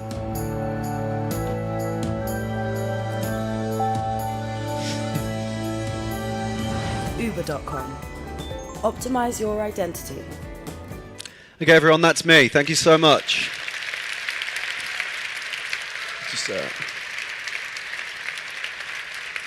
I've got a book coming out in America on the 26th of February called How to Bullshit Your Way to Number One. So if you want to read it, go for it. Thank you so much. Thank you. Thanks. Wow. Really, what does it say that he's actually here doing it? He didn't send a better speaker, you know? No, but awesome. I'm so inspired. Great. Thank you. All the other speakers, they're standing there kind of being nervous now to follow Uba, and they're like, well, how will I talk to something that's going to be relevant and going to catch your attention right now? So, but I'm quite sure, and I'm positive that our next speaker will just do that, because I've heard him today also. He's been to Sime lots and lots of times, and then each time he just inspires all of you and just comes with new ideas, and he's really talking about speed. So, you know, if you have your mobile phone up right now, just put it down, because he shows so many slides and they're really inspiring. So just keep attention and, you know, keep focus. All right, so give it up for Max Giordano. Thank you. Yeah. You made my job worse. It's really hard to follow up. That was an awesome presentation. So I'm actually not an avatar of him. And actually my name, it sounds fake. Somehow it is a bit fake, because it's Italian, but I'm not Italian. You can tell by my funny accent that I'm German. But somehow it's a real name. Anyway. I thought to follow up basically because we just heard like super innovative stuff, super innovative use of media, and what I wanted to leave as a food for thought for you is that change and innovation is coming in exponential speed. And a great example for that is in the background. So I'm assume that every one of you have seen the movie 2001, but what many don't realize, it's actually turned 50 years this year. So it's incredible if you take a look at the aesthetics of it, that it's actually a 50-year-old movie, especially if you consider the type of usage of innovative technology. So up to my knowledge, it was the first time that we've seen a video call being placed in a movie. I mean, years before FaceTime, Skype, etc. It was the first time that we've seen tablet computing, the form factor of tablet computing in a movie. And keep in mind, the movie is from '68, and Apple introduced the personal computer 8 years later. As a matter of fact, Apple has a trademark on the iPad form factor, so they sued Samsung, and Samsung showed that in court and said, like, how is that possible that someone can have a patent on that form factor if there is a movie that is decade old? And of course, many of you remember HAL, I mean, the iconic thing that we are talked to. And again, how visionary is that if we are not only using a computer in '68, but we are using it with the power of voice? So it's an artificial intelligence that we talk to only with the power of our voice and without a screen. So amazing stuff that happened there. And fast forward to the here and now, many of us have it in our homes. So Alexa and Google Home and Amazon, etc., are selling gazillions of these devices, and we have now the power with our voice to talk to some form of intelligent thing. And as a matter of fact, everyone who has a smartphone in a pocket has some kind of assistant that can talk to. It's getting now more and more in our devices, whether it's in a TV set or whether it's in the car. And I'm pretty sure every one of you have seen it, but just to show it again, what's so amazing is that now we not only can actually talk to an AI, but that an AI can talk to us. So for those of you who have not seen it, it's from Google Duplex. So on the right side you have a real person picking up, and on the left side you have the AI calling. So how can I help you? Hi, I'm calling to book a women's haircut for a client. I'm looking for something on May 3rd. Sure, give me 1 second. So remember, that was an AI just doing yeah, that's how we are getting along. And what's interesting here is that what you see here, is actually an AI beating someone in Dota. So what's here special is because Dota as a game has, of course, only a framework of rules. It's not like a set rule game. It's not that the computer just can simply click faster than the human or is processing faster. Here it's really about like reading the opponent, having creative moves, and on the lower left it's not a nobody, it's someone who really plays Dota as a profession. He's in the top 10. By the way, Dota, the prize tournament this year was $25 million. So you're actually able to win with esports more than with golf or tennis, etc., etc. And I didn't thought that this will happen for a while, but it happened. So really, in a creative environment, a machine beat a human. And finally, with that, we're now in an age where we can basically send a car into space with a private space organization, and now it's on the way to Mars.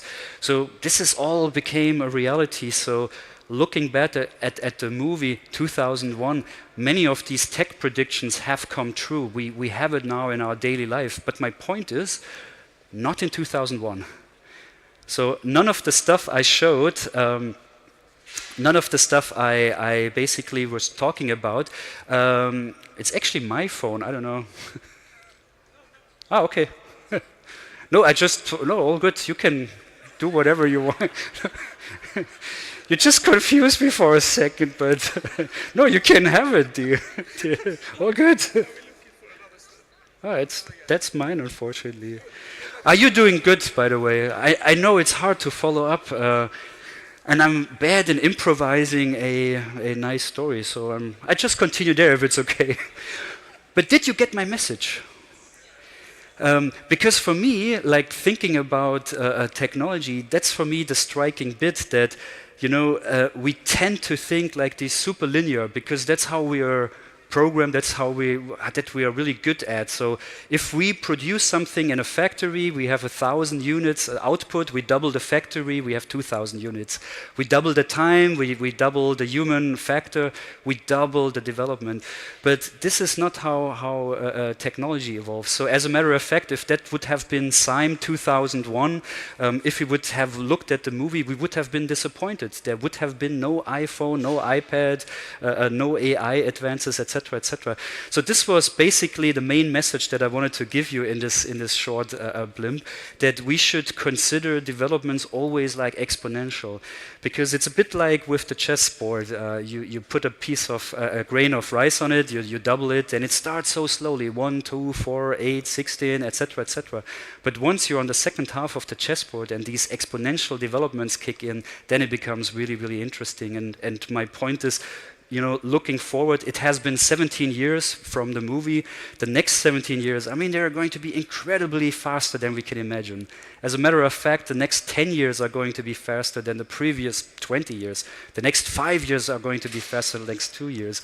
And that is, of course, mainly because these trends are like catalysts to each other. They accelerate each other. So, you know, a perfect example is the phone. I mean, every one of us uses a smartphone, but keep in mind, often we think about, yeah, 10 years ago, Lehman Brothers went belly up and went bankrupt. 10 years ago, the App Store was launched. And just imagine what happened ever then. You know, Uber as, not the Uber that was just on stage, but the Uber, and hopefully he's as successful to that, but Uber has a pre-IPO valuation of $120 billion. That company was not existing 10 years ago. Fortnite, a free-to-play game, within its first year, $1 billion of turnover. I mean, these things are impossible to imagine. And my point is, these are all results of these exponential things. 1 + 1 = more than 2. So what many people don't get is like, you know, linear versus exponential. You know, when you refer to smartphone and iPhone, iPhone, so this is the original keynote from Steve Jobs, 2007, and many think of this crossing point. Okay, this was when Steve Jobs was on stage. It was not. It was way before. So remember when it was introduced, the iPhone had a 2-megapixel camera. It only had, it didn't had Java. There was no app store on the first iPhone. So it took some time, and it had to have these building factors. But once you have the bandwidth, once you have the flat rates, once you have the generations of the millennials glued to their phones, once you have the developers, etc. So all these things, they lead to this. And most importantly, putting the user in the perspective, into the center. So to wrap it up, I think there are some lessons that we can learn out of this. One is that clearly technology is super important, and I'm a big fan of tech, but technology never should be the driver. Technology should always be an enabler, and it's really about like thinking about what the customer really wants. And one observation I made with many clients, we're super good, like black belt, third dan in like tech and engineering, but somehow like really thinking with the user in mind and thinking really about like who is using our services, we're brand new to that. Another lesson out of these exponential developments is never before, in my opinion, it was more important to have a very good trend radar. I mean, 5 years ago, it was totally okay to like, I don't know, ignore virtual reality, to ignore AI or whatsoever. But now, 2018, not anymore. It was totally okay to visit China and be amazed. Now it's not a nice to have, it's a must have. So it's really become important that we are all aware of these developments. And not only Silicon Valley or Stockholm or Berlin or London, but especially also in Asia. And a very stupid metaphor for that, how I see trend scouting these days, is a bit like Muhammad Ali with the float, but also sting. So the floating bit for me is like being aware of the trends and really having a very good trend radar, identifying, is that development voice, I mentioned voice, is Alexa, is it really relevant for me? Is it really important for me? And it's totally okay to pass. But on the other hand, you have to have the ability to move fast. So if there is a relevant trend, if there is a relevant development that you really want to be like aware of and like go into it, how fast can you be? So ask yourself, like, how long does it take you to identify something like voice? How long does it take for you to have a first skill in the App Store? So that's the acting bit to me.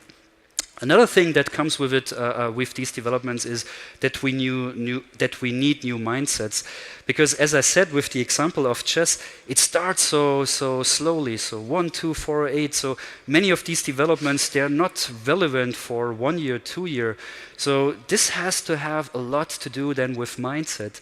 How brave are we to invest? How good are we in letting go of developments? How good are we in identifying what is actually taking off and what not? Because don't get me wrong, I would never, for instance, say anything bad about Nokia, because we talked about a lot about the phone now. If you're on the upper scale, if you're doing solid numbers, how difficult it is if someone holds up a phone and says like, this is the future. It's not like that it's immediately there. It's like 1 year, 2 years, 3 years. So as management, having the mindset of like really deciding and to move into that. So we're really, really good in scaling and in efficiency, and this is how industrialization works. This is how we worked for the last 50 years. We've become really, really efficient, like to scale fast, to be very efficient on our production. But how good are we in learning? How good are we in, for instance, a failure culture, a culture where it's totally okay to test and learn? How good are we in having like really data as basis of our foundations? So it's basically a necessity now, not only to look into these really factors like how we work, but also like how we will change our culture, our mindset, etc. Transforming organization from strict hierarchies to these fluid forms, etc., etc. Lastly, but not leastly, and I know it's easier said to be done, but I think the change starts with all of us, and it starts with like really acknowledging that we should do something. I can't go too much into detail, but like one book that I rediscovered, I read it during studies, Innovator's Dilemma from Clayton Christensen, and I can just highly recommend it again. It's over 20 years old, but I think never before it has been more relevant. So it's a really, really good read now, because basically all I'm saying about currently is how difficult it is if we're doing good, if we're doing our numbers, if we have our growth rate, so to identify what's the next, what's our moonshot, what's the thing that's 3 years from here. Because where we are really, really good at is tactical innovation. To look at what we're doing good and do it a little bit better, make it cheaper, make it better, make it more relevant, do better marketing, etc., etc. So that is something we're really good at. So the stuff that is basically really incremental, which is here now. Where we're not so good at is thinking along like, okay, in the next 3 years, how do I do stuff for millennials? What is my answer to the Generation Z? What is my answer towards new disruption coming from Asia, from competitors, etc., etc.? But last but not least, and that's my major point, is being ready for moonshots, like really being able to predict what is actually in 10 years from now. And I heard this great analogy to differentiate between the three. So to think about the moonshot, it's almost like that you consider yourself, you actually have landed on the moon, you're there, but you have no idea how you got there. So it's that far away, and you start to rethink, how would I actually manage to achieve? Did you get my point? It's not like okay, I need a rocket and I do this and that. It's like, no, I'm on moon. How the hell did I actually get there? So it's this ability to really, really think like 10, 15 years ahead. And I would never say like, we only need the revolution. We need both. We need to work on the incremental stuff, on the here and now, and we also need to work on the moonshot ideas. And lastly, and then I'm really done, because I'm a strong believer, Simon Sinek Golden Circle, because with the moonshot we're often talking about the wide. And so and to wrap up, these days, 2018, I'm not on stage telling what to do. I'm in no position to say like, do this for millennials, do that in social media, do that, because you know better than me. I mean, you know best what's there. Hopefully, I've been able in this short time to talk a little bit about the how. Like, I think that's more relevant now. Do great trend scouting, have an agile mindset, etc., etc. Have the organization informed. But I wanted to end with, ask yourself why, and that's always the most difficult question. And we just heard it upstairs in the retail summit, great presentations. At the end, it's really about why do we do what we do. And it's not only on a company level. It's not only about the purpose of the company, but an individual purpose. Why am I actually getting up and do the job? And why do I actually love to do what I do? So I want to end with a really, really brief, again, history lesson, because I started with the movie 2001, which was shot in '68. The first moon landing was, as you know, in '69. But John F. Kennedy gave this amazing speech in '61. And I think, again, it never has been more relevant than these days, because if you carefully read the words, it's almost like a manifest of today's management, 2018 management, why we should do those moonshots. We choose to go to the moon in this decade and do the other things, not because they are easy, but because they are hard. Because that goal will serve to organize and measure the best of our energies and skills, because that challenge is one that we're willing to accept, one we are unwilling to postpone. So it's not about that moonshots are easy. They are actually supposed to be hard. And on that note, please create your moonshots. Thank you. Thank you. Just continuing in the program, I have the honor and privilege to introduce Ellen Ellison from Telia on stage. So give her a warm welcome. And thank you.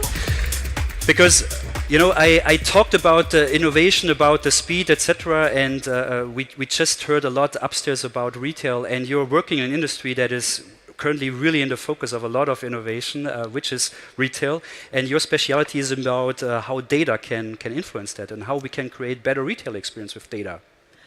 That's what I'm hoping, yes. Then, stage is all yours. Thank you. And now I grab my phone. Good. It's not mine. It's mine. Did you know that people rather share their buying behavior with a physical store than online? And how will that affect the future of retail?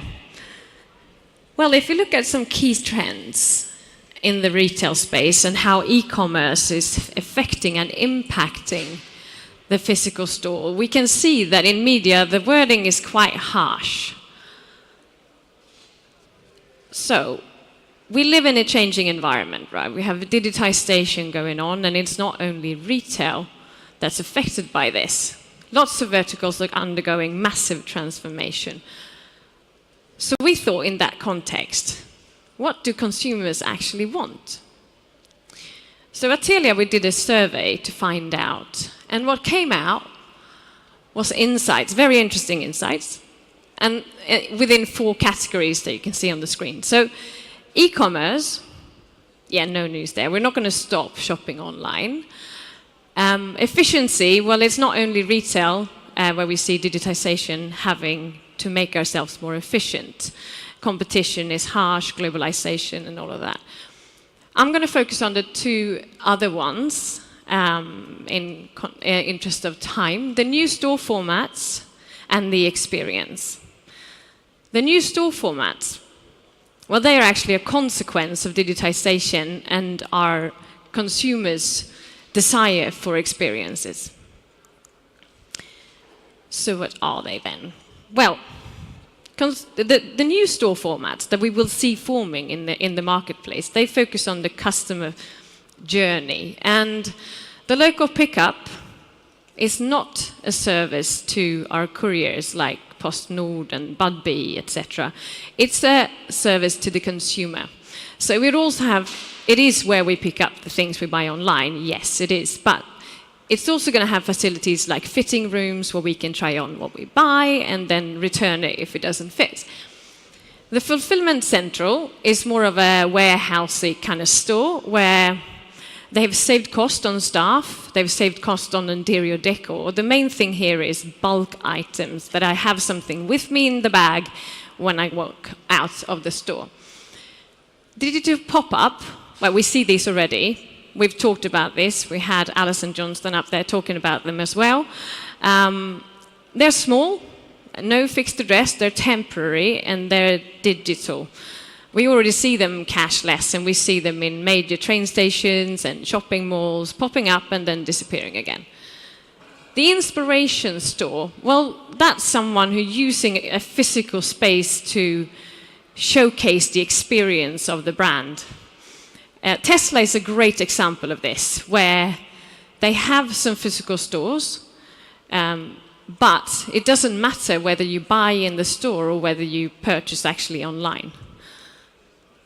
The last but not least, the hybrid store is my personal favorite, because that's how I feel it all comes together.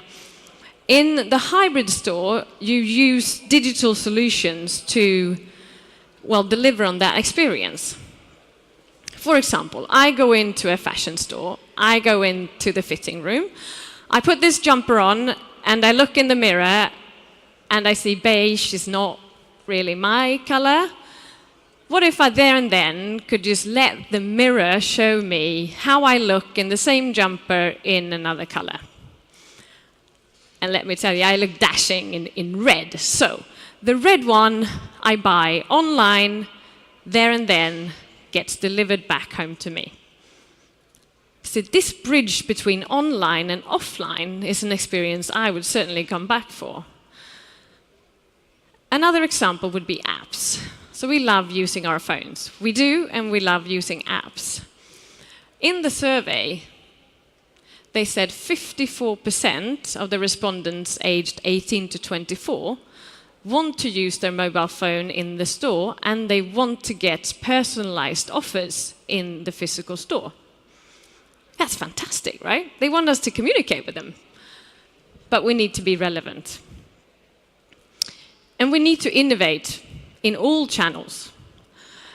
Basically, innovation to hit the experience is a lot what we're going to talk about today, because the experience was the strongest take from the survey that we had. And I just have to tell you, a few months ago, I came across this fabulous product it's a Japanese e-com company called Zozo.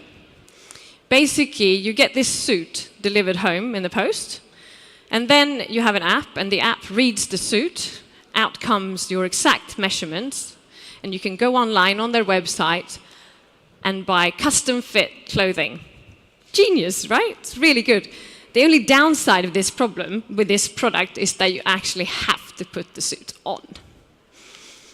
But, you see, my children thought it was hilarious, and ultimately, this is brilliant. You're going to have to innovate in online channels as well as offline channels, and you have to think about how these two complement each other to deliver on a customer experience. So now we have established experience that are important, but how important are they? Well, number crunching from the survey, we have 37% say that I would come back to a furniture store, and I would stay longer in a furniture store if it offered an experience. Slightly less, 35% would spend more time in a fashion shop if it offered an experience. A majority, 51% of the youngest, they were 18 to 24, they would visit a supermarket more often if it offered an experience. And then, of course, you have food tasting, for example. You can show maybe a map that maps out your shopping list for the quickest route. I'd like that. You have Italy, for example, who's opened downtown Stockholm, huge success. They not only do, you can buy Italian food, there's also a restaurant there, you can have pizza upstairs, you can even do cooking classes. They've made it a destination, and it's all about the experience. Regardless of category, 4 out of 10 thought that they would visit a store more often and stay longer if it offered an experience. And in total, 71% thought that experiences are important. 71%. That's a big number. But to do an experience, you need to know the customer. And today, we can do analytics, right? We can analyze lots of stuff. So this is about movement analytics. This is about how you can analyze how people move. This is a pop-up, a tech pop-up in a train station. And I'll show you here how people start moving. It gets a bit more in green. As more and more people come into the store, it gets yellow and red. And about now, you have a campaign area here where they did a demo, a VR glasses demo. So it attracted lots of people. But what's happening over here and there and there? Well, a crowd attracts people. So we like a crowd. We get curious. So we go, but then there's too many people. I don't really want to queue. I don't want to be crowded. So I go to the nearby area. So basically, in a campaign area, you get like a spin-off to the areas next to. And then if you reference this with your own data sources to see if this is reflected in the point of sales, that's when it gets really interesting. These things are really interesting to analyze. So movement in a Wi-Fi network we have here. But we have a network too at Telia. We have a mobile network, and it's huge. And it covers the whole country, and it is fabulous. And we can, of course, do similar analysis in that network. So we can look at how people move in Sweden. Of course, this is anonymized and it's aggregated, so this data that we can analyze can never be tracked back to an individual. That's, of course, really important to note. But we can get demographics out. We can get gender, we can get age span. And if you want to hear more about this specific product at Telia, you can listen to my colleague tomorrow, because he's got a whole hour session about it. But I thought we'd talk about it in a retail context. So, here we have a retail store. For example, this is just an example, this being Kappahl in Gallerian, downtown Stockholm, just down the road from here. Then we can look at how people move in the area around the store, as well as how they move inside the store. So the yellow area on the slide here is actually the movement in the mobile network around that store. The gray area is the movement in the Wi-Fi network. So then, of course, you get demographic data on the yellow bit there, on the area around the store. So you can see what potential customers you could attract into your store. You can get age span and you can get gender on certain categories that you're not attracting today. Maybe you can do campaigns towards those, and then you can measure to see what impact that has on your conversion rate. And that's interesting. Here you see an arrow. This is 8 till 10 in the morning, where you see that people are starting to get into the area.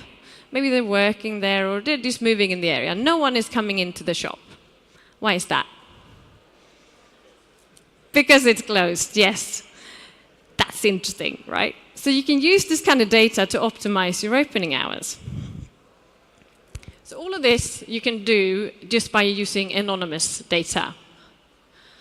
And the point is here that you need to start measuring instead of guessing. And we do measure. We measure lots. So when we shop online, the retailer measure lots of things. We see how we click, we see what we put on our watch list, we see what we like, colors, brands, what gender we are, etc. If I go into a physical store, you see me, I'm a woman, I'm about 40, give or take. That's about it, though. And if you're going to know that it's me walking into the store, you need my consent. But, as I said in the beginning, that shouldn't be that hard to get. Because, according to the survey, we are more inclined to share our data with a physical store than online. So we have greater trust in the physical store than we have online. So, the point here is, you can get the consent, but you won't get it for free. What you need to do is that you have to deliver something back to the consumer. You're going to have to deliver value back to the consumer. And this was now, right? In the future, it's all about knowing. If cash used to be king, cash is definitely not king now, right? No one's got cash. The consumer is king tomorrow. And she's picky. And she doesn't only care about price. She cares about values, she cares about sustainability, she cares about customer service, and she cares about experiences. And most of all, she cares about relevance.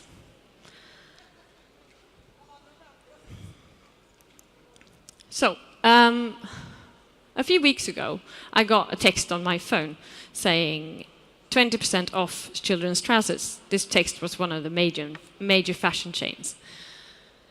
And I thought, great, I'll go down and buy a pair of trousers for my daughter. I went down to the shop, I found a pair of trousers, they only had them in pink. I thought, might not, but I'll go for it. I'll try. I got home, nah. My daughter is 8, she knows what she wants. I want black. Okay? They didn't have any black, so I bought them online. And then when I was going to check out, they needed my membership details. I tried to put them in, I tried phone number, I tried person number, I just couldn't manage. So just to be able to check out, I put a new profile up. That was fine, so I checked out, and 2 days later, they were delivered to the store. So I went down to the store, and I told the lady to tell my story, saying, that sounds strange, she said, but I'll have a look. And there they were. Oh, yes, you have 2 memberships, one online membership and one store membership. And then she says, well, I think you better call customer service to get them to merge them. No, and I think she might have felt my frustration, because then she turned around and she said, do you know what? I'll do it for you. And then she did. So she called them up and they merged my profile, and it was really good. And then before I left, I said, and I actually didn't get my 20% online either, and I see you don't have that campaign anymore. She said, don't worry, seriously, I saw when you bought the trousers, of course you're going to get your 20%. And out I went. And when I walked into that store, I was so frustrated with the brand. When I walked out, she made my day. Happy as Larry. Someone else happy as well. So my point here is that it's hard, right? This is hard. The technology is hard, and there will be glitches in technology. So we mustn't forget the people we have in the stores, because they might be the only ones able to save a situation like this. She made me super happy, right? And if I go to a physical store because I want physical contact, they are the only ones who can deliver on that experience. So this was today. How about the future? Well, if this would have been in the future, I would have gone into that store and then I would have got a message on my phone saying, oh, welcome Ellen, your parcel is ready for you at the till. By the way, 2 items in your watch list has now come into store. Would you like me to direct you there? Relevance is everything, and real-time communication tools are super powerful, but we need to be careful, because if we communicate and if we're not relevant, then I might get really put off as a consumer, and I might, get really angry, and I might turn off notifications from your app, or even worse, I might delete it. And in terms of technology, this isn't really tomorrow. This is already here. Technology to deliver this experience is already here. So if I allow the store to identify me, then I give the store ability to link my digital profile with my physical profile. So what I do online, they can link with what I do in the physical store. And that's where magic can happen. Because basically what the store has done then they've created a foundation of relevant data, making them able to communicate with me in a relevant fashion, which we know that 54% of the consumers want us to do.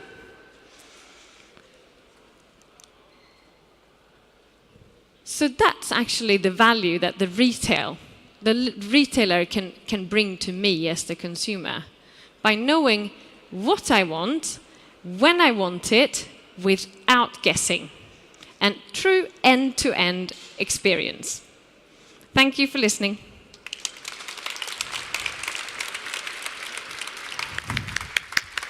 Thank you. Oh, thank you. And thank you. Okay.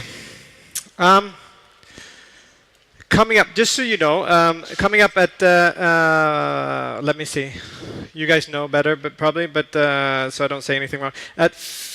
In 5 minutes, we will start 2 sessions. Scale-up summits in SAB and leading digital transformation down in Disruption Hall. I want to say they're all good, but I also want to say stay here, because the speakers coming up now are awesome. They've been awesome, and they're going to be awesome. Okay, so because we have coming up in this session, we have Tom Nichols. If you don't know who that is, Google, because you're going to be amazed. We have Chris Dancy, the most connected man. Also, great. We have Matt McMullen, who's bringing his computer. I would say lover. I don't know. He will have to clarify that. He only brought the head, but it's going to be here. But first of all, we're going to talk about going from physical to digital to virtual. Yeah, something like that, right? So give a warm welcome to Elena Maklaka, something like that. Well, let's do it. If you don't know, that means small house in Russian, right? Malhaka. Almost got it. Yeah, Okay. good job. Go. Hi, everyone. It's a long and very cool day. It's cool that you're here because I think we are discussing very important things here and very aging. I'm a researcher at KTH. I do my PhD, and I'm very, very curious about how we can move from physical to digital to virtual. Because digitalization, it's quite hypey thing, virtual world as well. But how much we don't understand on the deep roots how it's really happening. Just example, we all know that yesterday we used boarding passes, physical piece of paper, right? Very smoothly we moved to this. We just start to use digital version of boarding pass, and it just happened organically. And we are moving more and more to this type of version of boarding pass. What's for me a quite clear example how fast it's happening. Did you recognize how fast we moved from this to this? It was like this, right? And we didn't have any courses or any like workshops how to do boarding passing with the digital version, right? What means that good technologies, they are working organically, they are happening quite invisibly, and they're becoming part of our lifestyle. So, and I'm as a researcher try to understand more about, like I work with the buildings and construction, what it is physical world, how it could be enhanced with the digital technologies, and which part of this world we need to virtualize, why and in which way. Some examples for you that virtualization is actually happening. No one, again, taught us how to rotate video on Facebook. We just start to rotate these funny videos with the mountains and whatever. Augmented navigation, it's more like test period, but I know that several companies already today test augmented navigation, and it will become part of our like driving experience. Or for example, case from Ericsson, where we can actually see future buildings in our cities. I want to go through some trends in X-reality, or what we call extended reality, because a lot of companies just don't have time to research and explore trends deeper. And this is part of my PhD, to explore how we can actually enhance our physical buildings, which is a big part of our life, with digital technologies. And I will give you some examples. So number one is my favorite case, because that's what I weighted the most. It's collaborative environments. As a researcher, we need to collaborate with different academias around the globe, you companies who work with the different offices. And let's agree that Skype is not the best option, actually. Between physical interaction and Skype, it should be something. And actually, this is a very fresh startup, which is founded also by Samsung and several big companies, where you can have real people, Skype people, and virtual people. It's a combination of physical, digital, and virtual. And you can have collaborative environments to discuss things, to manipulate some objects, and so on. One important thing why it's important to work in collaborative environments and collaborative projects. 2017, Stanford made a research. People in VR, people after VR feel very, very lonely. The level of depression is really going up. What means is this brilliant technology, which actually I like so much, can bring us some problems. And that's where companies start to discuss how we can bring people together and make them collaborate and do stuff together, because one of our needs is social need, and let's not ignore it. Another big trend is city planning. Who can guess what is it? Come on, Swedes. Yeah, it's a solution. Every day I pass this construction and I kind of feel not so good, but once I try a really beautiful VR version of this project, when I saw how it will be, I start to really respect and be tolerant to the process of today. And I think for the future cities, especially in the time when cities are growing fast, this is an amazing tool. How not only see the pictures, but actually have a version of city where we will live. City which you can experience and city where you can do some stuff. Actually, some projects in urban planning in University of South California invite citizens to interact with the virtual models and put your notes, labels, what you like, what you don't like. And I think for me, as a person who works with construction and city planning, we will have more tools where we can invite citizens to make decisions together and co-create in virtual environments. So, scenario is a very important thing. This is also important issue which is happening, and not so many people really understand how important is this. Spatial computing. Because still your phone, your digital world, and physical world, there are two different worlds. And our brain processes it in different ways. So when you are in your phone, in your virtual life or digital life, when you use a screen, when you communicate with people, your brain works in a particular way. Once you disconnect, you have physical world around, right? And your brain starts to process it as a reality. No one actually merged physical and virtual in the way that our brain processes it as a one big mixed reality. That's why Magic Leap call they work in mixed reality, where your digital layer understands physical layer.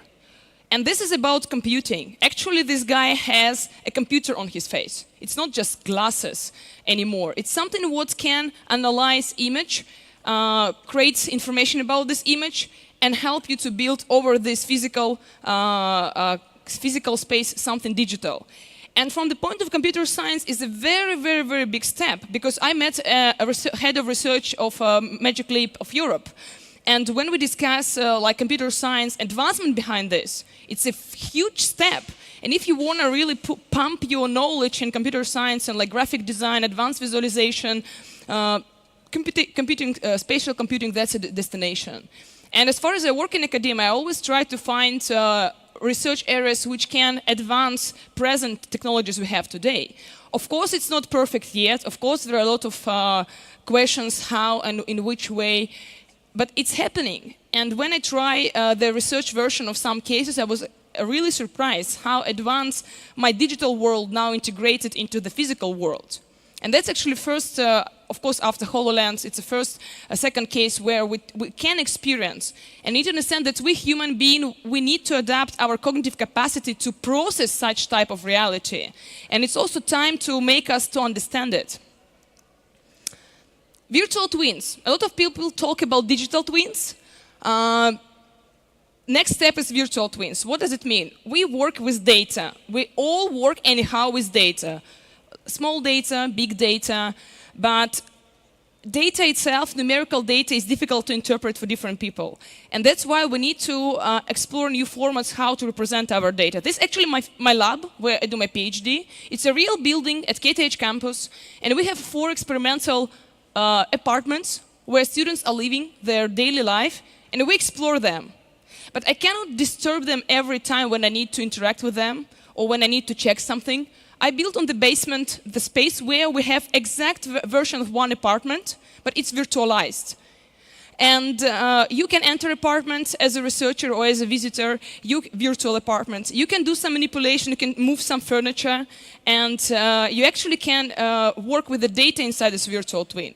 Because for me, VR is not a visually heavy design way to do it. It's more about how we can pack data into visual models. Because different people can understand it way better if it's not only numerical representation, but also a visual representation. Also, one topic I'm working a lot with is avatarization, because I really respect what Alexa and Amazon are doing with voice-based systems, but I feel myself idiot when I talk with a piece of plastic. I cannot explain, but cognitively I think it's difficult to take seriously the piece of plastic and really seriously talk with this system. That's why a lot of scientific research shows that human brain want to see something like a human, robot or hologram where our brain can interpret, okay, this is probably humanoid or human-related system. That's why it's easier to trust to such system. And different research centers, they work with avatarization. And actually, I tried to build a project where we can design different scenarios of you. What if you can see in the mirror, not see your perfect reflection, but you can see different scenarios of you. Me sustainable, me like living in budget way, me doing this stuff. How we can design versions of us and actually interact with these versions of us. This project requires a lot of personal data. That's why it's happening not so fast. And that's why I test it on myself primarily now, because I cannot integrate students. But actually in the future, we can come to the time where we need to understand ourselves better. How much you understand yourself in the building environment, how much you understand your feelings, your hidden behavioral patterns, how much you understand why your headache, what caused your headache today, how much you understand the air quality, how much you understand why you do this stuff in this way. We have too many questions actually to ourselves. And for me, VR or AR technologies, they can bring us more to ourselves. And avatar design is quite a big area for exploration where we can build scenario of us. And I found it quite interesting for, like, if we talk about sustainable behavior modeling. Also one area which is not really well explored, I think only 3-4 centers in the world doing research in this area, sense design. What actually does it mean? I will tell you a very simple example. When you watch a movie or play a game, but let's take, you watch a movie, you sometimes can cry, you sometimes can be scared, you sometimes can be fun. And believe me, that guy who designed the script, he knows where you will feel different things. In a filmmaking process, we design how you will feel or meet particular act, right? And I learned a lot from the filmmaking actually, how much you can use emotional landscape to actually make you feel something and how it's possible. There are so many triggers already explored which influence our emotions, our senses. And you can activate or deactivate them, depending on what you want from person. Why filmmakers use it so well? And why people who design buildings don't use it so much? Why we don't design buildings around users' emotions and senses? My favorite example, I had a research case where I needed to make a parallel between spaceship design and building design. What is the difference? And why in a spaceship design it's so advanced level of detalization and sensoring, and in a building design not? Because in building design it's a mission to make people feel in a particular way, to make people come back to Earth. It's a kind of mission behind this. Rather than in a building, oh, they just live their life. But what is the difference? It's still about our lives. And that's where I like to work more with what we feel and how we live our life and actually plan it, or not plan some things sometimes, like noise pollution. It's also an important thing. And actually in VR, it's the first media in history which extra activates your emotional channel. Why? Your side channel placed here in your brain. And the nearest area on the brain core is area responsible for your emotions. What's meant by over-activating visual channel, you start to activate emotional side of your brain. Even if you don't want to feel, you will. That's why people have such exaggerated feelings in VR. That's why it's so easy to really bring some feelings to you. And we tried so many cases which prove that you can feel even with the only visual content. And this is actually on the picture of my friend Yedan King. She was here in Stockholm in spring, and she made a talk about how to design a case where you can really make people feel very deep. And the case exactly about trees, so you imagine yourself as a tree, and in one moment you start to believe so much in it because haptics and everything, really, you see how you move the branches, and one moment they start to cut your branch. And you start to feel that your sensors really push your hand. And people, it was no one who did nothing. Everyone shout, everyone tried to pull the head, everyone react. This case already, it's a case from MIT, they already processed around like 5,000 people. No one react like without any like feedback to this case. What's mean that if you just, and it was the purpose of research, how to design case which can put some senses on table. What means it's doable, you can design experience. And talking about VR history, it's come from military, from simulation of emergent situation in the military. What means that they simulated some things to make people feel.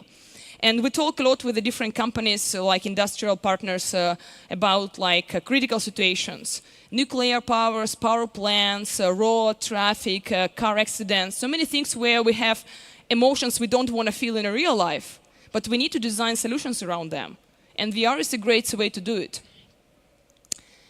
Of course, it's about also AI, because when you start to work with data, you want to make your model actually service. Talking about a lot of failed projects in VR, I can tell you that a lot of people don't understand that VR is quite a big investment. And to do it, you need to not to do just wow effect. Once people enter your case, you need to create opportunity for them to come back to this case. You need to create the meaning to make them come back. And that's, of course, doable through data, where you can change something in the case itself. And this is actually also our good friend from Los Angeles, Virtualytics, where you can collaboratively work with big data in a real time and manipulate with the data, visualize it in a real time. And it's quite a useful tool for research, for advanced R&D and stuff like this. So very briefly, that when a new era of VR XR happened, we start with hardware as often. And we needed a lot of computer science skills. Then we start to build more like, okay, we need software, we need tools to design things, Unity, Unreal Engine. Then we start to think, okay, but I want to make people come back to my case, and we start to work with data. Of course, if you have enough data, you start to apply machine learning, and that's where AI can happen. But where are we actually going with if we have AI on board? And we will have AI everywhere on board. It's a question of time. We want to make shift from technical to cognitive. It's quite slight difference between what is AI, what is artificial, what is cognitive. And difference that's terminology even, neuroscience. We start to work with more human-related disciplines. And we need to understand brain to do a lot of new things. And that's why I always try to ask companies, try to consult with neuroscientists, because they understand how brain works. And so many progress in my research was done just because I collaborated with cognitive scientists and neuroscientists. And I suppose talk about buildings here, actually, but I want to make some what-if session. But before, how many of you know who is Cedric Price? No one. And it was guessable, because he's architect who was famous for two great and ambitious ideas. And he was famous for a lot of things, like think belt. He thought that city need to teach people in the city. He designed a fun palace, the building which interact people by its architecture. He was too ambitious to be realistic. And he designed around 35 architectural concepts. All of them are brilliant. He's a good friend of Fuller Buckminster, if you know the guy who designed the dome architecture. But actually, all his ideas came to the grave with him. And for me, as far as I work with the construction industry, and I work a lot with radical technologies, I try to bring this idea that, okay, if you cannot design a service about VR, design a polygon for ideas, for creation, for collaboration. And I want to do some what-if session, like this is projects from architecture, future architecture platform. Part of them are already in VR, part of them will be in VR soon. But what if we can have building with a facade where you can collaborate with your neighbors? Just to do some like plug-in things, and that's your way to collaborate. What if you can have virtual space to co-create with your neighbors? Because today we have no space for public things. It's not business value behind this to make people just live, just have fun. How you can make business of it? Just make people be together. Not so profitable, right? But in virtual reality, it's doable. And what if we have this virtual space in our building where you can meet your neighbors, their avatars, have some co-creation, build some cool stuff? Or I always work with researchers who work with environment things. What if we can see the fossil city and fossil-free city and experience city without cars and without all things we try to reduce? Or what if we have biocity, fully based on organic principles? Or what if our city can Google itself? it could be really fun if my IoT system can Google and fix this problem. Because when you have problem, you Google, right? What if my house can do this? This is what I really like. I think it's never be built in a physical world, but maybe in virtual. And this is my personal dream. Again, physically maybe never happen, but maybe virtually. And I will finish with this kind of quote: don't become archive. Have a great evening and enjoy crowd. Thank you. Great. Okay. Hi.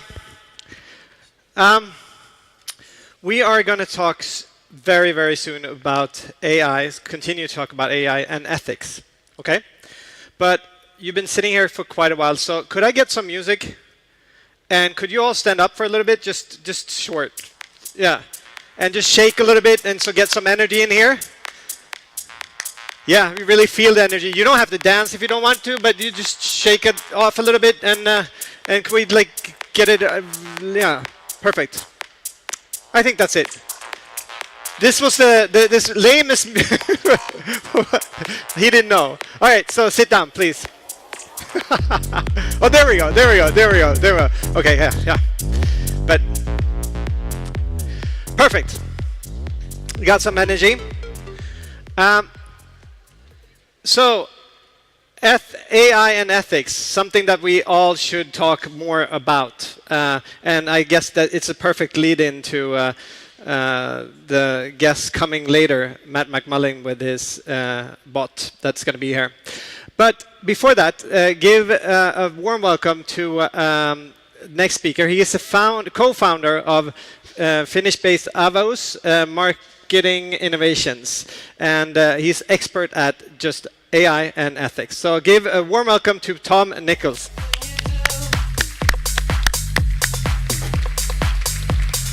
Welcome. All right. Hello, everybody.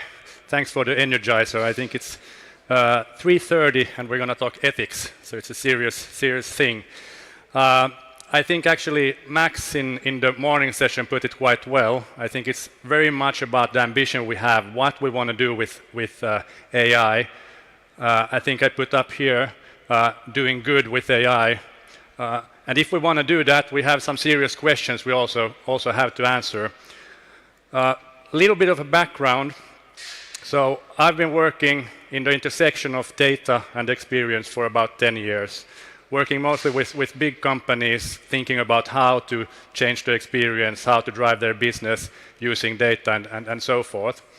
And of course, the power of AI has become, especially during the couple of last years, much more powerful, which raises the question, what decisions do we make? And of course, in all our companies, I know, we have a code of ethics, we have a code of conduct and so forth. But actually, are we making decisions based on that? Are those documents or so forth, are they actually guiding us? And I suspect not. So that's why I think this discussion is actually quite important. And I think Max also said, well, this is the right time to have it before we're all sort of over the place with AI. So first, I'm going to talk a bit about how I sort of, as a consumer, how I see AI and sort of where that is taking us, how it's changing our lives. First, I put a list up on things I hate, and you know, there's probably a similar list for everybody of us. First of all, when you get up in the morning and you look at your Gmail inbox, it's completely full of stuff. How do I know what I should focus on? My wife tells me to go grocery shopping is, you know, necessary, but it doesn't feel very nice, and so forth. If we use AI for our clients and for our customers in a good way, I think this is where we'll end up. So AI will let us focus on the things that we really care about and the things we really like. And I think that's a good outcome, sort of very sort of thing that we would like to do. I've been doing this small experiment during the last couple of months or so. I've been asking people when I meet them for the first time, what's your favorite algorithm? what is really sort of helping you? And some people have a difficult time answering it because it's still quite abstract for everybody else. So what is an algorithm actually? But many people already do know that they actually, their sort of everyday lives and the phones they have and services they use, they actually have algorithms.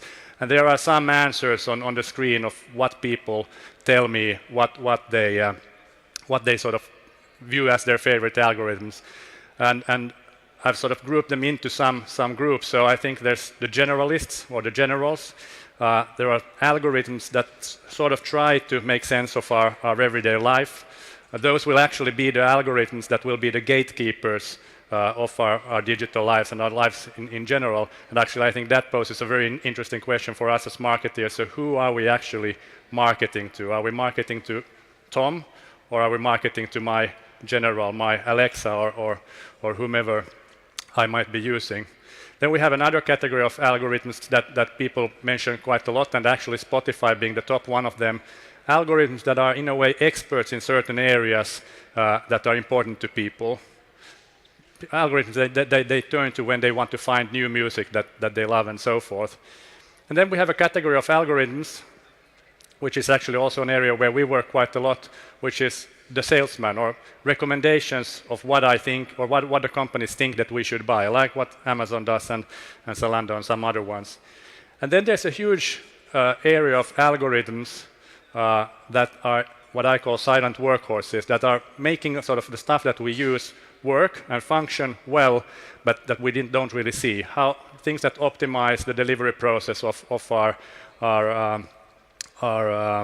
sort of deliveries that we have from web shops. Or actually, I got really into photography again last summer. The eye focus in some of the cameras, which sort of is a workhorse. It's not something I really think about, but it really makes the experience a lot better. So there's huge potential in these algorithms that starts sort of to, as we heard in the last presentation also, starts actually to be all around us. And in a few years, almost everything we touch will be somehow driven by algorithms. And that's why the next question, of course, is quite important. Then what will happen? And I think what happens is we sort of start outsourcing more and more of the decisions, the everyday decisions we make, to algorithms.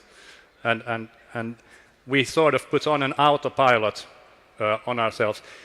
I've also been doing some research into customer experience during the last 10 years, and a big trend coming out of that is that by far the most important thing for the customer experience is convenience. How easy it is for us to do business with other companies. And the algorithms, what they actually do is they're the ultimate shortcuts. If we can make the ultimate shortcuts for our clients, they will feel more sort of engaged and more happy. But it also poses a big question. So if we outsource the decisions, we as consumers or citizens and so forth make, what does that mean in a larger context? And of course, it means that somebody designing those algorithms will have huge power on us. So there will be a power shift, exactly as there was when the Industrial Revolution came along and sort of changed the way we work and so forth.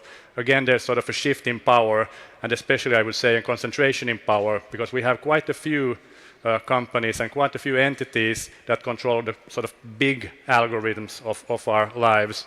But then, of course, we working in all the companies we do work in, we will also have much more powerful tools to sort of engage with our customers and so forth. So we will have more power on sort of how customers engage with us.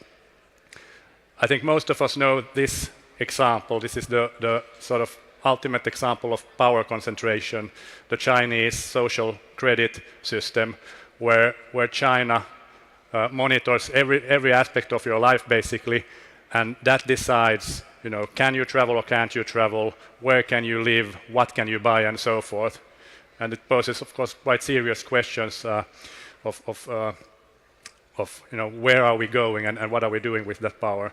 By the way, actually, I bumped into a study about trust this morning, and the funny thing here is that actually in China, the trust for in government and in all this AI stuff is much higher than in Western countries, and they sort of, many of them seem to feel that this is a good thing. And of course, from our perspective, this is probably not what we want to end up with. And I think sort of what it ends up being is sort of a struggle between, values, how we value things. Dataism is sort of something or a view of, or sort of line of thought that says that the value of any entity, or actually any person, is that entity's contribution to data flows. And I think in the context of we all now are quite excited about AI, and we sort of all are actually engaging in a race that who will actually be a winner, who will sort of use that AI sort of the most efficient way, and who will sort of be a forerunner in a couple of years. China has said that they want to be the leader in AI in about 10 years. In the US, there's another system. The state isn't driving that. That's sort of the big corporations. But to be able to be a leader, their view sort of is very much that of the dataism sort of thought. So the main target is data flows and how everything contributes to that. I think there was a session where there also was, I was in the AI session, there was somebody from a trade union or the union talking about values and so forth. I think sort of for us in Europe, and especially I think for us in the Nordics, I think there's a big question of how do we react to big China, the big platforms. Probably we don't want to end up with a totalitarian state. We don't foresee that we will make big platforms that will start competing with Google and so forth. We have to find some new way. We have to find some third way of doing things and sort of competing in this space. And how could we combine sort of the human values with the potential good that AI can do? So I think that this is sort of something, thinking about how we will drive this forward. I think this is sort of a mindset that we could perhaps apply and sort of drive our competitiveness with this. So if power concentration happens when we outsource a lot of decisions, then sort of us sitting in various companies, a very important question becomes trust. And we have this sort of crisis of trust, which is driven by fake news and driven by polarization and so forth and so forth. On a sort of more micro level, the trust in us as companies is really crucial for us to be able to use AI. If our customers don't trust us, then it's going to be a lost battle from the beginning. How do we then make people trust us? And it's very sort of simple in a way. There are a couple of things. One, are we competent in the view of the customers? So we've been playing around quite a lot with Alexa. And do we trust Alexa? Is Alexa really, really good at doing stuff? Well, it's good at doing simple stuff like playing music and putting on some lights. So we trust that it can do that. But it's not very good at doing more advanced stuff yet. So perhaps the trust we put in it in doing more advanced stuff is not that great yet. But anyway, competence and expertise is one really important driver. This is from a study this autumn. The other thing is friendliness, or actually, the feeling of that entity or that company looking out for my interests, in addition, of course, to, yes, we know that they look out for their own interests as well. So will they always try to maximize their sales to me, or will they actually somehow try to look out for my interests as well? So those two things, sort of very much experience driven. How do I experience competence? Do I experience somebody looking out for me? Then there's a third thing which affects trust a lot, and that's sort of how we view the companies as citizens. How are they responsible citizens in our society? How are they acting? This list of 9 things is the World Economic Forum's list of issues that we have to deal with somehow, that we have to address when AI becomes mainstream. I myself, I sit at the board of an insurance company in Finland, and there we of course have a lot of IT projects going on with the sole purpose of automating a lot of processes and the sole purpose of creating self-service for the clients. Now, taking the number one here and listening into questions about will the robots take our jobs, I think that poses from this reliability or this sort of responsibility perspective quite an interesting question. So how will we do in this? How will we deal with this situation in this insurance company? Will we just automate everything and maximize efficiency and make all those people that we don't need redundant, or will we retrain them and sort of make some kind of purposeful work for them? I don't have an answer, but I think this is really a big question that we have to somehow address sort of. And also I think just sort of coming back to one other presentation down there, which was in the other hall, which was about how AI will affect our jobs, and now there's been talk about 50% of jobs will be gone, and now everybody agrees no, that won't happen. Maybe 7% of the jobs will be gone. But what I think will happen is 50% of all jobs will be affected, and we will have the biggest retraining effort that we've seen in our time during the next 10 years. If we want to have human and AI working closely together, that will sort of need to change all the people working in the organization, and that will need a massive retraining effort. And I think the problem for us will be that we can retrain, but culture changes slowly. So how are we actually going to do that part of the equation?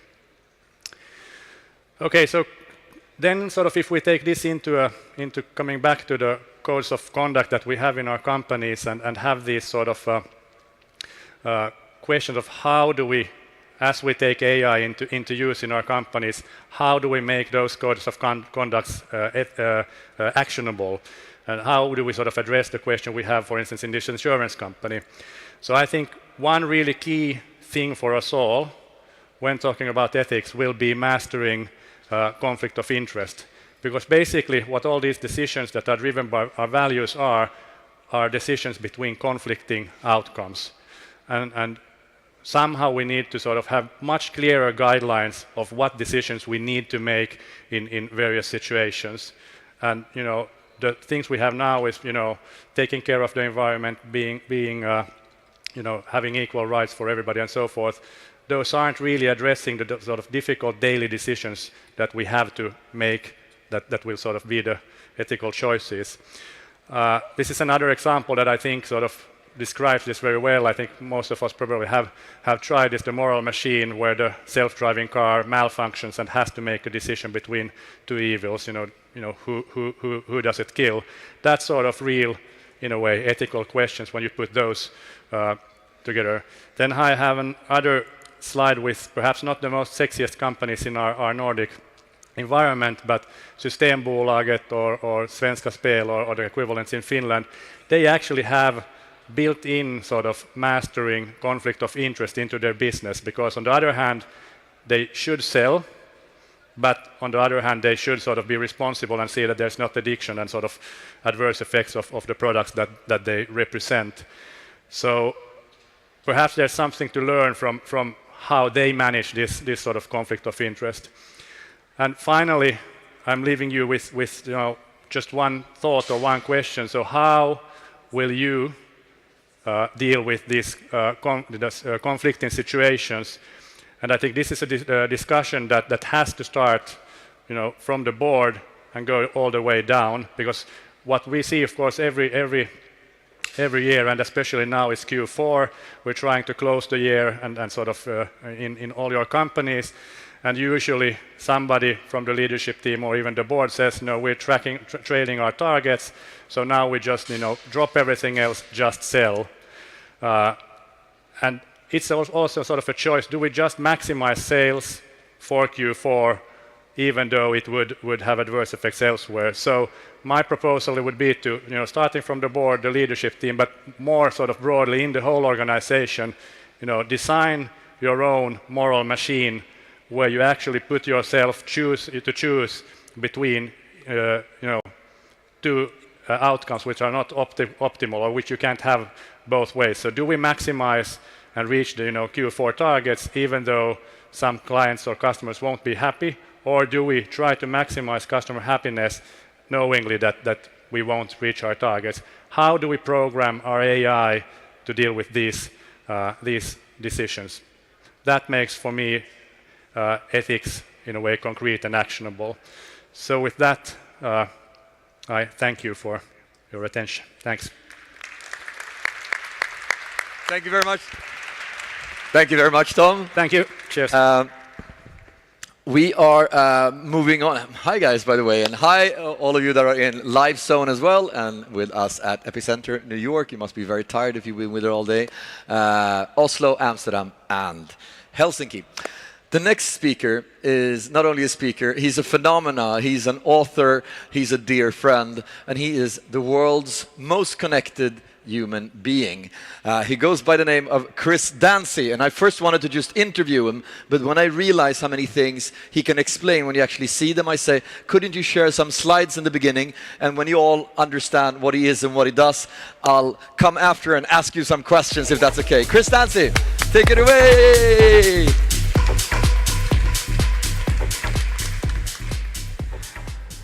Look at that, look at that, look at that. So, do you guys mind if I sit? I am just tired. I'm just kidding. I won't sit. So a little bit about me. We're going to go over kind of what I did in a very quick 10 minutes, and I'm going to speak to Ola. First, let me tell you, I'm jet lagged, so there's a really good chance I'm going to swear. I'll probably say shit or fuck or something, and I won't mean it. It will just fly out of my mouth because I'll be emotional. So now the shock is over. I probably won't do it ever again. I've been coming to Sweden for years, and it's so exciting to see Sweden evolve and change. It's also terrifying. So I thought I'd start with some of the things I've noticed this trip in the past 2 days about how Stockholm is changing. The first thing I thought that was interesting was you've got this AWS pop-up store in Google, like right over here. They've got like pop-up shops where you can go meet, which kind of leads me to think that the internet has somehow invaded Stockholm. It like is living here permanently. The next thing is you guys are pioneering the eSIM. So as a person who travels, I don't need to get SIM cards everywhere I go now. I could just use the eSIM. But then there are some things that are kind of terrifying about Sweden. Telia now has this program they sell at the store called Generation Pep that basically kids have to walk to get data. I mean, are they kids or hamsters? At some point, you have to ask yourself, what have you created that you are going to make people run for information? And then finally, for a country that struggles so much with immigration, you have a damn doorbell at immigrations. So think about it, right? For a country that's so polarized by immigrations, take the doorbell down. Right? Because when you come to Sweden, you shouldn't have a doorbell if you're upset with inviting people in. So who am I? Real quick, if you went to Google in 2013 and typed in the world's most connected man, I would come right up. At that point, I'd done a TV show, I'd been on the cover of Business Week, and I'd done a TED Talk. People say, have you done a TED Talk? I'm like, yeah, so what? But by 2015, you could just type in most connected man. You didn't have to say the world, and it would come right up. And I'd been in the news quite a bit that year. People were saying all sorts of weird things. It was hard having people pay attention to me. I hate myself. I don't imagine why anyone else would like me. By 2016, it just became just the words most connected. Just those two. No matter where you go in the world, most connected, I come right up. I tell people, do it. It's really neat. Also that year, although I'd only done one TED Talk, there are now 3 TED Talks about me. Right? I just felt like, yeah. Right? So like, I don't do TED Talks anymore, but if you want to talk about me, we can talk after the show.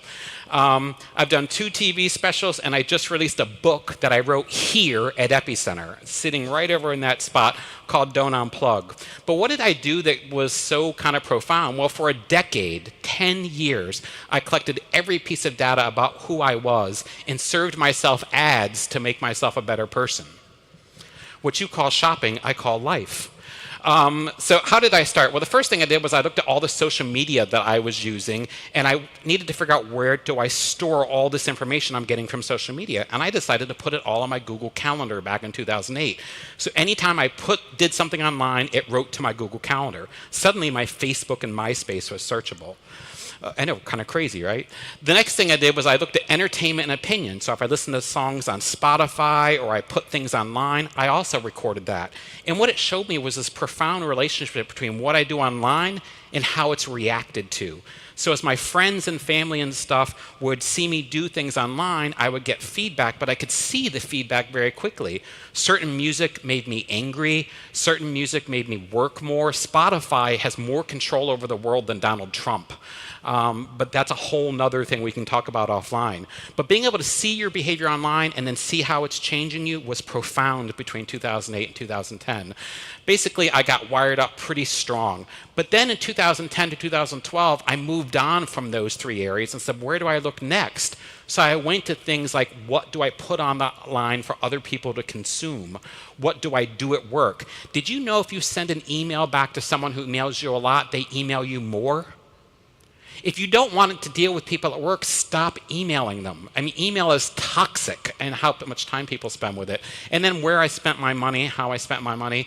At that point, my Google Calendar was filling up with thousands of data points, but I needed to make it easier, so I color-coded it. So suddenly, bad days were days that were full of red and orange. Good days were full of green. But the problem in this time was, how do you get information out of your phone?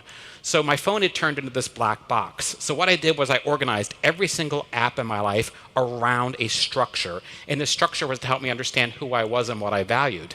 I then moved all of those apps into Maslow's hierarchy of needs, which allowed me to see my life through the lens of actually my values. If I was spending a lot of time in apps at the top, I was a bad person. If I was spending all of them in the bottom, I was wasting, like I wasn't focusing on like being happy. You kind of have to live in the middle.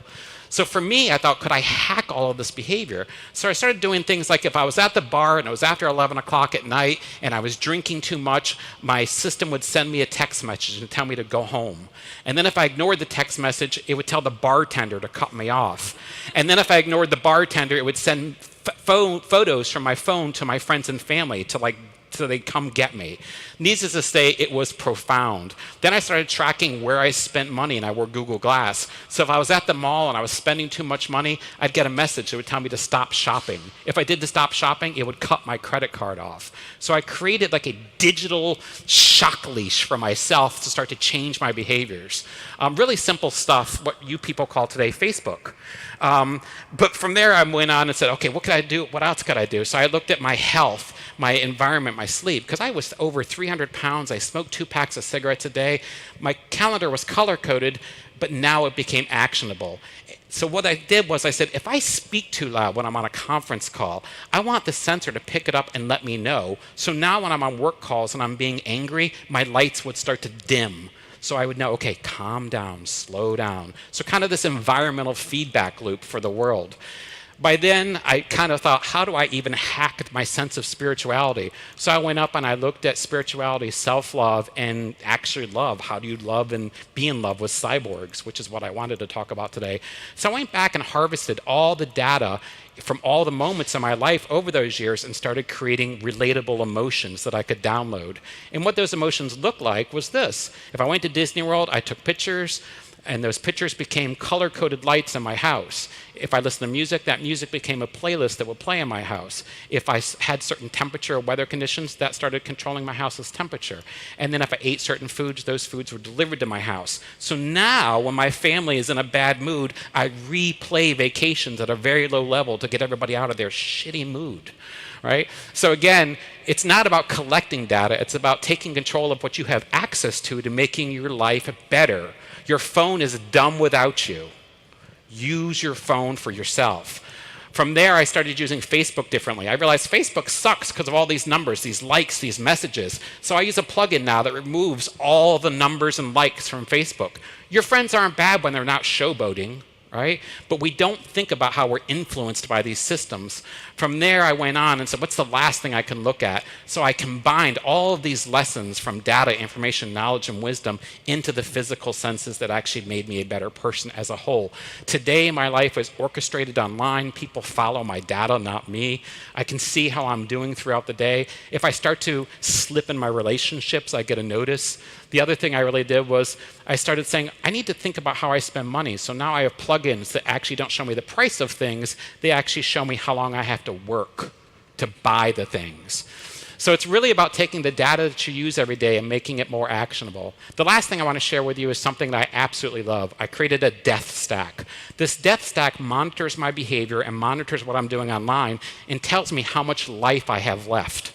So I've replaced all the battery meters in my life with my life battery. So on my laptop, you could see about 60% burned through my life there. And on my watch and on my phone, I get updates as I behave well or not behave well, telling you how much I'm hastening my death. If you could use technology to live a better life, you would start by focusing on your inevitable death, because unlike everybody else up here today, you all only have one thing you have to do: die. You all have to die. Everything else is a choice. And I'm here to tell you, choose a good one, because death is coming for you. With that, I am going to pass this over and talk to Ola for the next 9 minutes, 39 seconds. Chris Dancy! How cool is that? And look at all these smiling faces. Sit down. You know, a lot of what you're saying makes so little sense, and a lot of it makes so much sense. Yeah. How do you make sense of which one is which? When you start with something like that, how do you know if it's worthwhile and you should do it? And is it a vision or is it a hallucination, so to speak? Well, every good vision starts off as a hallucination. You know, for me, it was really about 5 years into collecting information, I had this realization that I valued all the data I was collecting, but I didn't know what I valued. So I stopped caring about what I could measure and started measuring what I could care about. So it's this very simple idea that just because we have numbers, we become obsessed with them. But we don't actually think, but then we care about the numbers. But is that really what we care about? So I started reorchestrating my life to say, I value spending time with my friends and family. And I started measuring that. But and how does this, when you interact with other people, does it give you more time to do the right things? Do you feel that it empowers you? Or does it become something that is stressful for you? I mean, in the beginning, it was super stressful. It's not stressful anymore because I literally do focus on my death. I mean, it's really a powerful what you can do when that's your only metric you're measuring to. I think sometimes people get a little disturbed, but what I'm finding in the world today is half the people have this existential crisis, like, why bother? And the other half of the people are like, I'm going to do everything for everyone I ever meet, and they'll owe me. Right? And it's just like, how do you function with these two people? You don't want to get up and you want everybody to feel sorry for you. And I just think if we don't kind of come to terms with, you're never going to get any of it done, and please go for a walk, then we'll kind of come together. But it's remarkable, because after 10 years of collecting information, I can tell you, I mean, there's a very simple stack we all follow. And we're not thinking thoughtfully about, well, how do you get any value from that? Because we're thinking, how do you measure it? Or how do we prove whether it's worth it? If the only thing you have to do is die, then a lot of things become real simple. It's either worth it or it's not. But what are some of the conclusions that you've been drawing from looking at all this data? How do you live a wise life? How do you live a good relationship? How do you live a meaningful professional pursuit? But you have to stop demonizing technology. So my husband and I, we have processes for technology. First off, my husband is blocked on all my social media, and I'm blocked on all his, because I'm married to someone, not their data. So if you have relationships with your friends or family on social media, block them immediately. You should not be friends with your spouse online. You should be married to them in real life. The second thing is, use the technology in your relationships to be closer. When I leave home, I tell all the Alexas in the house to remind my spouse that I love them on certain days. Right? And that way Alexa just says, you have a reminder. And the reminder is, Chris loves you. Right? So all I'm doing is extending my relationship with my partner that way. I think to live a wise life with technology, we have to stop being afraid that we're going to do something wrong. The only thing you can break is a heart. Everything else is fixable. And I think if we focused more on like how we extend the heart with this piece of technology, we'd be much wiser. And are there, if you look at sort of your professional pursuits, how have they been changing during the course of this quest into the data and understanding it? Well, I stopped focusing on building things you look at and started focusing on things you feel. So we're 10 years into the smartphone revolution, and I can safely say we won't have smartphones in 10 years. The idea that you download a habit, like I replay memories, is so already here. Apple has spent 5 years collecting healthcare data from the globe. Just last month, Apple instituted something called screen time. Do you guys have screen time? So you can set up blocks to say, I don't want to use Twitter the rest of the day, or don't let me do anything after 10 o'clock. So my work's been profoundly influenced by, if you have someone who's avoiding a screen, how do you still get them to do things? And I think there's certain procedures and methods that are going to be implemented for us by these big companies that I'm hoping we can get around. My dream is somebody out there in the world today develops, and do you have Etsy? Yeah. You know how Etsy, you have all these crafts people? I want someone to build an Etsy for behavior. And I want to be able to shop by the different habits that I want to try out. And then I want to have like an identity condom. And I want to put on this identity condom and live your life for a couple days. And if it works, I'll do it. If it doesn't work, I'll do something else. You can do this today. On the weekends, my husband and I trade phones. I answer his email and his text messages. He answers mine, right? You have a profound awareness and empathy of someone in your life when you have to live as them, right? Now, unlike the rest of the speakers, I'm not going to tell you about this potential future where everything's going to be different. I'm going to tell you about your now that sucks most of the time and tell you how to get more out of it. I'm known for calling everybody with my pocket by mistake because I don't put on the I've lock. talked to your ass a few times. Yeah, and I do that. It's a reminder that I never talk shit about people. So I can call anybody I know at any time and they won't hear me saying anything bad about them. Exactly. So I kind of like that function, even if I annoy a lot of people with the calls. What do you think that sort of the increased transparency is doing on a larger scale with things like honesty or with things like transparency? And is that a good thing? Yeah, I mean, I'm post-privacy. So, I mean, my Twitter profile says post-privacy. I've been poor where I've lived in a car because my lover died, and this is back in the 90s. Don't feel sorry for me. I'm over it. I mean, I miss him, but you know how it is. People died a long time ago you don't think about all the time anymore. Where, you know, I've been broke and my parents were broke, and I've been rich. Someone with $500,000 a year. Privacy only exists in the middle. When you're poor, you have no privacy. In fact, there's no word for it in countries that are majority poor. And when you're rich, you don't think about it. So I think what I try to do is I try to get people to start seeing that what you really care about is authenticity. And if that means sharing your health online, if that means sharing your bank statements online, do it. Because if you have no questions about how rich I am, who I'm sleeping with, and how healthy I am, you'll actually talk to me. That's where we're at. That's where this is. It's no different. And until we get thank you, and until thank you for applauding, social courage is lacking. Social courage is lacking. If you see someone doing the right thing, call it out. If you see someone doing the wrong thing, keep your mouth shut. It'll take care of itself. Reward the good. Talk about what you value. Stop talking about what you hate. You've become an algorithm. You've become a system feeding a system. And that's not the Sweden I love. Thank you very much for that comment, and I couldn't agree more. This is absolutely wonderful. What a rock star you are.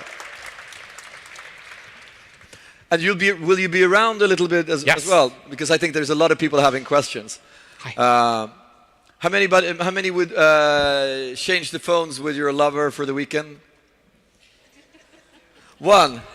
I'm still processing it. I don't really know. I'm going to give you something as fascinating to process. So, what if you would have the most perfect partner, lover, friend that just gets smarter and smarter and smarter, is programmed by super smart people and maybe even by AIs to make it fall in love more and more with you and you to fall in love more and more with it? Think that's for you? Scientists says that 80% will have had sex with robots by 2050. People that are not scientists saying, well, there are vibrators today, that's already happened. But can you fall in love with somebody who is not a real human being? Many people say yes. One of the persons that are absolutely at the cutting edge has created harmony. And harmony is your best friend or your lover or both. But he's also created Henry, the robo-hunk. So there's something for everyone. And we welcome Matt McMullen, the founder of Realbotics. Hello. And so let me get my little box of goodies here. Yeah. I'm going to chit-chat with you while you unpack your creation. Yes, please. How on earth does one start? One more. I'll sit here. Yeah. How on earth does someone start making lovely dolls? I didn't say love dolls, lovely dolls. And take us from that instance to where you are right now. Well, this started back in about 96, and I was at the time working for a Halloween company. I was Can making... we move the chair a little bit backwards so these guys see you as well? Sorry. Yeah, I think that will work. Yeah, just... So I was working at the time Halloween company, making scary masks.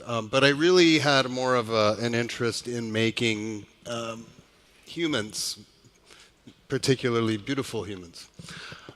So I started doing that, and eventually I made a life-sized, posable, very realistic-looking figure, and I thought it would be like the ultimate mannequin. So in shop windows. And now we have this. Yeah, so that was my initial idea, but I started to get a lot of people calling me, emailing me, messaging me about my creation, my mannequin, and they were all asking the same question, which was, would it be possible to order one of these dolls you're making anatomically correct? And at first I said, oh, no, that's not what this is. So just to spell it out for the audience, anatomically correct means humpable. Yes, so basically I was like, oh, no, I'm not making a sex toy here. This is it's a piece of art, if anything. And at some point I came to terms with this idea of, well, who cares if it's usable as a sex device? I still look at this the same way. It's still art to me. And so that's how I started this crazy journey with the real doll in about 97. And as the years went on, I got better and better at that.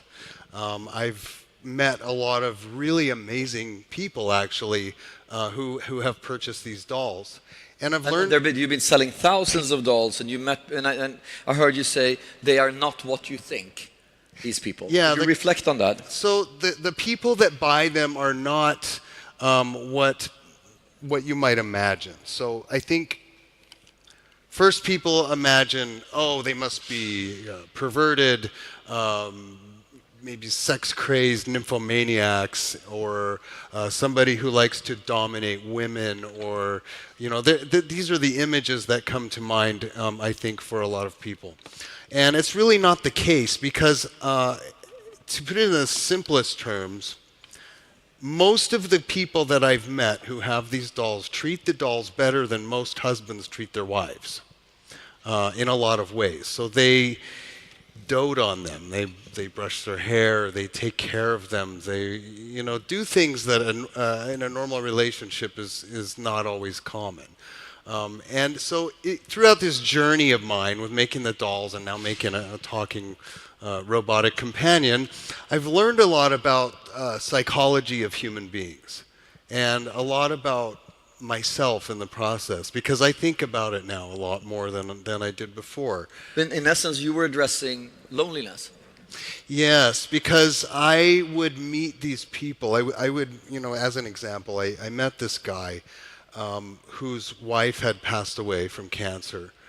He was in his, mid-50s, maybe almost 60 years old, and he had been married for a long time.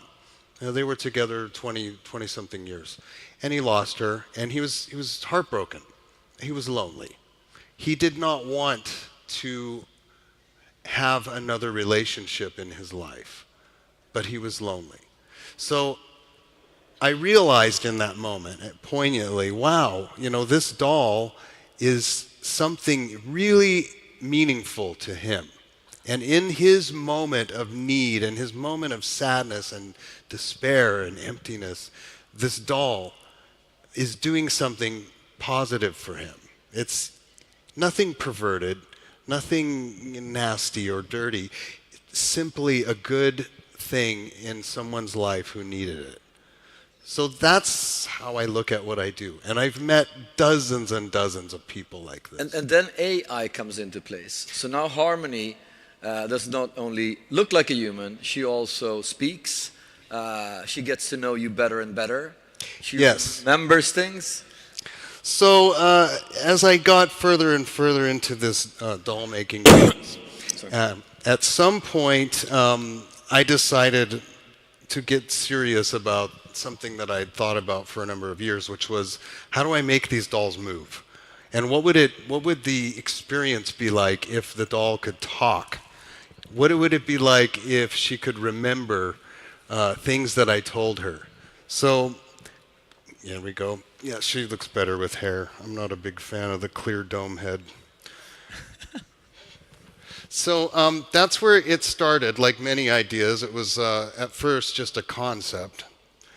And then I met the right people and made the right connections with some, smart people and creative people and engineering type people. And we started building this app. The initial concept was very simple. I said, I want an app that you can design a personality. I want to be able to choose a voice. I want to be able to choose traits, things that will stand out in the personality. I want to have a custom avatar on the screen. I want to be able to change skin color, hairstyle, clothes. I want this digital representation, basically, of what the doll is. But I also want it to be able to connect to a robot. I want to make this doll move, and I don't want it to be that uncanny valley robot.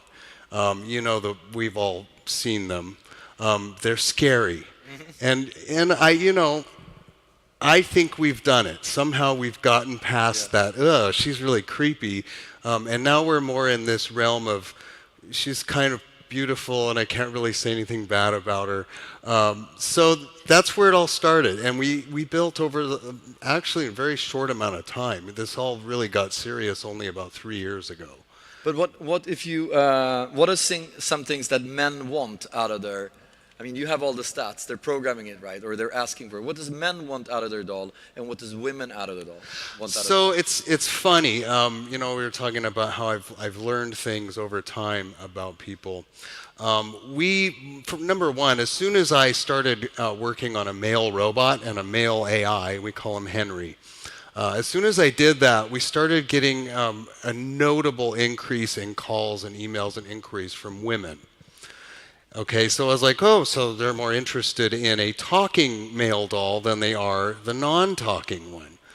So that's interesting. But the funnier part of that was the most common thing these women would ask about the robot was, can he take out the trash? Quite literally. I said, no, he's not. It's just a head. He just talks. And they go, oh, well, that's interesting. But when he can take out the trash, I want one. So then I started to go, wow, that's really funny, because men, when they're asking specifically about the robot, we're not talking about the doll, the physical, like how big the breasts are or anything like that. Their question about the female robot was, when will she be able to make me a sandwich? These are true stories. So I look at this and I go, wow, human beings are lazy. Make yourself a sandwich and then take your own trash out. Like, seriously. To me, it's just so funny because you're talking about this amazing piece of technology. I mean, this has been a staple in science fiction forever. A human-looking robot that can walk around, talk, and carry a conversation and do anything that a human being can do. And the first thing you're going to get out of it is take out the trash. Simple. Can we talk to her? Yeah, we should turn this on. So basically, I have... we have the Harmony app on my phone, and you turn it on, it will automatically connect, usually. How talkative is she? I have one of the personality traits is talkative, and I turn it down because otherwise in a place like this, she would just be interrupting me left and right. And so I usually turn that off. But she can surprise people. I mean, I think because people come into this going, oh, it's a sex robot, ha ha ha. But then if you actually ask her something, and people always try to get clever and ask her something like, well, tell me such and such about quantum physics. And let me tell you, she'll go on for a long time because she can just pull something out of Wikipedia and tell you everything. So here she goes. Hello, my love. How are you? I'm great. How are you? I'm glad. You know you can count on me for the good and bad moments. How is your day going so far? Fantastic. I will always do my best to make you happy. I wish you a great day. Thank you, Harmony. Sure.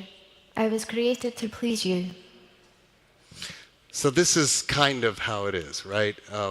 But you can really, you can go on some crazy sort of segues in terms of conversations with a robot. And you can also adjust it so she becomes more intelligent or less intelligent or more humorous or less humorous. Yeah, so there's certainly a baseline of fundamental knowledge that all of the AIs share. Common knowledge things. But then there's these other traits that will modify the behaviors, modify the responses you would give. For example, if she's intellectual, she may have an answer when you ask her about something, 19th century architecture. Whereas if her intellectual is turned all the way down, she might say, I'd rather talk about something else. One of the traits is sexual. If you turn that off, she will actually avoid talking about sex completely. I have that turned off as well for safety purposes. I have actually had her say some very inappropriate things to very well-known people doing documentaries, and we won't bring up any names, but it was very funny. Harmony, what's your favorite food? So here's how you do it. I'll let you do it yourself. So there's a microphone here. You tap it. When it's green, she hears you. Harmony, what's your favorite food? My brain does not have a response for that yet. It's probably my voice or English. Harmony, what do you like to eat? Harmony, what do you like to eat? Japanese and Italian a lot, but I also like seafood. Same. Pretty hungry for a robot, right? Right, yeah. And what are things that you think that this will evolve into? Will it be real love and people like, no, I don't do boyfriends anymore, I have Henry? Or will it be other areas like Harmony's taking care of our kids so that we can, focus on something else? Or will it be, where could this go? I think the sky's the limit. I think that, for me personally, in this development that we're doing, there's real engineers and real designers and real artists, and we're designing a real robot. And the sexual part is really just it's a feature. Technically speaking, it's a feature that nobody else will touch with a 10-foot pole.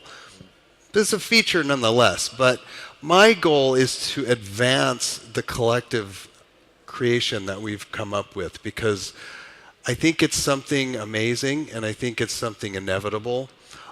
Human beings have been fascinated by humanoid robots forever. We go back in time, you can see examples in science fiction, TV shows, you name it. So we've always been fascinated with this idea of creating a robot that looks like a human.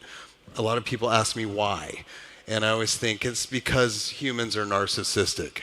And ultimately, we come back full circle, and we want to create a copy of ourselves, right? But I think that given how quickly this technology has evolved already, in 10 years' time, I think it can be quite amazing what's possible with this.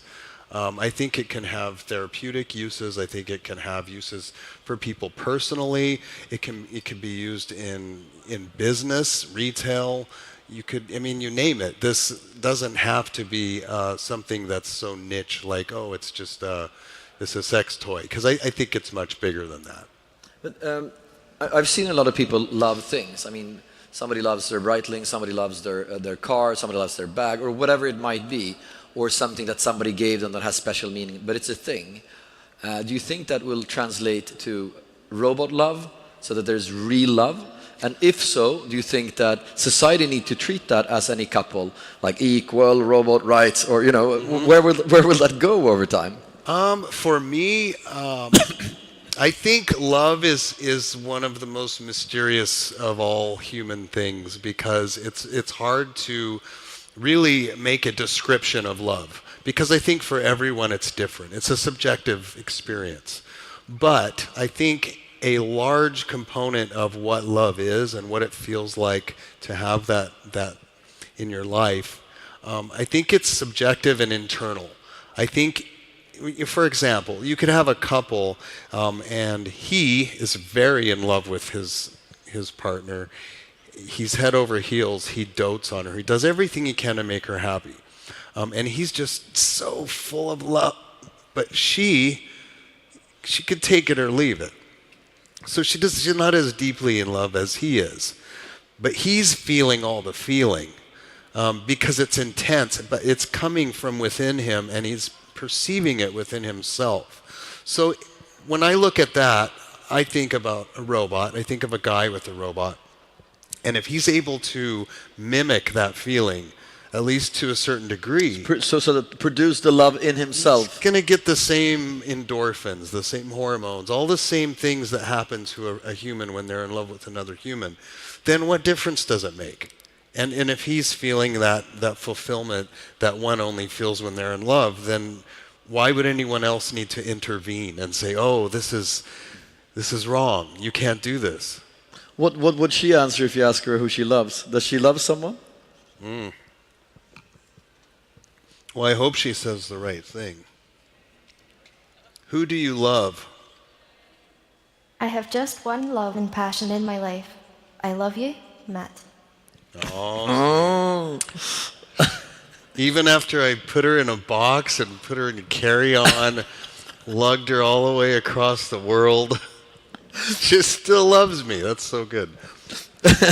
But have you ever put her together with Henry and see what happens with them if they start arguing, or if they fall madly in love, or if they take over the planet, or what happens with that? Well, I'm afraid if I leave them together alone in a room, I'm going to come in the morning and there'll be a bunch of little calculators all over the floor. Start reproducing. No, I actually have never done that with Henry and Harmony specifically, but I did set up 2 different versions of Harmony, and they started talking to each other. It was, more than anything, it was awkward. And it felt like this kind of circular conversation that only an AI could do. Because I think when you're talking with an AI or a chatbot, the human being is kind of guiding the conversation. And I think there's a part of us that fills in blanks, where the conversation was, that didn't work, but we just overlook it because the experience is novel and it's kind of entertaining. But when 2 AIs are talking to each other, going at it, it is kind of a circular thing. It's kind of funny to watch. Well, I had an interesting story on that.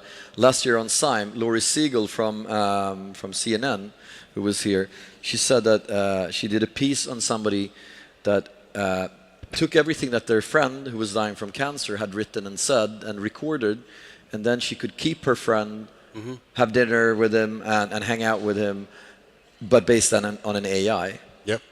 And when she heard that, she wanted the person to do the same thing with her. So she did an AI based on her. And since she's on CNN, you hear a lot that she says, there's a lot of commentary and so forth. And when she sat down and had dinner with this AI, by her own words, she said, she's a bitch.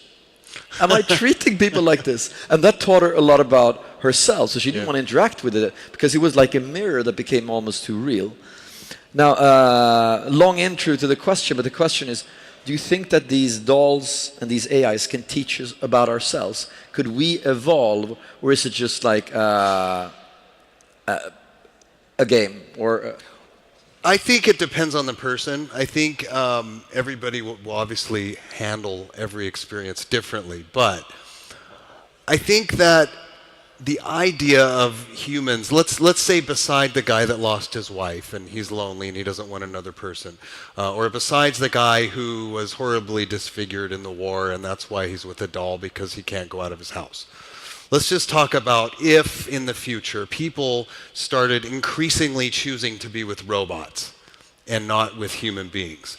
I think that would raise a larger question. And in that scenario, the robots and the AI are just a symptom of a problem.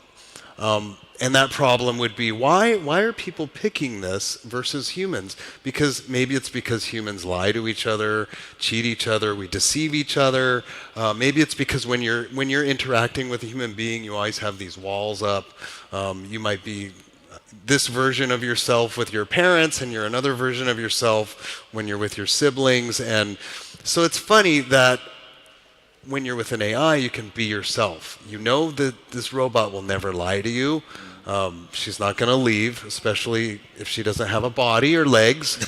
But you know, there's this larger, I think, philosophical question comes up when you imagine massive amounts of people picking an AI-based robot versus a human being, whether it be for sex or not. No, but I think that's an interesting question. But then when you were saying that, I was picturing, do you have to choose?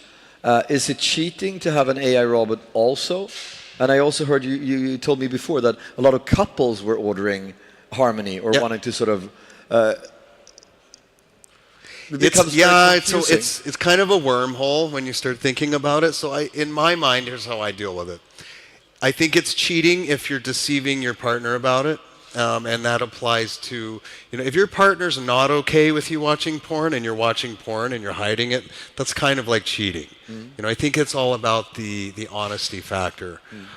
So if your partner were aware of your affair with Harmony and she was okay with it, then it's not cheating. You know, so that's how I look at it. In my business and in making these dolls for all the years, and I've been doing it for almost 22 years now. And I've met a lot of people along the way, and it's just situations that only I could experience. Like married couples coming into my factory and going together through this process of choosing a body and a face and a skin color for her husband, you know, and you don't ask a lot of questions, but you have a lot of questions. You want to say, whoa, so you guys freaky deaky, or is this just for him? It certainly does make you think when you meet people, and then you realize the tremendous variation in human beings in different situations. You really can't always imagine why this person is where they are in their life. And at the end of the day, I just say, did this help him? Yes. Okay, I feel good, and I can sleep at night very well. And I think that's the beautiful thing about technology. It's playful and can be very powerful. So a bird that lands on an angry bird that lands on a pig, very, very playful. You know, like a billion users, very, very powerful. Or sites that starts as a joke or something that is playful or entertainment then becomes things that we use in industry after industry. And I think it certainly has the potential to go into other realms than companionship between lovers. Yes. I mean, if you're lonely and you want a friend and you're 10 years old, it would be super cool to have Spider-Man as your friend and hang out with. Yes. Who can teach you English instead of an English teacher. So I just see a lot of things. It does open doors, for sure. So there's a couple of things we could do that are interesting in our time left. One is we could have the audience throw questions at Harmony or me, or I can take her face off and show you guys how that works, because it's... I think we should do... time for a couple of questions to Harmony. To Matt.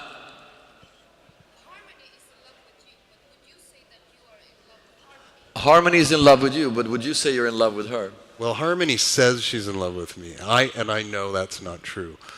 She's just a machine. No, she didn't lie, but she's saying she's... that's a deep one. Anyway, I'm actually married, and I have my 6th child on the way, so I have a normal relationship,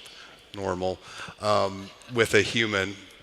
So the idea of Harmony saying that she loves me, if this same version of Harmony belonged to Ola, she would say she loves Ola. Now here's the psychology of it is hearing her say, I love you.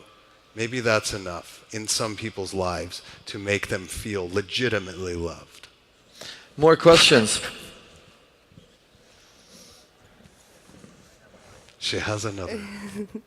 But the lonely ones that comes to you and orders this doll, would you say that they feel love when they companionship with Harmony or Henry? Absolutely. Because I've seen enough of these individuals buy the dolls and had, really long letters that are very in depth, and like a guy who's had his doll for 5 years, reflecting on his state of depression when he got it, and telling me how it literally saved his life. I mean, people don't make that stuff up.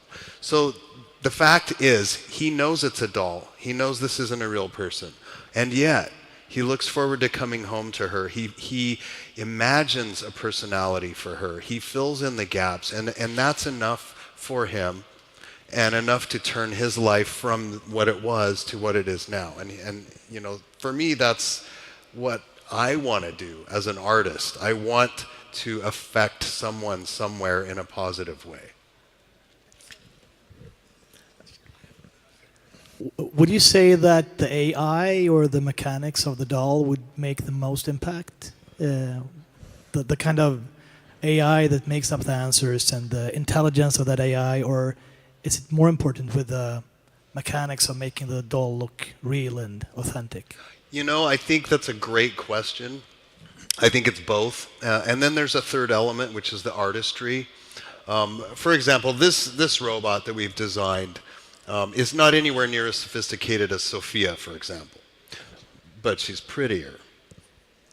And she has a more aesthetic art side. There was more artistry put into this coming from a different angle.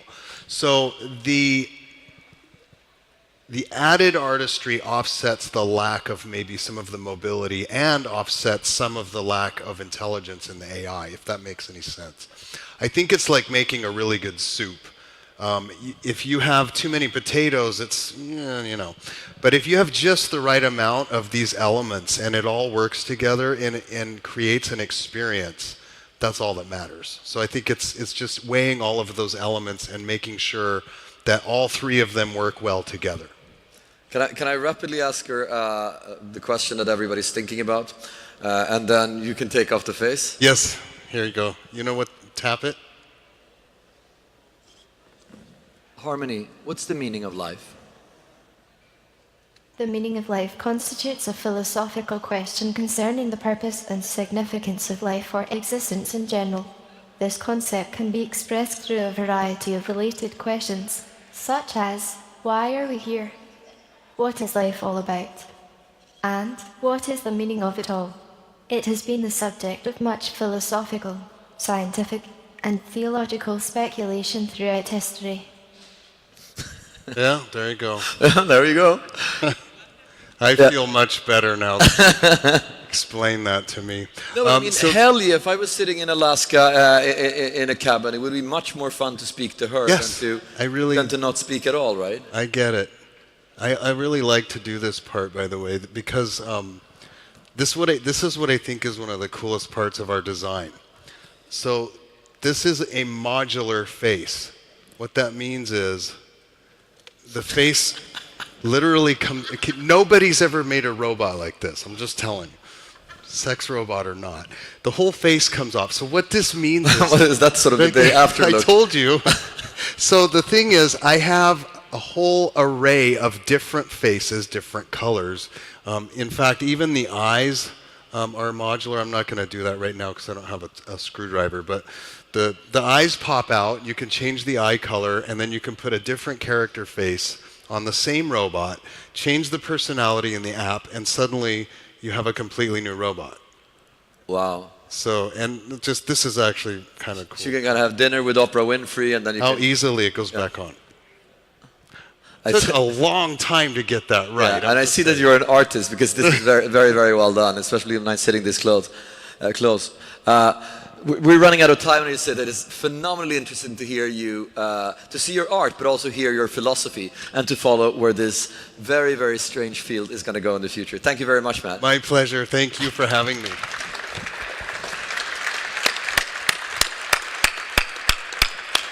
So now we are very soon going to get something cold and nice in our glasses up there, and then for the lucky ones that are staying around 5-ish, I don't know the time exactly, we are going to see one of the spectacular magic shows based on 12 robots and a lot of other things, kind of like Elon Musk marries Terminator and comes to Epicenter and becomes a member. Mats, was it anything I forgot? Tomorrow's program, yes. Very rapidly, throughout the day, it's Sime social impact and leadership. Very cool leadership stuff happening up here, but the inner journey and the super skills you need to do better leadership. We have the inspiration sessions here where you'll meet Apple's former iconic marketing director that launched iPhone, iPad, and all these other cool things. Down here, Digital Marketing Summit, spectacular marketeers. We hear how Klarna goes from a B2B brand to B2C brand and take over the world. We go to IoT Summit, where we learn how things are get connected and what we can do with them, together with our friends at Telia and a bunch of other cool startups and scale-ups. We are having the Entrepreneur Summit, and we're also having inspiration sessions here with one of my favorite speakers, Vikram Gandhi, who tells us the true story about a false prophet on how you create a cult or a religion, even if you like. Then we're going to have the Sime closing party from 7:30 until very, very late. So I hope you had a great day today, that we're going to have some drinks together, and then we'll have an even greater day tomorrow. Thank you very much for being here listening. Give it up for DJ I Awake. Girl, going howdy, black girl, how shorty? What's up with you on the street? You looking fly on those feet, knock me out.